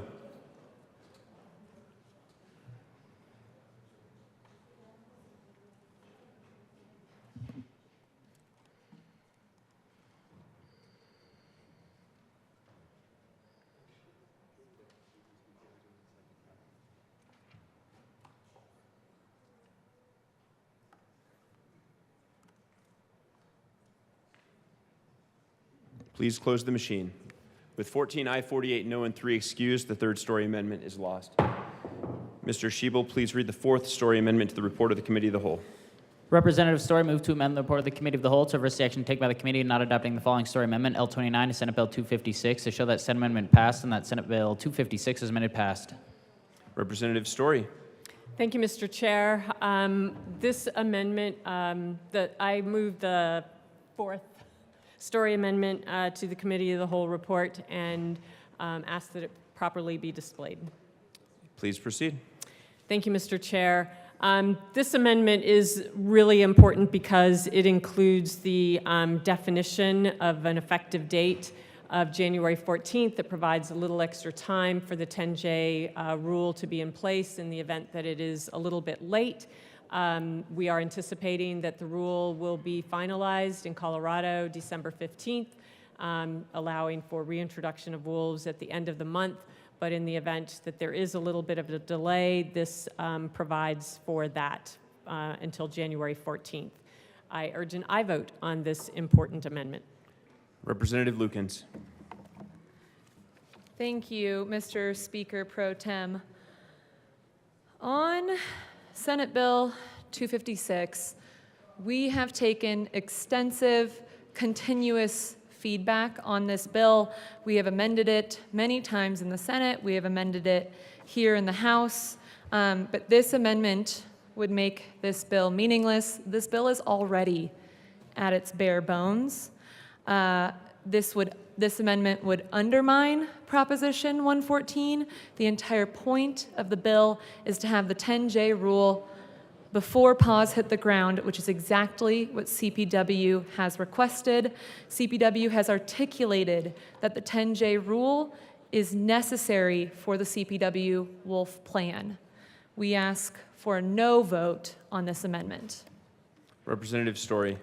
Thank you, Mr. Chair, and that is exactly what the current process is shooting for, is to ensure that the 10J rule is in place before wolf introduction happens at the end of the year. This amendment simply allows a little additional time for that 10J rule to be finalized in the event that it is slightly delayed. I urge an aye vote on this amendment. Seeing no further discussion, the question before us is the adoption of the fourth story amendment to the report of the Committee of the Whole. Mr. Schiebel, please open the machine, and members, please proceed to vote. Representative Morrow, how do you vote? No. Representative Morrow votes no.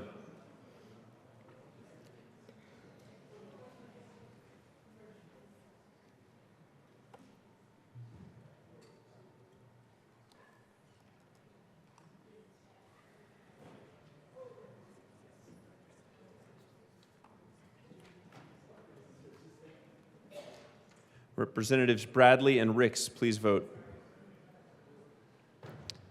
Please close the machine. With 18 aye, 44 no, and 3 excused, the fourth story amendment is lost. Mr. Schiebel, please read the fifth story amendment to the report of the Committee of the Whole. Representative Story moved to amend the report of the Committee of the Whole to reverse the action taken by the committee in not adopting the following story amendment, L28 to Senate Bill 256, to show that said amendment passed and that Senate Bill 256 is amended passed. Representative Story. Thank you, Mr. Chair. I move the fifth story amendment to the Committee of the Whole and ask that it be properly displayed. Please proceed. Thank you, Mr. Chair. This amendment provides the added insurance again that this process, the 10J process, will be completed in time. It provides a little bit of extra time, moving the date to January 14th for introduction of wolves in the event that the 10J rule is not finalized by December 15th and a little extra time is needed. And it also provides additional language that is more specific and a little tighter relative to situations if the gray wolf is not listed as endangered under the Federal Endangered Species Act. I urge an aye vote on this amendment. Representative Lukens. Thank you, Mr. Speaker Pro Tem. This amendment is a combination of two amendments that we already voted down. The bottom section addresses what we already addressed with Amendment L19 that I brought forward, and then the top section is the section that I just articulated would make the bill meaningless. Again, the entire point of 256 is to ensure that we have the 10J rule management flexibility before paws hit the ground, which is exactly what CPW has requested. I ask for a no vote on this amendment. Seeing no further discussion, the question before us is the adoption of the fifth story amendment to the report of the Committee of the Whole. Mr. Schiebel, please open the machine, and members, please proceed to vote. Representative Morrow, how do you vote? No. Representative Morrow votes no.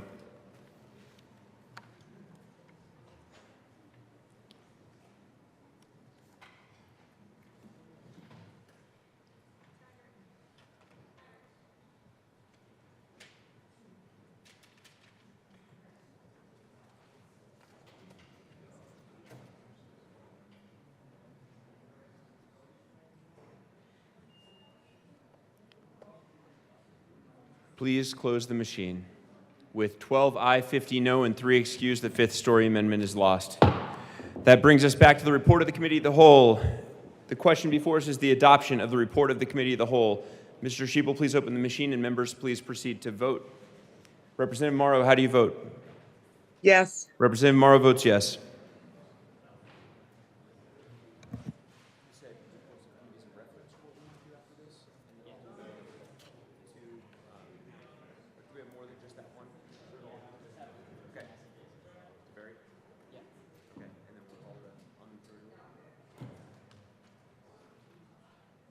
Representatives Evans and Holtorf, please vote.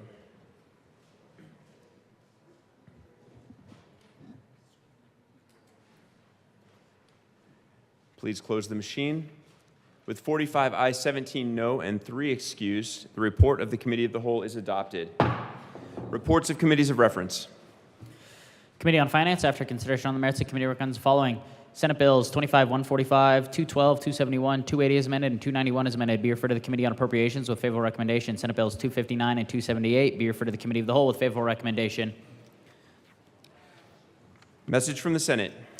Madam Speaker, the Senate has passed on third reading and transmitted to the reviser. The message from the Senate may be printed in the journal. Message from the reviser. We herewith transmit without the comment message as from the reviser shall be printed in the journal.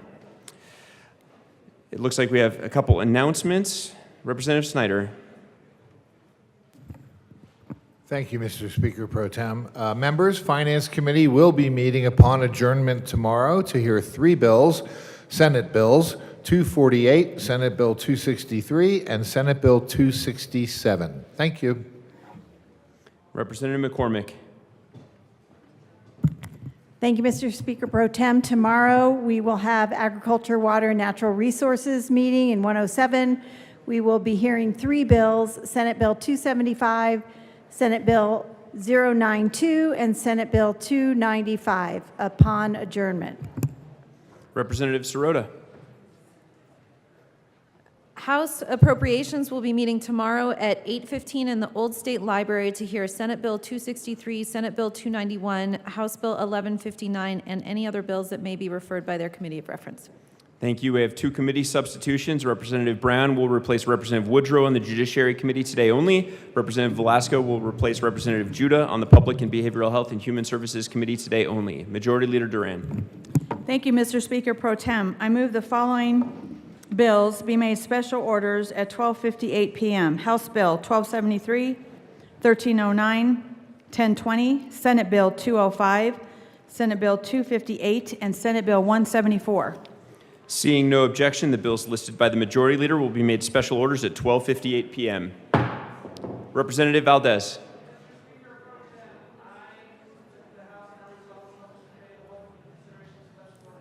Seeing no objection, the House will now resolve itself into the Committee of the Whole for consideration of special orders. Representative Valdez will take the chair.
The committee will come to order.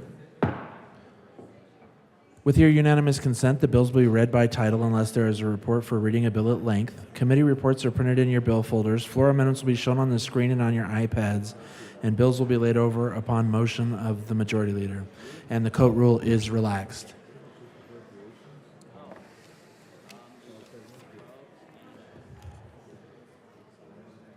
Mr. Schiebel.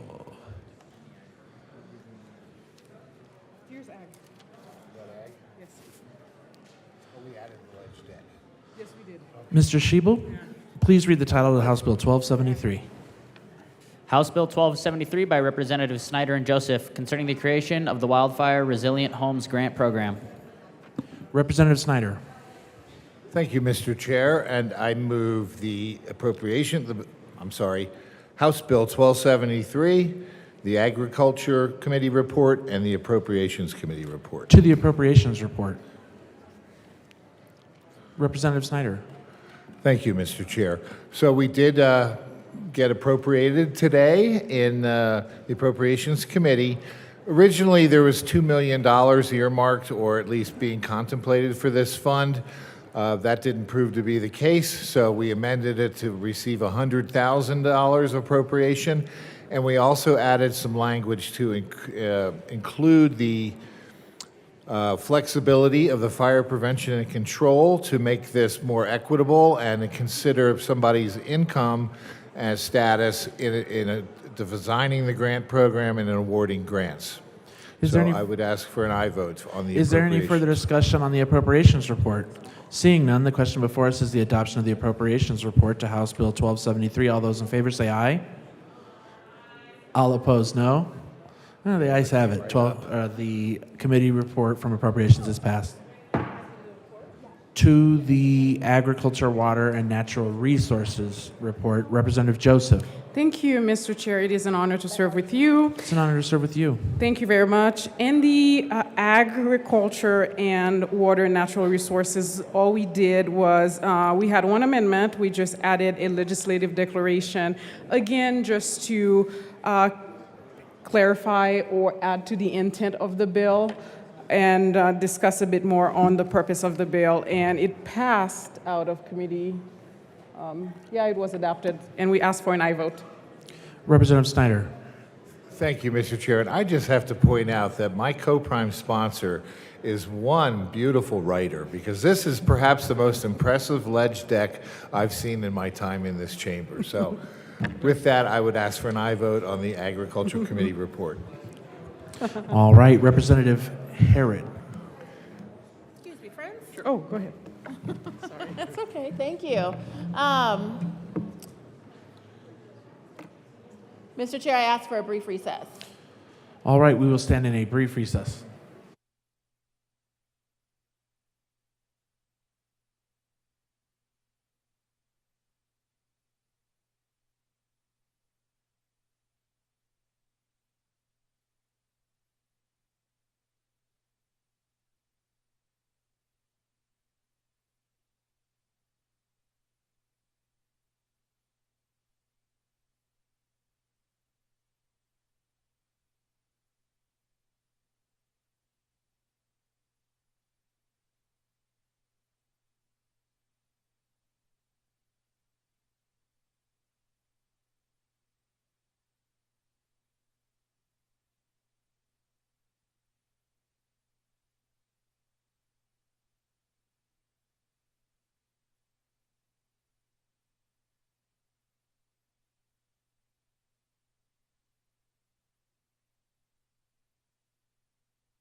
The committee will come back to order.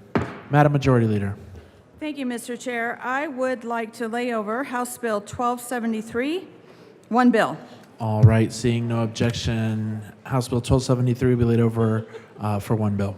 Mr. Schiebel, please read the title to House Bill 1309. House Bill 1309 by Representative Harrod concerning the restructuring of the performance-based incentive for film production in Colorado. Representative Harrod. Thank you, Mr. Chair, and I want to thank my co-prime sponsor, Representative Snyder, for joining me on this bill. Members, this creates a film incentive tax credit that has uplifts for rural Colorado as well as marginalized communities. I move 1309 and the Appropriations and Finance Committee reports. The Appropriations Committee limited the time frame for the first report. I ask for an aye vote. Is there any further discussion on the appropriations report? Seeing none, the question before us is the adoption of the appropriation report to House Bill 1309. All those in favor say aye. Aye. Aye. All opposed, no. The ayes barely have it.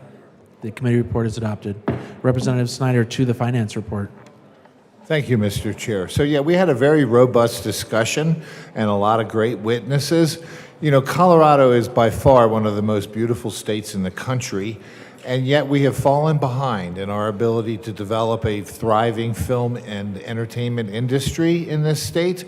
Many other states, especially surrounding states, are making heavy investments into attracting and retaining talent and film producers and all people in all aspects of that, of the film industry. And I think it's time for Colorado to get up to speed and tout the beauty of our state and the talent of our people.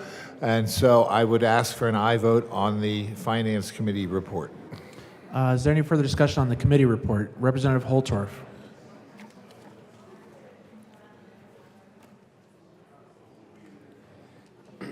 Thank you, Mr. Chair.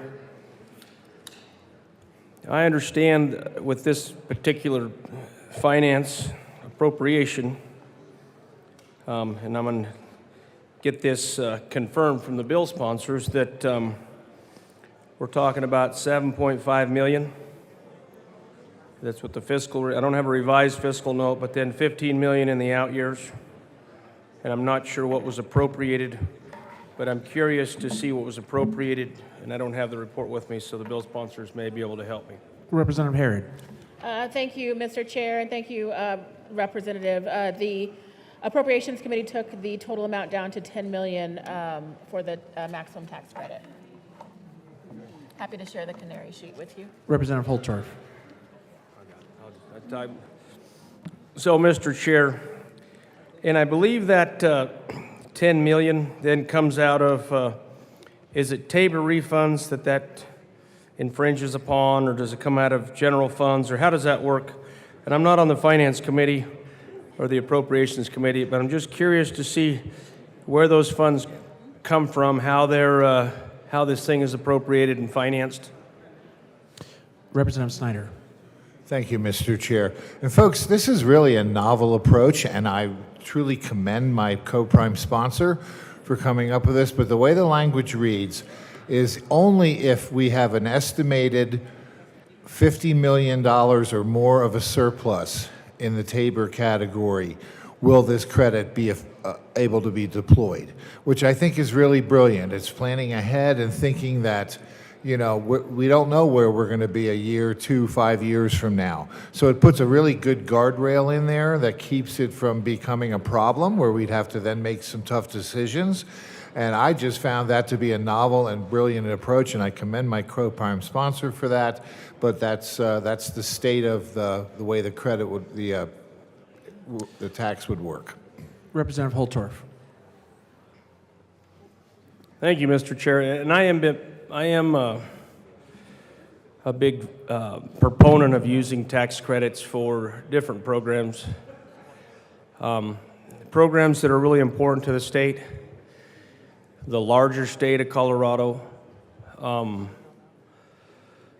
But I understand in the novel idea that it directly pulls money out of what would be Tabor tax refunds.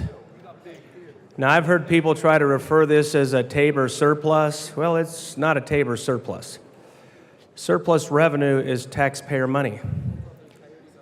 Taxpayer money under Tabor is a taxpayer refund.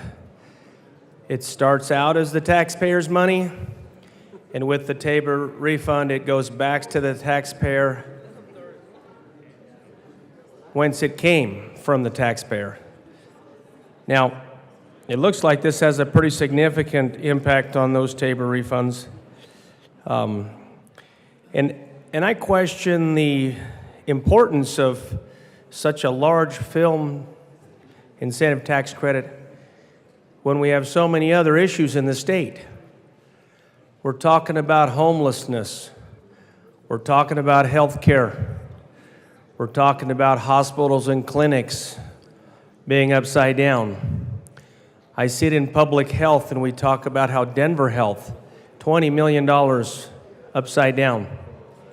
Actually, it was $200 million, I think it was what it was. So I really have concerns about where this money's coming from, how we're getting this money, and how much money we're giving to incentivize the film industry, which happens to be doing quite well. And there's a lot of other businesses, if you think about it, across the business space, there's a lot of other businesses that I could see, including businesses that I represent in rural Colorado, that would be shocked if something like this were to be offered to that industry or that sector in that large amount. So I have a little bit of concerns about that, and I'm working on an amendment to address this issue here with respect to this bill that I'll be presenting soon. All right, seeing no further discussion on the committee report, the question before us is the adoption of the Finance Committee report to House Bill 1309. All those in favor say aye. All opposed, no. The ayes have it. The finance report is adopted. Back to the bill. Is there any further discussion? Representative DeGraff.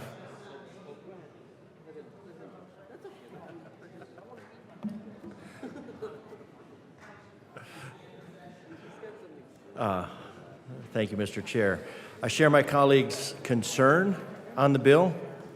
I like the idea. I think there's a lot of benefits to encouraging film industry. People do like to go and visit these locations, and yeah, you did. And there's a lot of film industry. I think one thing that's important to note here is that businesses respond to taxation. People respond to taxation. And when you lower that burden, you encourage business.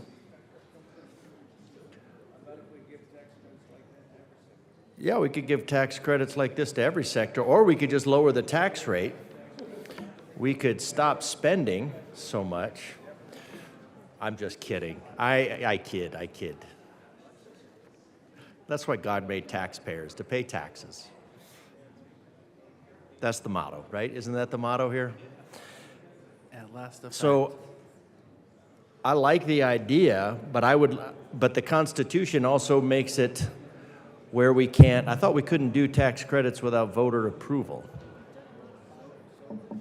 And I think we need to, again, I'm for it. I think we need to reduce the taxation on businesses in general. I think this will probably bring money in, but there is an underlying issue here.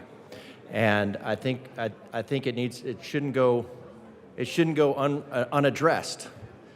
That we should just flat out lower the taxes and get the heel of government off the neck of business, so that we can grow these things. I don't think it would be probably all that big of a percentage if we just cut the business tax rates, especially in those areas that would affect them, the industry, but then would also carry over fairly into the other industries, or just, a straight out tax cut that would, and we could just not spend.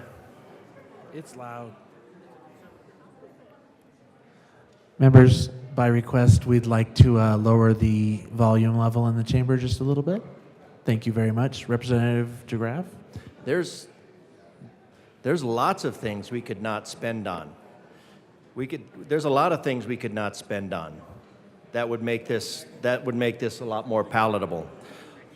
That would actually where this would have an actual positive impact on our economy, and we could take it out of that same fund, like I would say not pumping hundreds of millions of dollars into the hole in the ground. Yeah, the sponsors are not making noise, I promise you that. And I'm a little concerned when we start, as this body, referring to a Tabor surplus, because what a Tabor surplus means is we took more money from the government, we took more money from the taxpayers than the taxpayers owed. And if we take more money from the taxpayers than the taxpayers owed, that money belongs to the taxpayers. It is not for us to discretionary spend. So this is a neat idea, but we have other means to do it. We could make tax cuts across the board. We could put some sanity in our energy policy.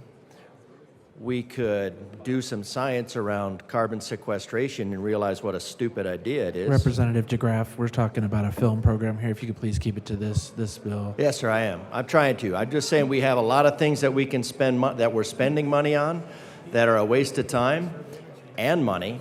And this would actually be something good to spend the money on, but we can't just take the taxpayers' refund. We can't just take the taxpayers' money because we took too much of their money and then spend that money. even if it is going to come back around to them, which is the theory that there will be more money that comes in, but it is still their money. And the taxpayers get to determine what they do with their money. It's more of a principle thing, because otherwise we start spending their money on things that we think that we should spend their money on and not them. So we need to find cuts within our own house. We need to find cuts within our own house to make sure that we're not just spending our taxpayer money just because we took too much of their money. So I'm conflicted on this bill. I think it's a neat idea. I think it would bring money into the state, but it's being funded with money that does not belong to the state. So I'll have to ask for a no vote on this at this point. Representative Tatone. Representative Holtorf, it's Tatone. Oh, I'm sorry. Okay, Representative Holtorf. Thank you to Representative Tatone for giving me the grace to speak before. Now, I just found something out. That what the amendment I was going to ask for, the bill sponsor told me was put on the sunset. Provisions, guardrails for the funding have been put on. Just found that out. So, I can get behind this bill if it applies to all Western movies filmed in rural Colorado. And I'll be a yes vote. All right, Representative Tatone. Thank you, Mr. Chair. And I rise in support of this amendment. The film industry is a really great industry, and it brings a lot of jobs, and it brings a lot of revenue here, and especially in the rural areas where films are made, and it attracts tourists to go to those areas. But, you know, I think that this bill needs to go a little bit further in the celebration of film, and I move Amendment L003 and ask for it to be displayed. All right, L003 has been properly moved and is now displayed. Thank you, Mr. Chair. Yeah, Representative So this amendment says that film means this, and this is a kind of embodiment of what film is. And I think that this really depicts a great aspect of what film is, and I think my colleague has something to say about it. Representative Weinberg. Thank you, Mr. Chairman. Fellow colleagues, very interesting amendment. I would like to substitute, and I move the UNO reversal amendment. All right, the amendment has been moved and is now displayed. Tell us about the amendment. Oh, UNO. Mr. Chair, if you've ever played UNO, I believe this amendment is self-explanatory. And I will kick it back to the fine Representative Tatone. Representative Tatone. Well played, Representative Weinberg. Well played. I have nothing to retort to the substitute amendment, and I withdraw my previous amendment to the higher card, of course. L003 will be withdrawn. Representative Weinberg. Thank you, Mr. Chair. I urge an aye vote. You need to withdraw your amendment as well, unless you actually want to vote. Okay, Representative Herod. I know.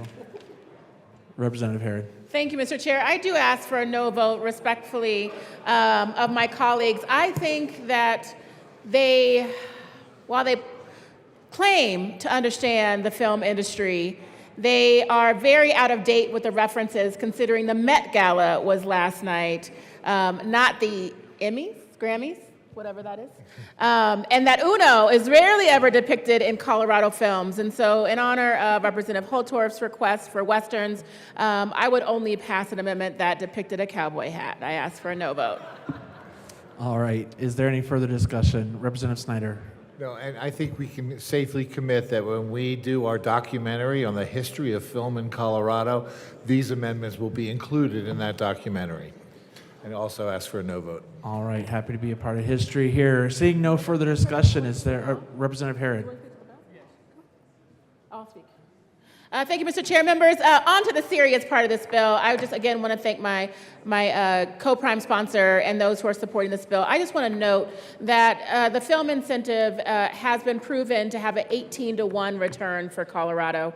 It is a huge, huge, huge incentive for Colorado. It is not well utilized. It's underutilized because the states around us have hundreds of millions of dollars they're putting to their films. And in fact, they are claiming to shoot in Colorado, but shooting just on the other side of the border where they can receive these tax incentives. And I do ask for an aye vote on the bill. All right, Representative Weinberg. Thank you, Mr. Chair. Again, on a serious note, I've heard this through committee. I'm originally, before I moved to Colorado, I'm from California. I have a few clients of mine that are actually still in California. I deal with the film industry a lot. I'm very well aware of what's happening in the industry at this point in time with how much competition. If we can draw people into Colorado, this is a beautiful state. I think we should really think carefully when we're talking about conservative principles about tax credits, for Pete's sake. So please, on behalf of the Conservative Caucus, I urge an absolute aye vote. All right, seeing no further discussion, the question before us is the adoption of House Bill 1309. All those in favor say aye. Aye. All opposed, no. The ayes have it. House Bill 1309 is passed. Mr. Schiebel, please read the title of the House Bill 1273. House Bill 1273 by Representative Snyder and Joseph concerning the creation of the Wildfire Resilient Homes Grant Program. Representative Snyder, we're going to have you move the agriculture water report and the bill. Yeah. Just the ag, not a pros. Mr. Chair, I move the Agriculture Committee report and House Bill 1273. All right, to the agriculture report. Well, to revisit the issue, we only added a legislative declaration into the bill, and that was the aforementioned work of masterpiece accomplished by my co-prime sponsor, Representative Joseph. So that's all we did, and I would ask for an aye vote on the Agriculture Committee report. All right, seeing no further discussion on the committee report, the question before us is the adoption of the Agriculture, Water, and National Resources Report to House Bill 1273. All those in favor say aye. All opposed, no. The Agriculture, Water, and Natural Resource Report is adopted. Representative Herod. Thank you, Mr. Chair. I move Amendment L004 and ask that it be displayed. All right. That has been properly moved and is now displayed. Tell us about the amendment. Thank you, Mr. Chair. I want to thank the bill sponsors for our conversation just this morning in committee, and of course, to staff who worked so diligently on this amendment. This amendment basically just ensures that there is some type of means testing for this funding. Specifically, it says it must consider whether a property is the primary residence of the homeowner and also income or assets from all sources of the homeowner. I ask for an aye vote. Representative Snyder. Thank you, Mr. Chair. And I want to thank Representative Herod for bringing this amendment. It adds to the bill. It makes it a better bill. We were struggling with how to get the language right to make sure that this is a program that's available to all homeowners and take into consideration income, assets, and means. Adding in it, whether it's a primary residence or a second home, makes sense to me, and it's the kind of thing that we want fire prevention and control examining as they roll out this program. So I would ask for an aye vote on L004. All right, seeing no further discussion on L004, the question before us is the adoption of L004. All those in favor say aye. Aye. All opposed, no. The ayes have it. Amendment L004 is adopted. Is there any further discussion on the bill? Seeing none, the question before us is the adoption of House Bill 1273 as amended. All those in favor say aye. Aye. All opposed, no. The ayes have it. House Bill 1273 as amended is passed. Mr. Schiebel, please read the title of House Bill 1020. House Bill 1020 by Representative Ricks concerning social equity licenses in the regulated marijuana business. The committee will stand in a brief recess. Oh, she's here. Okay. We won't stand in a brief recess. Representative Ricks. Thank you, Mr. Chair. I bring to you HB 1020, and I move the committee reports. Can you move the bill as well? And the bill, HB 23-1020. to the appropriations report. In appropriations, we received funding this morning for the bill. All right, seeing no further discussion, the question before us is the adoption of the appropriations report. All those in favor say aye. Aye. All opposed, no. The ayes have it. The appropriations report is adopted. To the finance report. In finance, we basically added amendments, and we were able to get some agreement with the Department of Revenue and Marijuana Enforcement Division, and we ask for your yes vote. Is there any further? Okay, I'm told you may have an amendment to the finance report. Yes, we do. So let's move that real quick. Can we take a brief recess? Thank you. The committee will stand in a brief recess.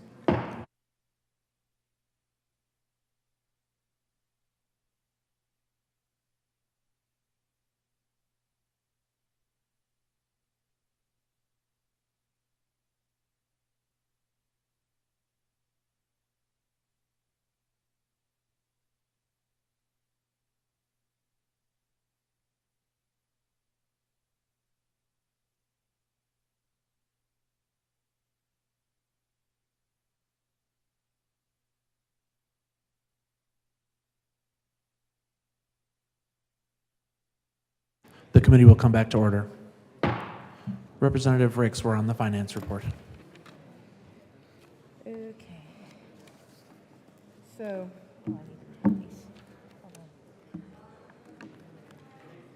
I have several amendments to move. Just one at a time, and Okay. if there's any to the finance report, we'll do those first.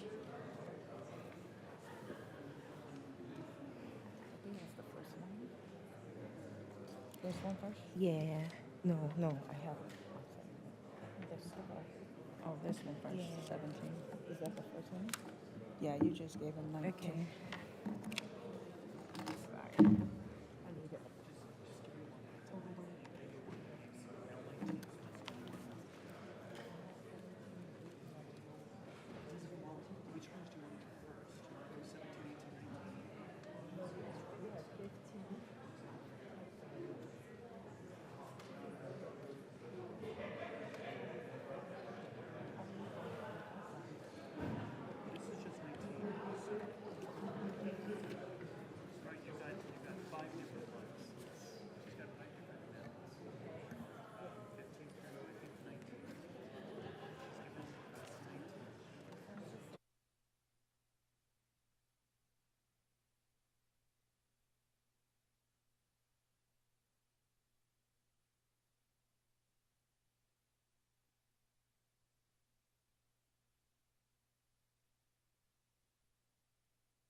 You don't have a 16. Okay, we should only have 15.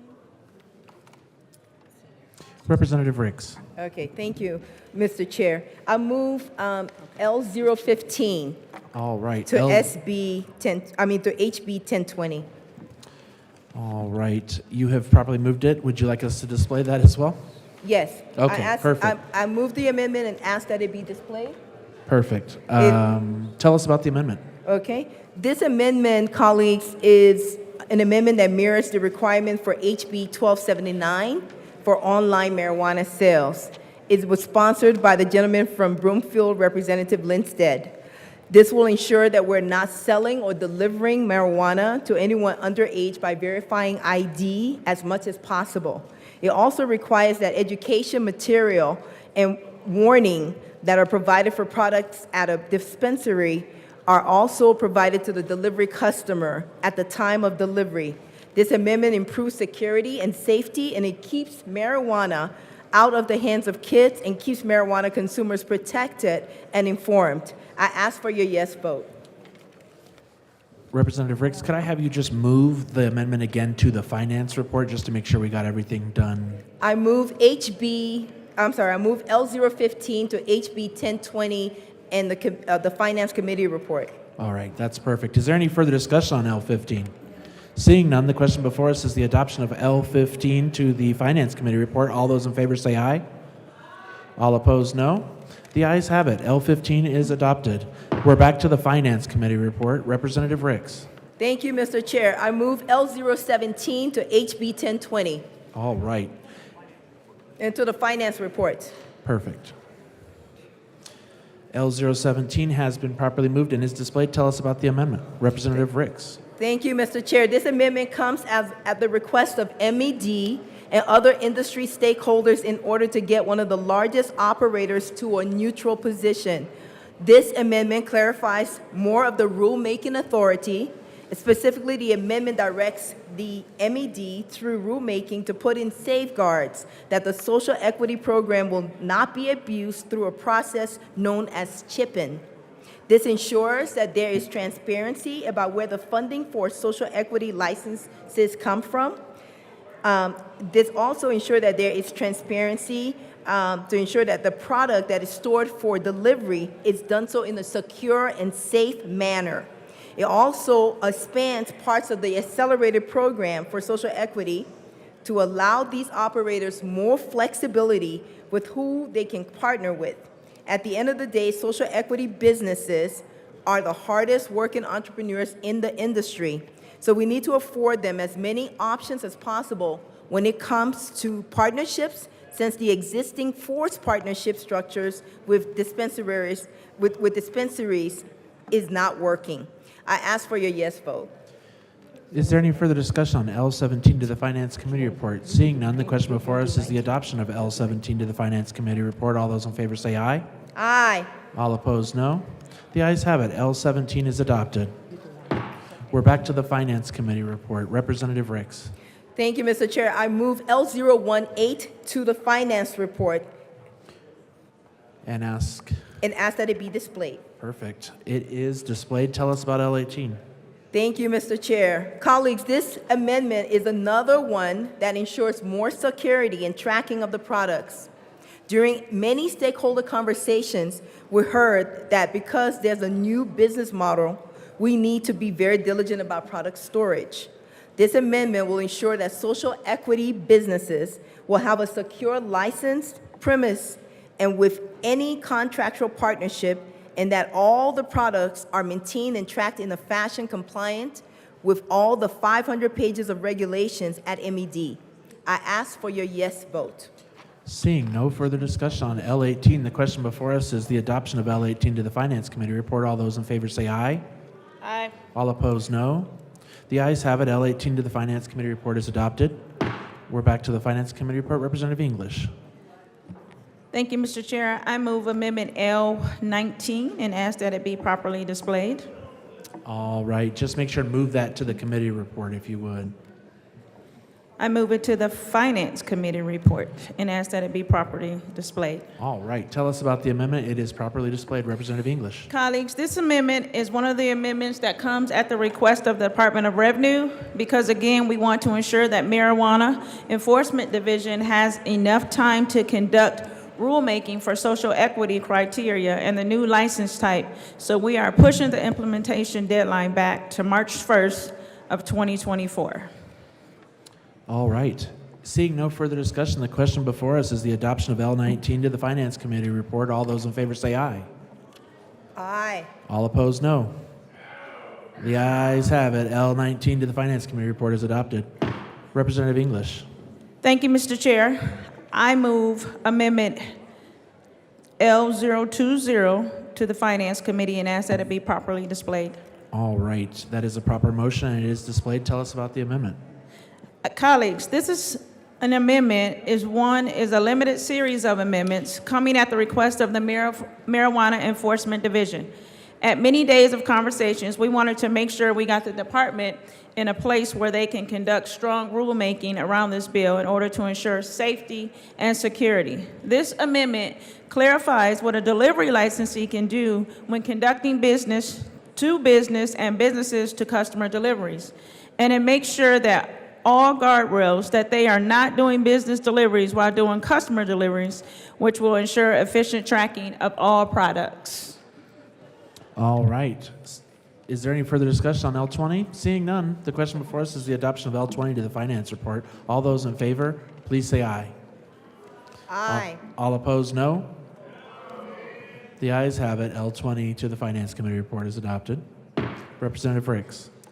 So we ask for your support, members, on this bill. What this bill does is it creates an independent delivery license for social equity entrepreneurs or people in the cannabis industry. It's going to provide equitable opportunities for success of social equity businesses. It's going to unchain the social equity transporters from forced contracts with dispensaries. It allows for social equity companies to control their own business. It also provides more collaborative and profitable partnerships with social equity businesses and the established industry. It will create an independent delivery license for a conservative number of operators.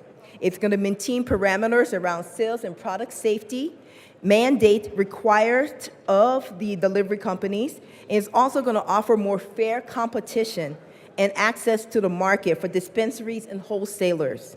It will provide incentives for existing cannabis businesses to foster and to mentor new social equity businesses.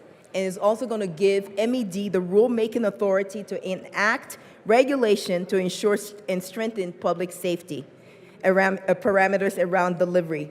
Overall, what's been going on in Colorado is that we have marijuana that has been around for 21 years. It is largely dominated by an oligarchy of private equity companies and conglomerates. They have basically pushed out small businesses and don't want to see them come into the market. So this is going to help small businesses get into the market and have a competitive opportunity within this space. We ask for your support on this bill to make sure that that Colorado is inclusive and that these small businesses get a chance to grow wealth for their families. We ask for your yes vote. All right. Seeing no further discussion on the finance report, the question before us is the adoption of the finance report to House Bill 1020 as amended. All those in favor say aye. Aye. All opposed, no. The ayes have it. The finance report as adopted or as amended is adopted. We're to the Business Affairs and Labor report. Representative Ricks. Thank you, Mr. Chair. So in Business Affairs, we went through the committee and basically were able to pass it out of committee and go on to finance. Is there any further discussion of the Business Affairs and Labor report? Seeing none, the question before us is the adoption of the Business Affairs and Labor report to House Bill 1020. All those in favor, please say aye. Aye. All opposed, no. The ayes have it. The Business Affairs and Labor report is adopted. Is there any further discussion on the bill? Seeing none, the question before us is the adoption of House Bill 10. Oh, did you want to speak on the bill? All right, Representative Frizzell. Thank you, Mr. Chair. Good afternoon to you. Good afternoon to you. Thank you, sir. Members, I've had the hat trick with this bill.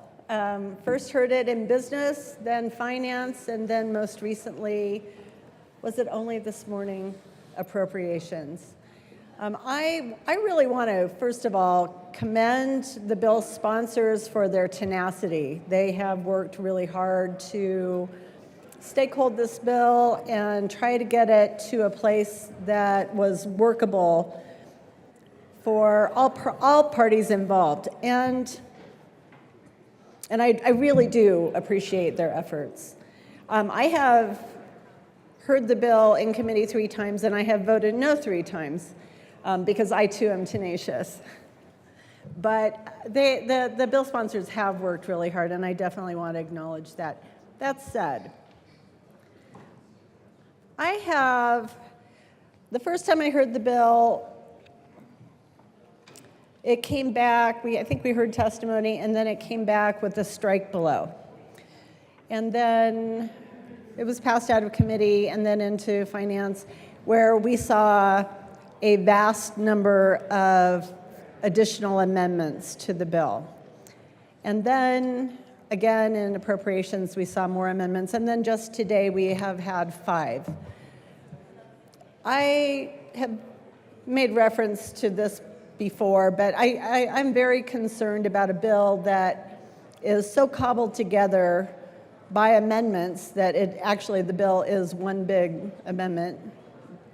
And I would move that this bill be returned to Finance for full consideration, to the House Finance Committee for full consideration of the bill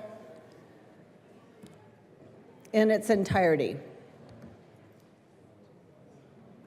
That's a proper motion. Stand by for 1 second, Representative Frizzell.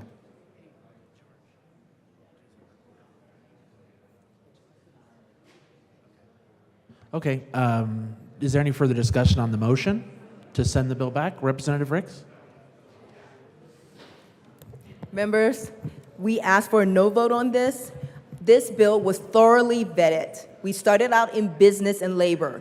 In business and labor, we went through all of the provisions of this bill. We came in with a strike below. And after that, we had to go through finance. And the reason we had to go through finance is because the Marijuana Enforcement Division is looked over by finance. Finance is the reporting authority for that body. And through that finance committee, we offered 8 amendments because of all the work and stakeholding that we had done previously with this bill. So there is no need to go back to finance. We have continued to make progress on this bill, and it has been thoroughly vetted in 3 different committees. Members, we ask for your yes vote. Thank you. Your no vote on this motion.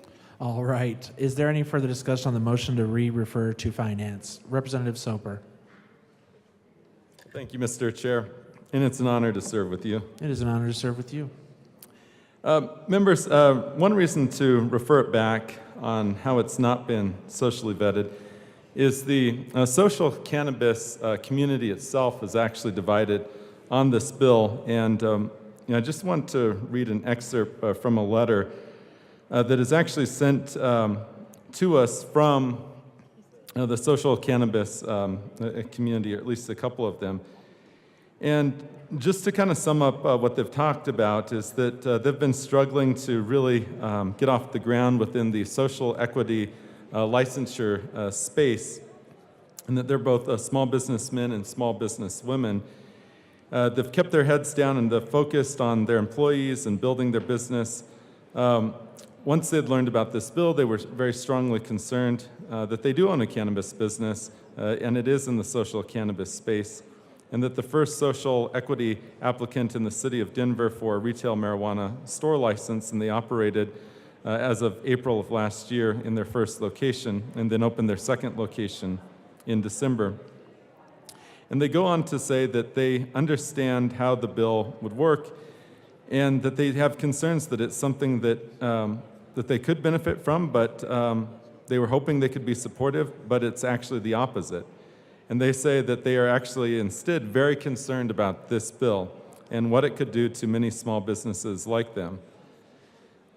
I do think we ought to listen to individuals who are in the social cannabis space, who are writing letters to us as members of the House of Representatives expressing their concern. And I mean, I take this to heart when people send me a letter and they say, Matt, this is my industry, I'm in this particular space, I'd like you to speak out against this. And that's what I'm down here doing. And that I do believe this is the right thing to do, to refer it back to finance, because it has not been fully vetted. There is still a lot more work to be done on this particular bill. That even the marijuana industry group is not even in support of this bill. So there's so many things that were not considered and not listened to that referring it back only makes sense, and I'd ask for a yes vote. Thank you. Is there any further discussion on the re-referral motion? Seeing none, the question before us is the motion to re-refer House Bill 1020 to Finance. All those in favor say aye. All opposed, no. The noes have it. The motion to re-refer to Finance is failed. We're back to the bill. Is there any further discussion on House Bill 1020? Seeing none, the question before us is the adoption of House Bill 1020 as amended. Wait, no, not as amended. All those in favor say aye. All opposed, no. The ayes have it. House Bill 1020 is passed. Mr. Shebo, please read the title to Senate Bill 205. Senate Bill 205 by Senators Bridges and Lundin, also Representatives Martinez and Wilson, concerning a scholarship program for Colorado high school graduates that prioritizes awards for students pursuing high priority post-secondary pathways and in connection therewith making an appropriation. Representative Martinez. Thank you, Mr. Chair. I move Senate Bill 23-205 and the Education and Appropriation Committee report. Just the bill today, Representative Martinez, so we'll just stick to the bill. Tell us about the bill. Representative Wilson. Thank you, Mr. Chair. This is Senate Bill 205 that addresses two issues. One, the work shortage in Colorado and higher education. This bill puts students coming out of high school into scholarships and apprenticeships to help move forward in the workforce without going directly into a four-year institution.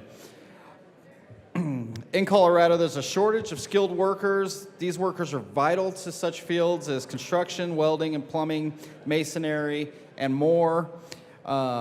Currently, the General Contractors Association says... Members, if we could just keep it down. My apologies, Representative Wilson. It's just getting a little hard to hear. If we could just keep it down a little bit, appreciate it very much. Thank you. Representative Wilson. Thank you.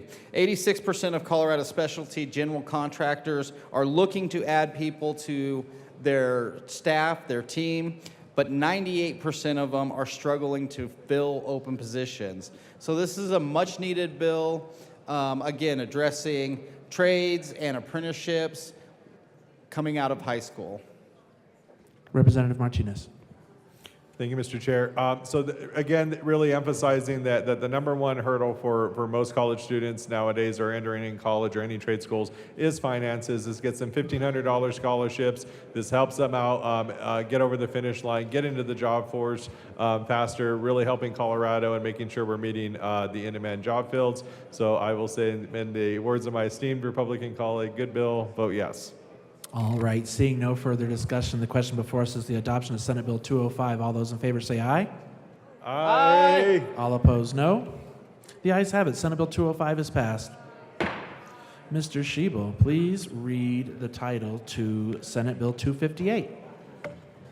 Senate Bill 258 by Senators Buckner and Lundin, also Representatives Michelson, Janae, and Bradfield, concerning consolidating duties under the authorization process for Colorado educator preparation programs from the Department of Higher Education to the Department of Education and in connection therewith, making an appropriation.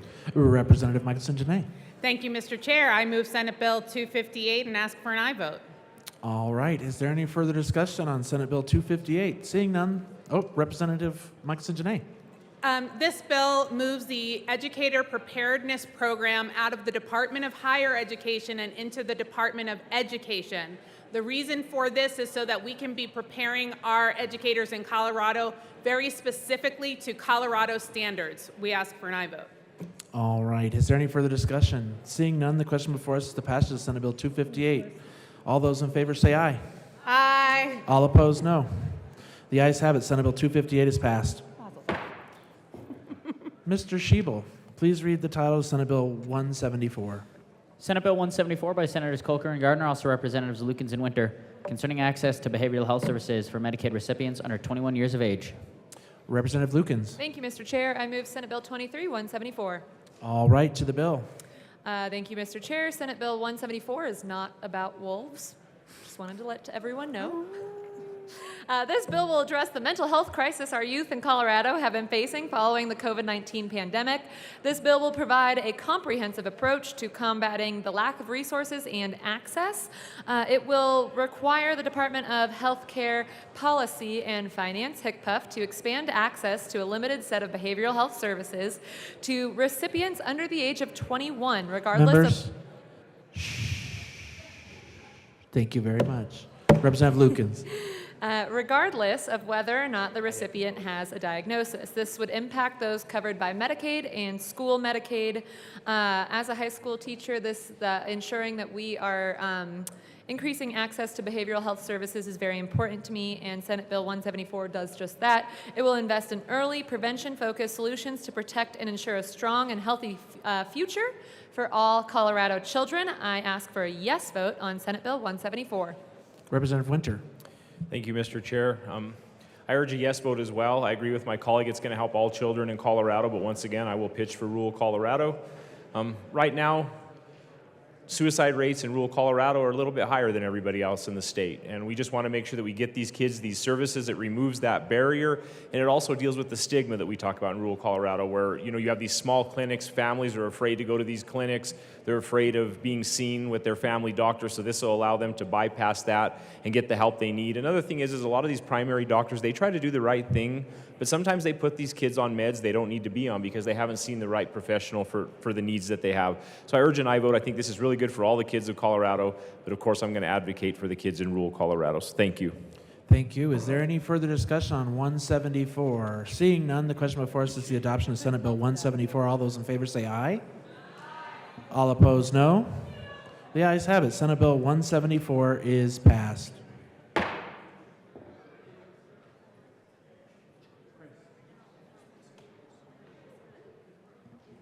The committee will stand in a very brief recess.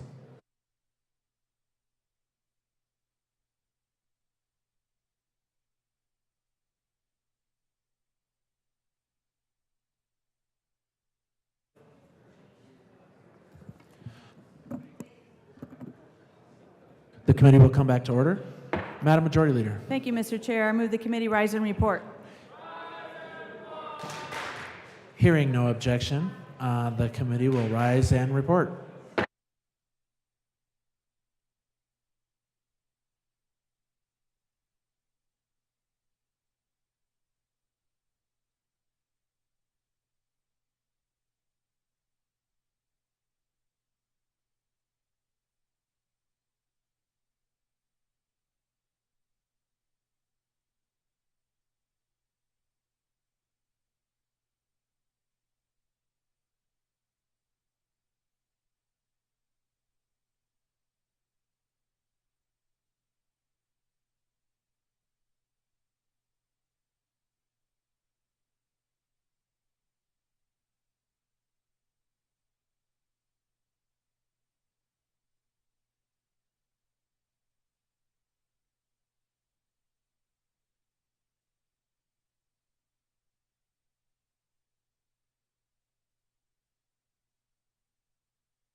The House will come back to order.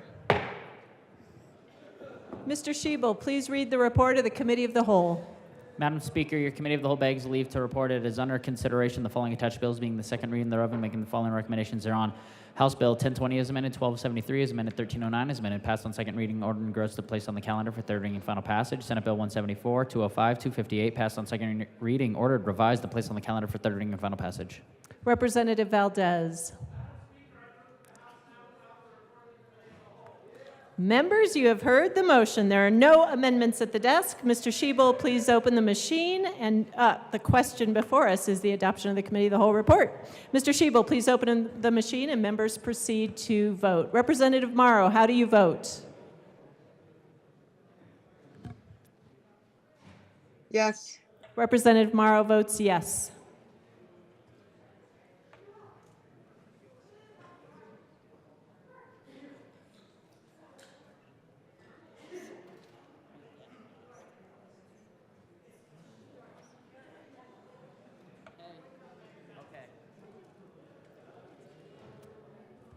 Representative Ricks, Gonzalez Gutierrez, Snyder, Winter,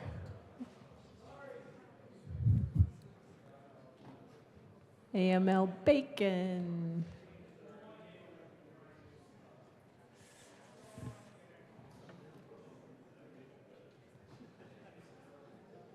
Rep. Snyder is excused.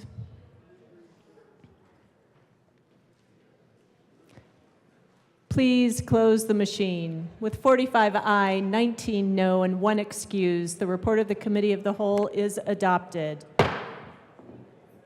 Announcements.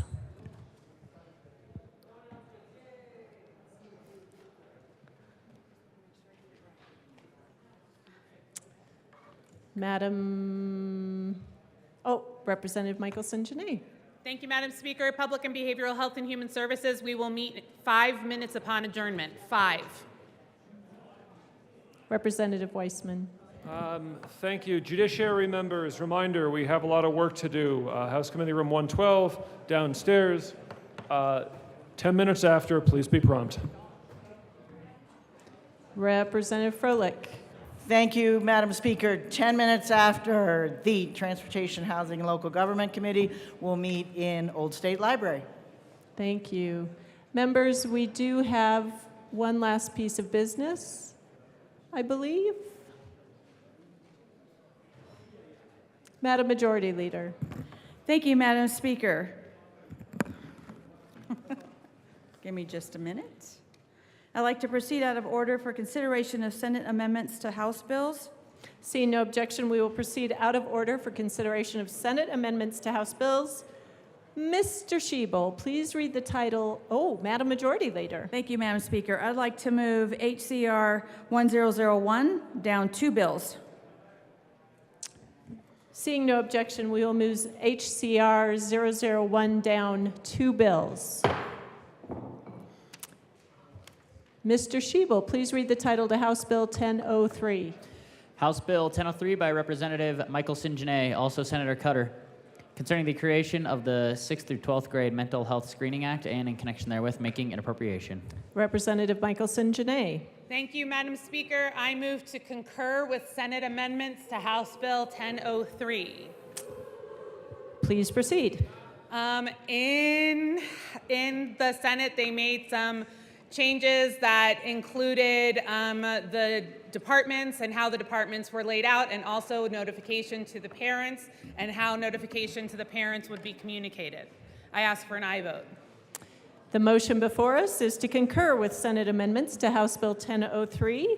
Seeing no further discussion, Mr. Schiebel, please open the machine and members proceed to vote. Representative Morrow, how do you vote? Yes. Representative Morrow votes yes.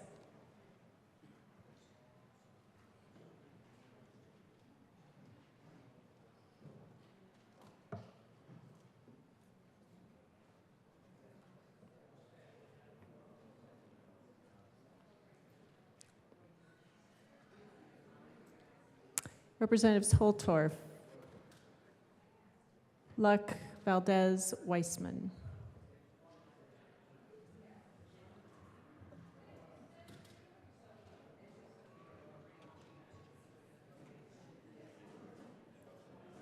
Please close the machine. With 64 aye, 1 no, and 0 excused, the motion to concur with Senate amendments to House Bill 1003 is adopted.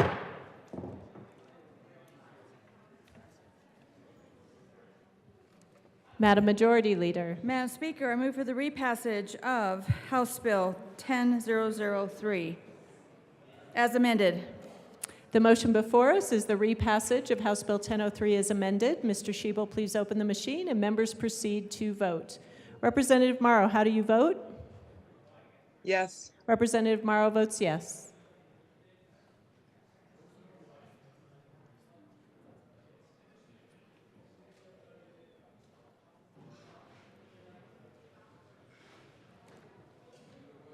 Representatives Brown, Degree, Kennedy, Holtorf, Joseph, Lindsay, Michelson, Janay. Please close the machine. With 46 aye, 19 no, and 0 excused, House Bill 1003, as amended, is repassed. Co-sponsors.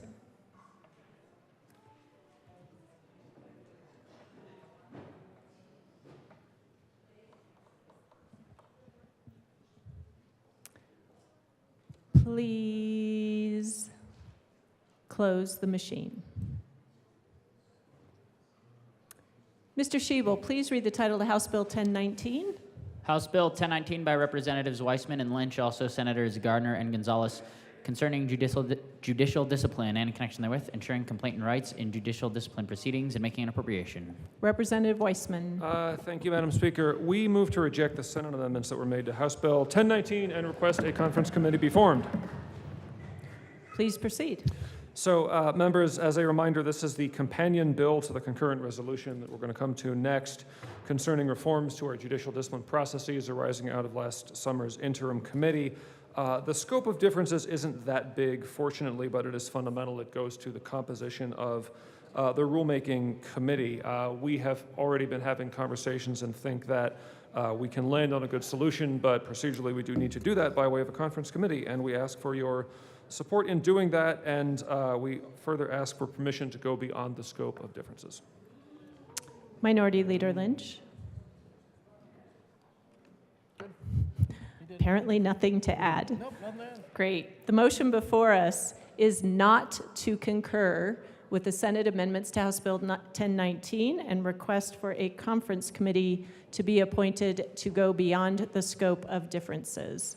Mr. Schiebel, please open the machine and members proceed to vote. Representative Morrow, how do you vote?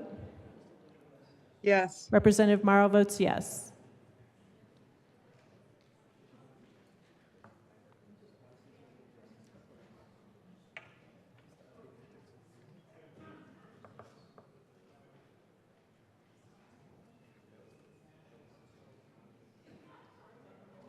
Please close the machine.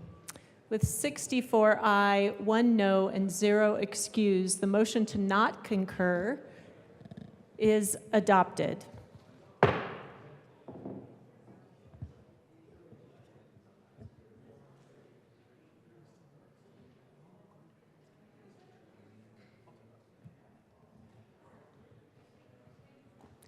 Mr. Schiebel, please read the title to House Concurrent Resolution 1001.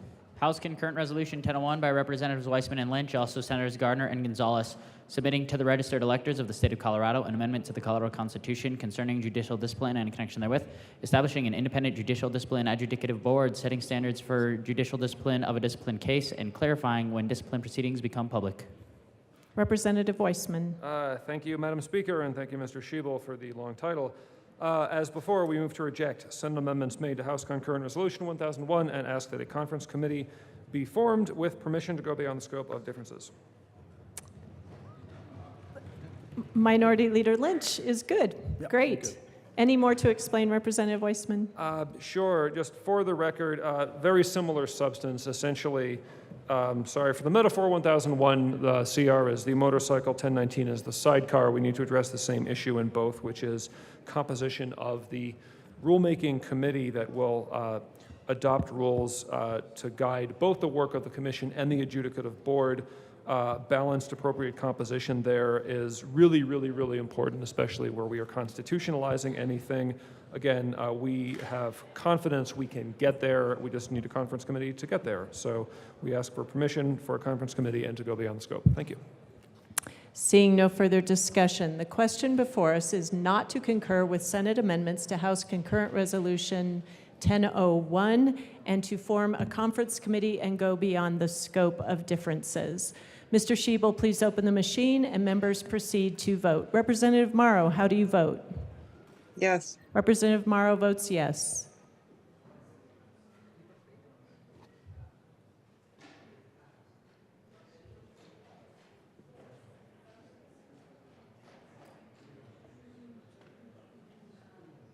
Representative DeGraff and Holtorf.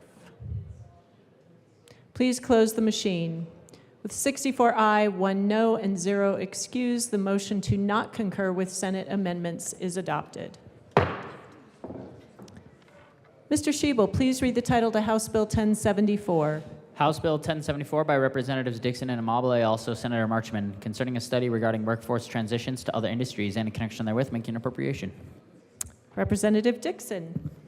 Thank you, Madam Speaker. I move to concur with Senate amendments to House Bill 1074. Please proceed. Representative Dixon.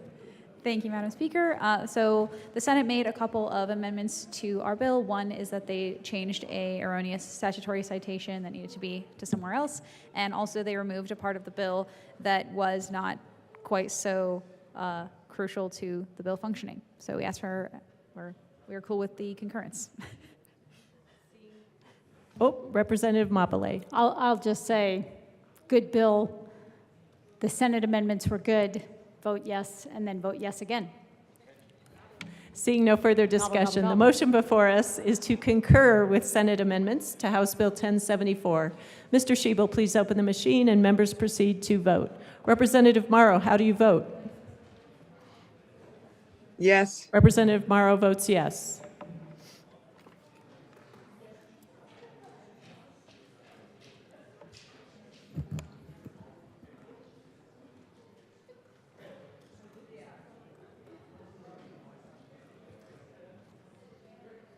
Representatives Frizzell and Ricks. Please close the machine.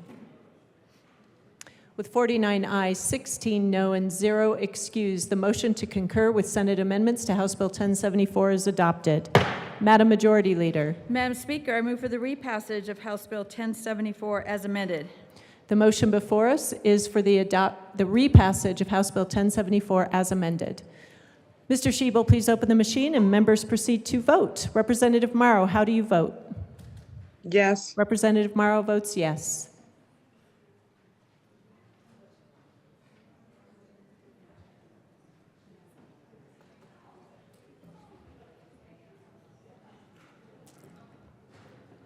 Please close the machine.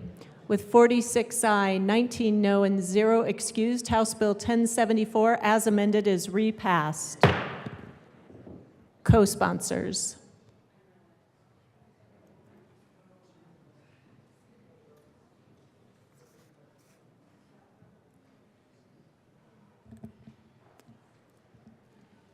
Please close the machine.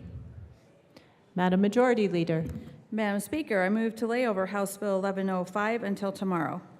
House Bill 1105 will be laid over until tomorrow. Madam Majority Leader. Madam Speaker, I move to remove House Bill 1161. It actually should have never been on this list. That was, I think, a mistake the Senate made, let's say. House Bill 1161 will be removed from this list. Love it. Madam Majority Leader. Madam Speaker, I move to lay over House Bill 1181 until tomorrow. House Bill 1181 will be laid over until tomorrow. Mr. Schiebel, please read the title to House Bill 1182. House Bill 1182 by Representatives Epps and Mabry, also Senators Fields and Gardner, concerning a requirement for remote public access to observe criminal court proceedings. Representative Epps. or Representative Mabry. Thank you, Madam Speaker. We move that the House accept the Senate amendments to House Bill 1182. We have a motion to concur with Senate amendments. Please proceed. Thank you, Madam Speaker. So the Senate amended this legislation to clarify that open court proceedings will not apply to juvenile cases, which we feel is good policy. The identity of those accused who are being tried in juvenile court should be protected. And then there was a clarification that said that courts on their own motion can move to turn off the cameras if they find a good reason to do so. And then they clarified that that would include violations of sequestration orders. So we move that the House concur. Representative Epps.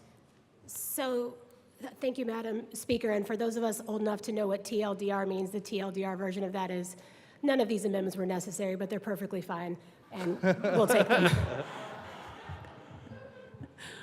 I love it. Seeing no further discussion, the motion before us is to concur with Senate amendments to House Bill 1182. Mr. Schiebel, please open the machine and members proceed to vote. Representative Morrow, how do you vote? Yes. Representative Morrow votes yes.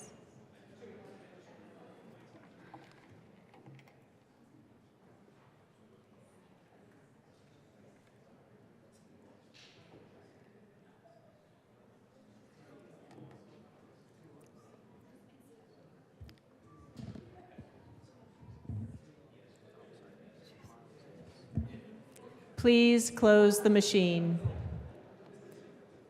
With 57 aye, 8 no, and 0 excused, the motion to concur with Senate amendments on House Bill 1182 is adopted. Madam Majority Leader. Madam Speaker, I move for the repassage of House Bill 1182 as amended. The motion before us is the adoption of House Bill 1182, the repassage of House Bill 1182 as amended. Mr. Schiebel, please open the machine and members proceed to vote. Representative Morrow, how do you vote? Yes. Representative Morrow votes yes.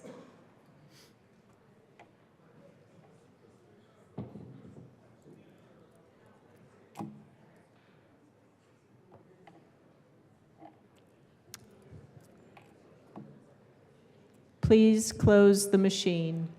With 60 aye, 5 no, and 0 excused, House Bill 1182 as amended is repassed. Co-sponsors.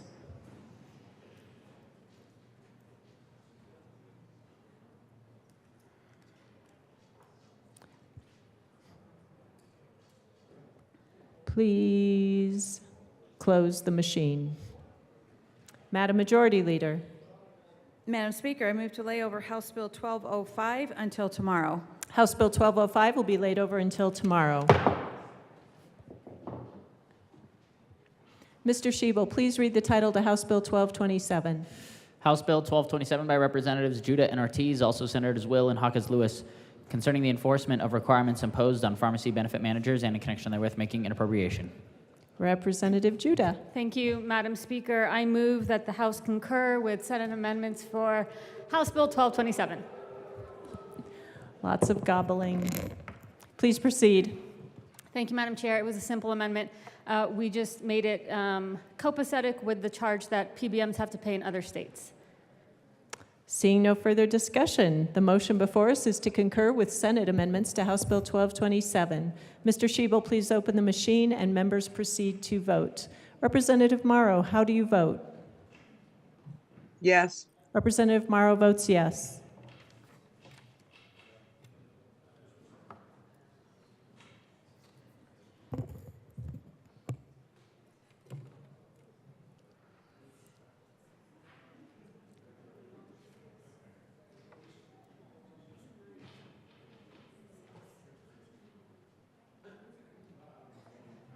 Representative Luck and Winter. Luck. Please close the machine. With 63 aye, 2 no, and 0 excused, House Bill 1227, Senate amendments. The motion to concur with Senate amendments to House Bill 1227 is adopted. Madam Majority Leader. Thank you, Madam Speaker. I move for the repassage of House Bill 1227 as amended. The motion before us is the repassage of House Bill 1227 as amended. Mr. Schiebel, please open the machine and members proceed to vote. Representative Morrow, how do you vote? Yes. Representative Morrow votes yes.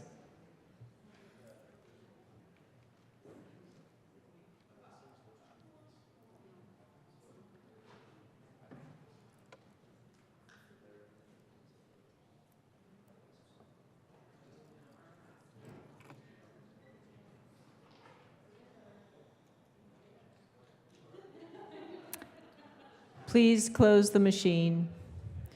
With 55 aye, 10 no, and 0 excused, House Bill 1227 as amended is repassed. Co-sponsors.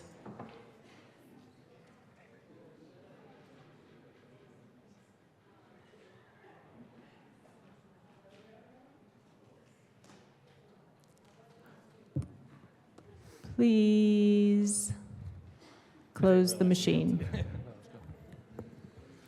Mr. Schiebel, please read the title to House Bill 1229.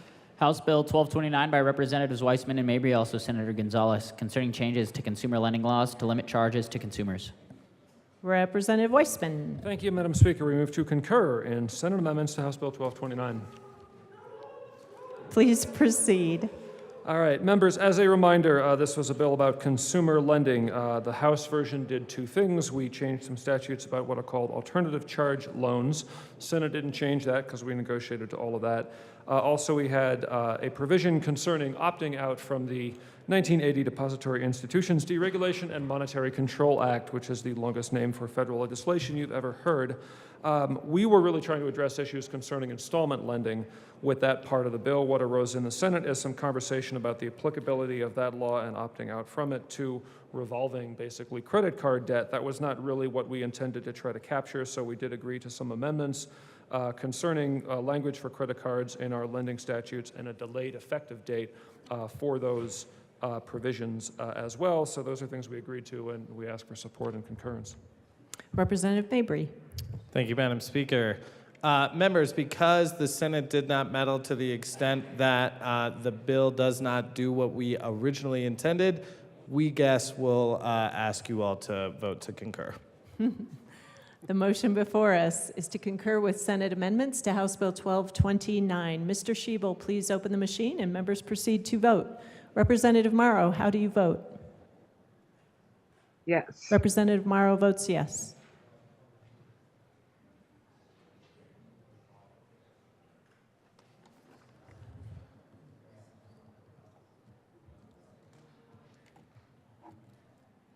Please close the machine. With 47 aye, 18 no, and 0 excused, the motion to concur with Senate amendments to House Bill 1229 is adopted. Madam Majority Leader. Madam Speaker, I move for the repassage of House Bill 1229 as amended. The motion before us is for the repassage of House Bill 1229 as amended. Mr. Schiebel, please open the machine and members proceed to vote. Representative Morrow, how do you vote? Yes. Representative Morrow votes yes.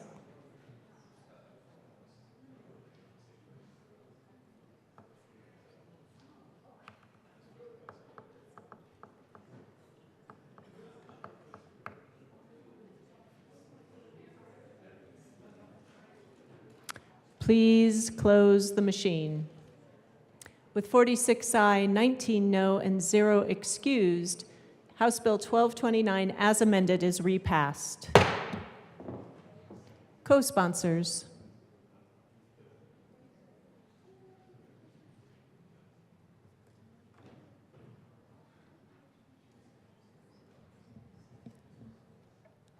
Please close the machine.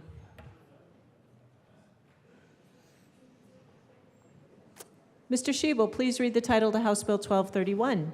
House Bill 1231 by Representatives McLaughlin and Puglisi, also Senators Marchman and Lundin, concerning improving mathematics outcomes in pre-kindergarten through 12th grade education and in connection therewith making an appropriation. Representative McLaughlin. Thank you, Madam Speaker. We move to concur with the Senate amendment to House Bill 1231. Please proceed. Please proceed. Rep. McLaughlin. Thank you. This adds an existing math program to our math bill, and it's mostly for best practices in teaching ninth graders math. So that's what it does. Assistant Minority Leader Puglisi. Thank you, Madam Speaker. This just makes our bill stronger and better, and we urge a yes vote. Thank you. Seeing no further discussion, the motion before us is to concur with Senate amendments to House Bill 1231. Mr. Schiebel, please open the machine and members proceed to vote. Representative Morrow, how do you vote? Yes. Representative Morrow votes yes.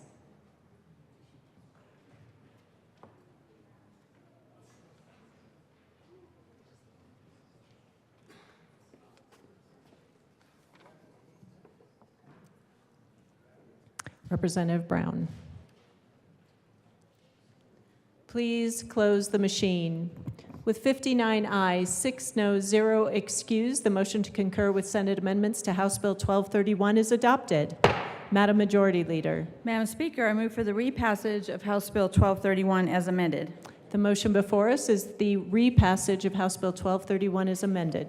Mr. Schiebel, please open the machine and members proceed to vote. Representative Morrow, how do you vote? Yes. Representative Morrow votes yes.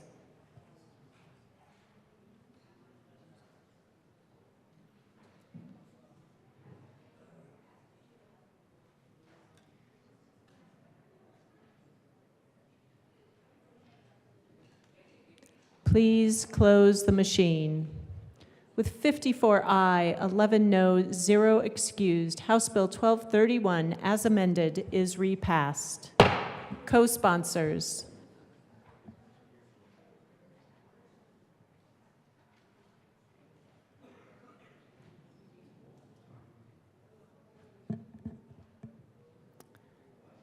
Please close the machine. Mr. Schiebel, please read the title to House Bill 1243. House Bill 1243 by Representative Amabile, also Senator Moreno, concerning changes to the hospital community benefit and in connection therewith making appropriation. Representative Amabile. Thank you, Madam Speaker. Before I say what I want to do, I would like to remind everybody that today is my 65th birthday. So you might consider being kind to an old lady. And I am going to concur with the Senate.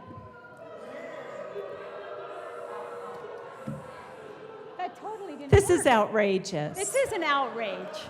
It's her 65th birthday. Gobble a little louder. Please proceed, Rep. Amabile. Okay, in the Senate, they made a few changes to the bill that made the bill better, and so I decided to go along with it. I asked for an aye vote. The motion before us is to concur with Senate amendments to House Bill 1243. Mr. Schiebel, please open the machine and members proceed to vote. Representative Morrow, how do you vote? Yes. Representative Morrow votes yes.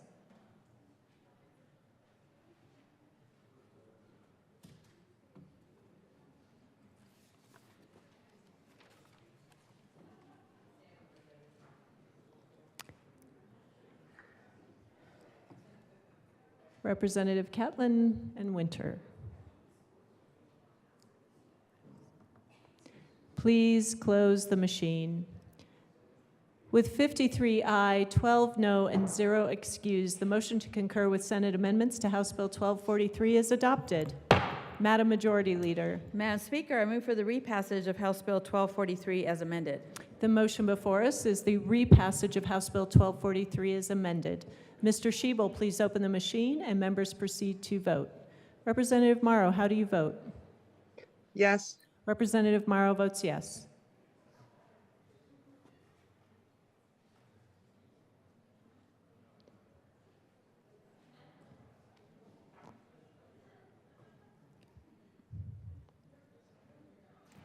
Please close the machine.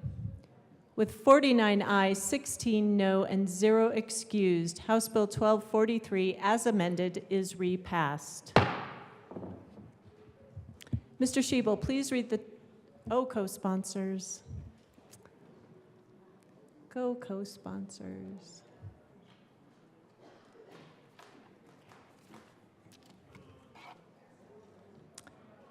Please close the machine. Mr. Schiebel, please read the title to House Bill 1272.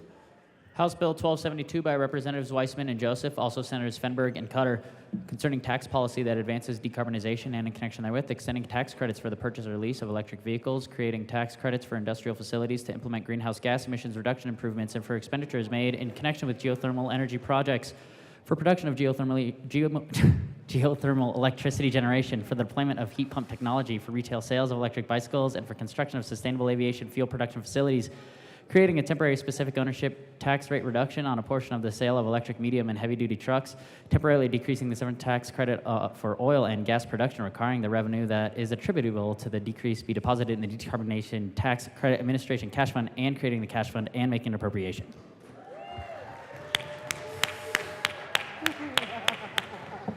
Although I do want to thank you, Mr. Schiebel, that was phenomenal, but your team up here thinks you should be fired for all that tongue tripping in there. Joking, joking. All right, Representative Weissman. Thank you, Madam Speaker, and I apologize, Mr. Schiebel, that was a lot of a title. We move to concur in Senate amendments to House Bill 1272. Please proceed. So, members, most of the amendments made in the Senate were technical. Our drafter, who really deserves hazard pay on this one, caught a number of things in the way of internal section references or conforming amendments to things that we had done previously. In the House, there was some further work to update language in the geothermal section of the bill, and we revisited the bike section of the bill to make sure that we have a balance between the cost of verification processes and making sure that those function as we want to. So we ask for your support in concurrence.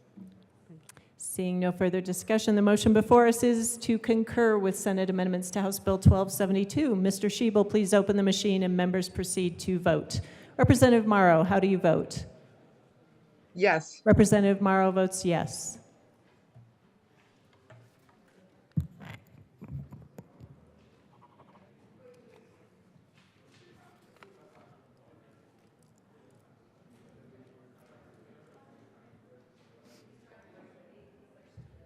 Please close the machine. With 46 aye, 19 no, and 0 excused, the motion to concur with Senate amendments to House Bill 1272 is adopted. Madam Majority Leader. Madam Speaker, I move for the repassage of House Bill 1272 as amended. The motion before us is the repassage of House Bill 1272 as amended. Mr. Schiebel, please open the machine and members proceed to vote. Representative Morrow, how do you vote? Yes. Representative Morrow votes yes.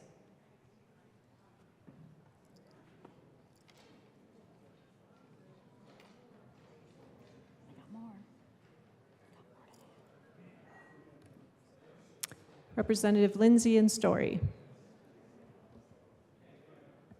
Please close the machine. With 46 aye, 19 no, and 0 excused, House Bill 1272 as amended is repassed. Co-sponsors.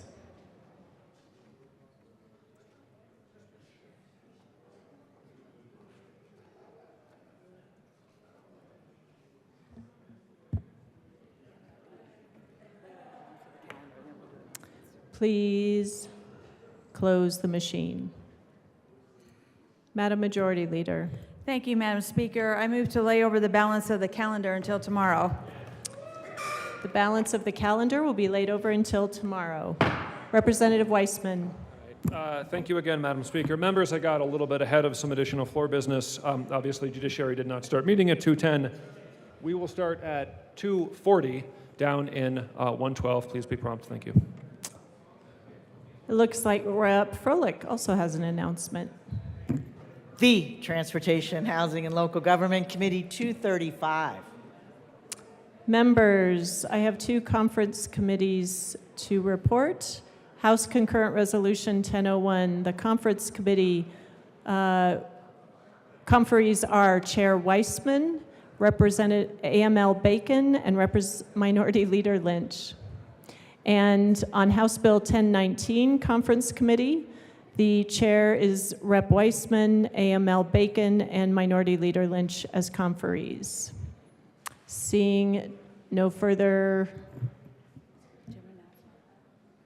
Announcements. Madam Majority Leader. Thank you, Madam Speaker. I move the House stand in recess until later today. The House will stand in recess until later today.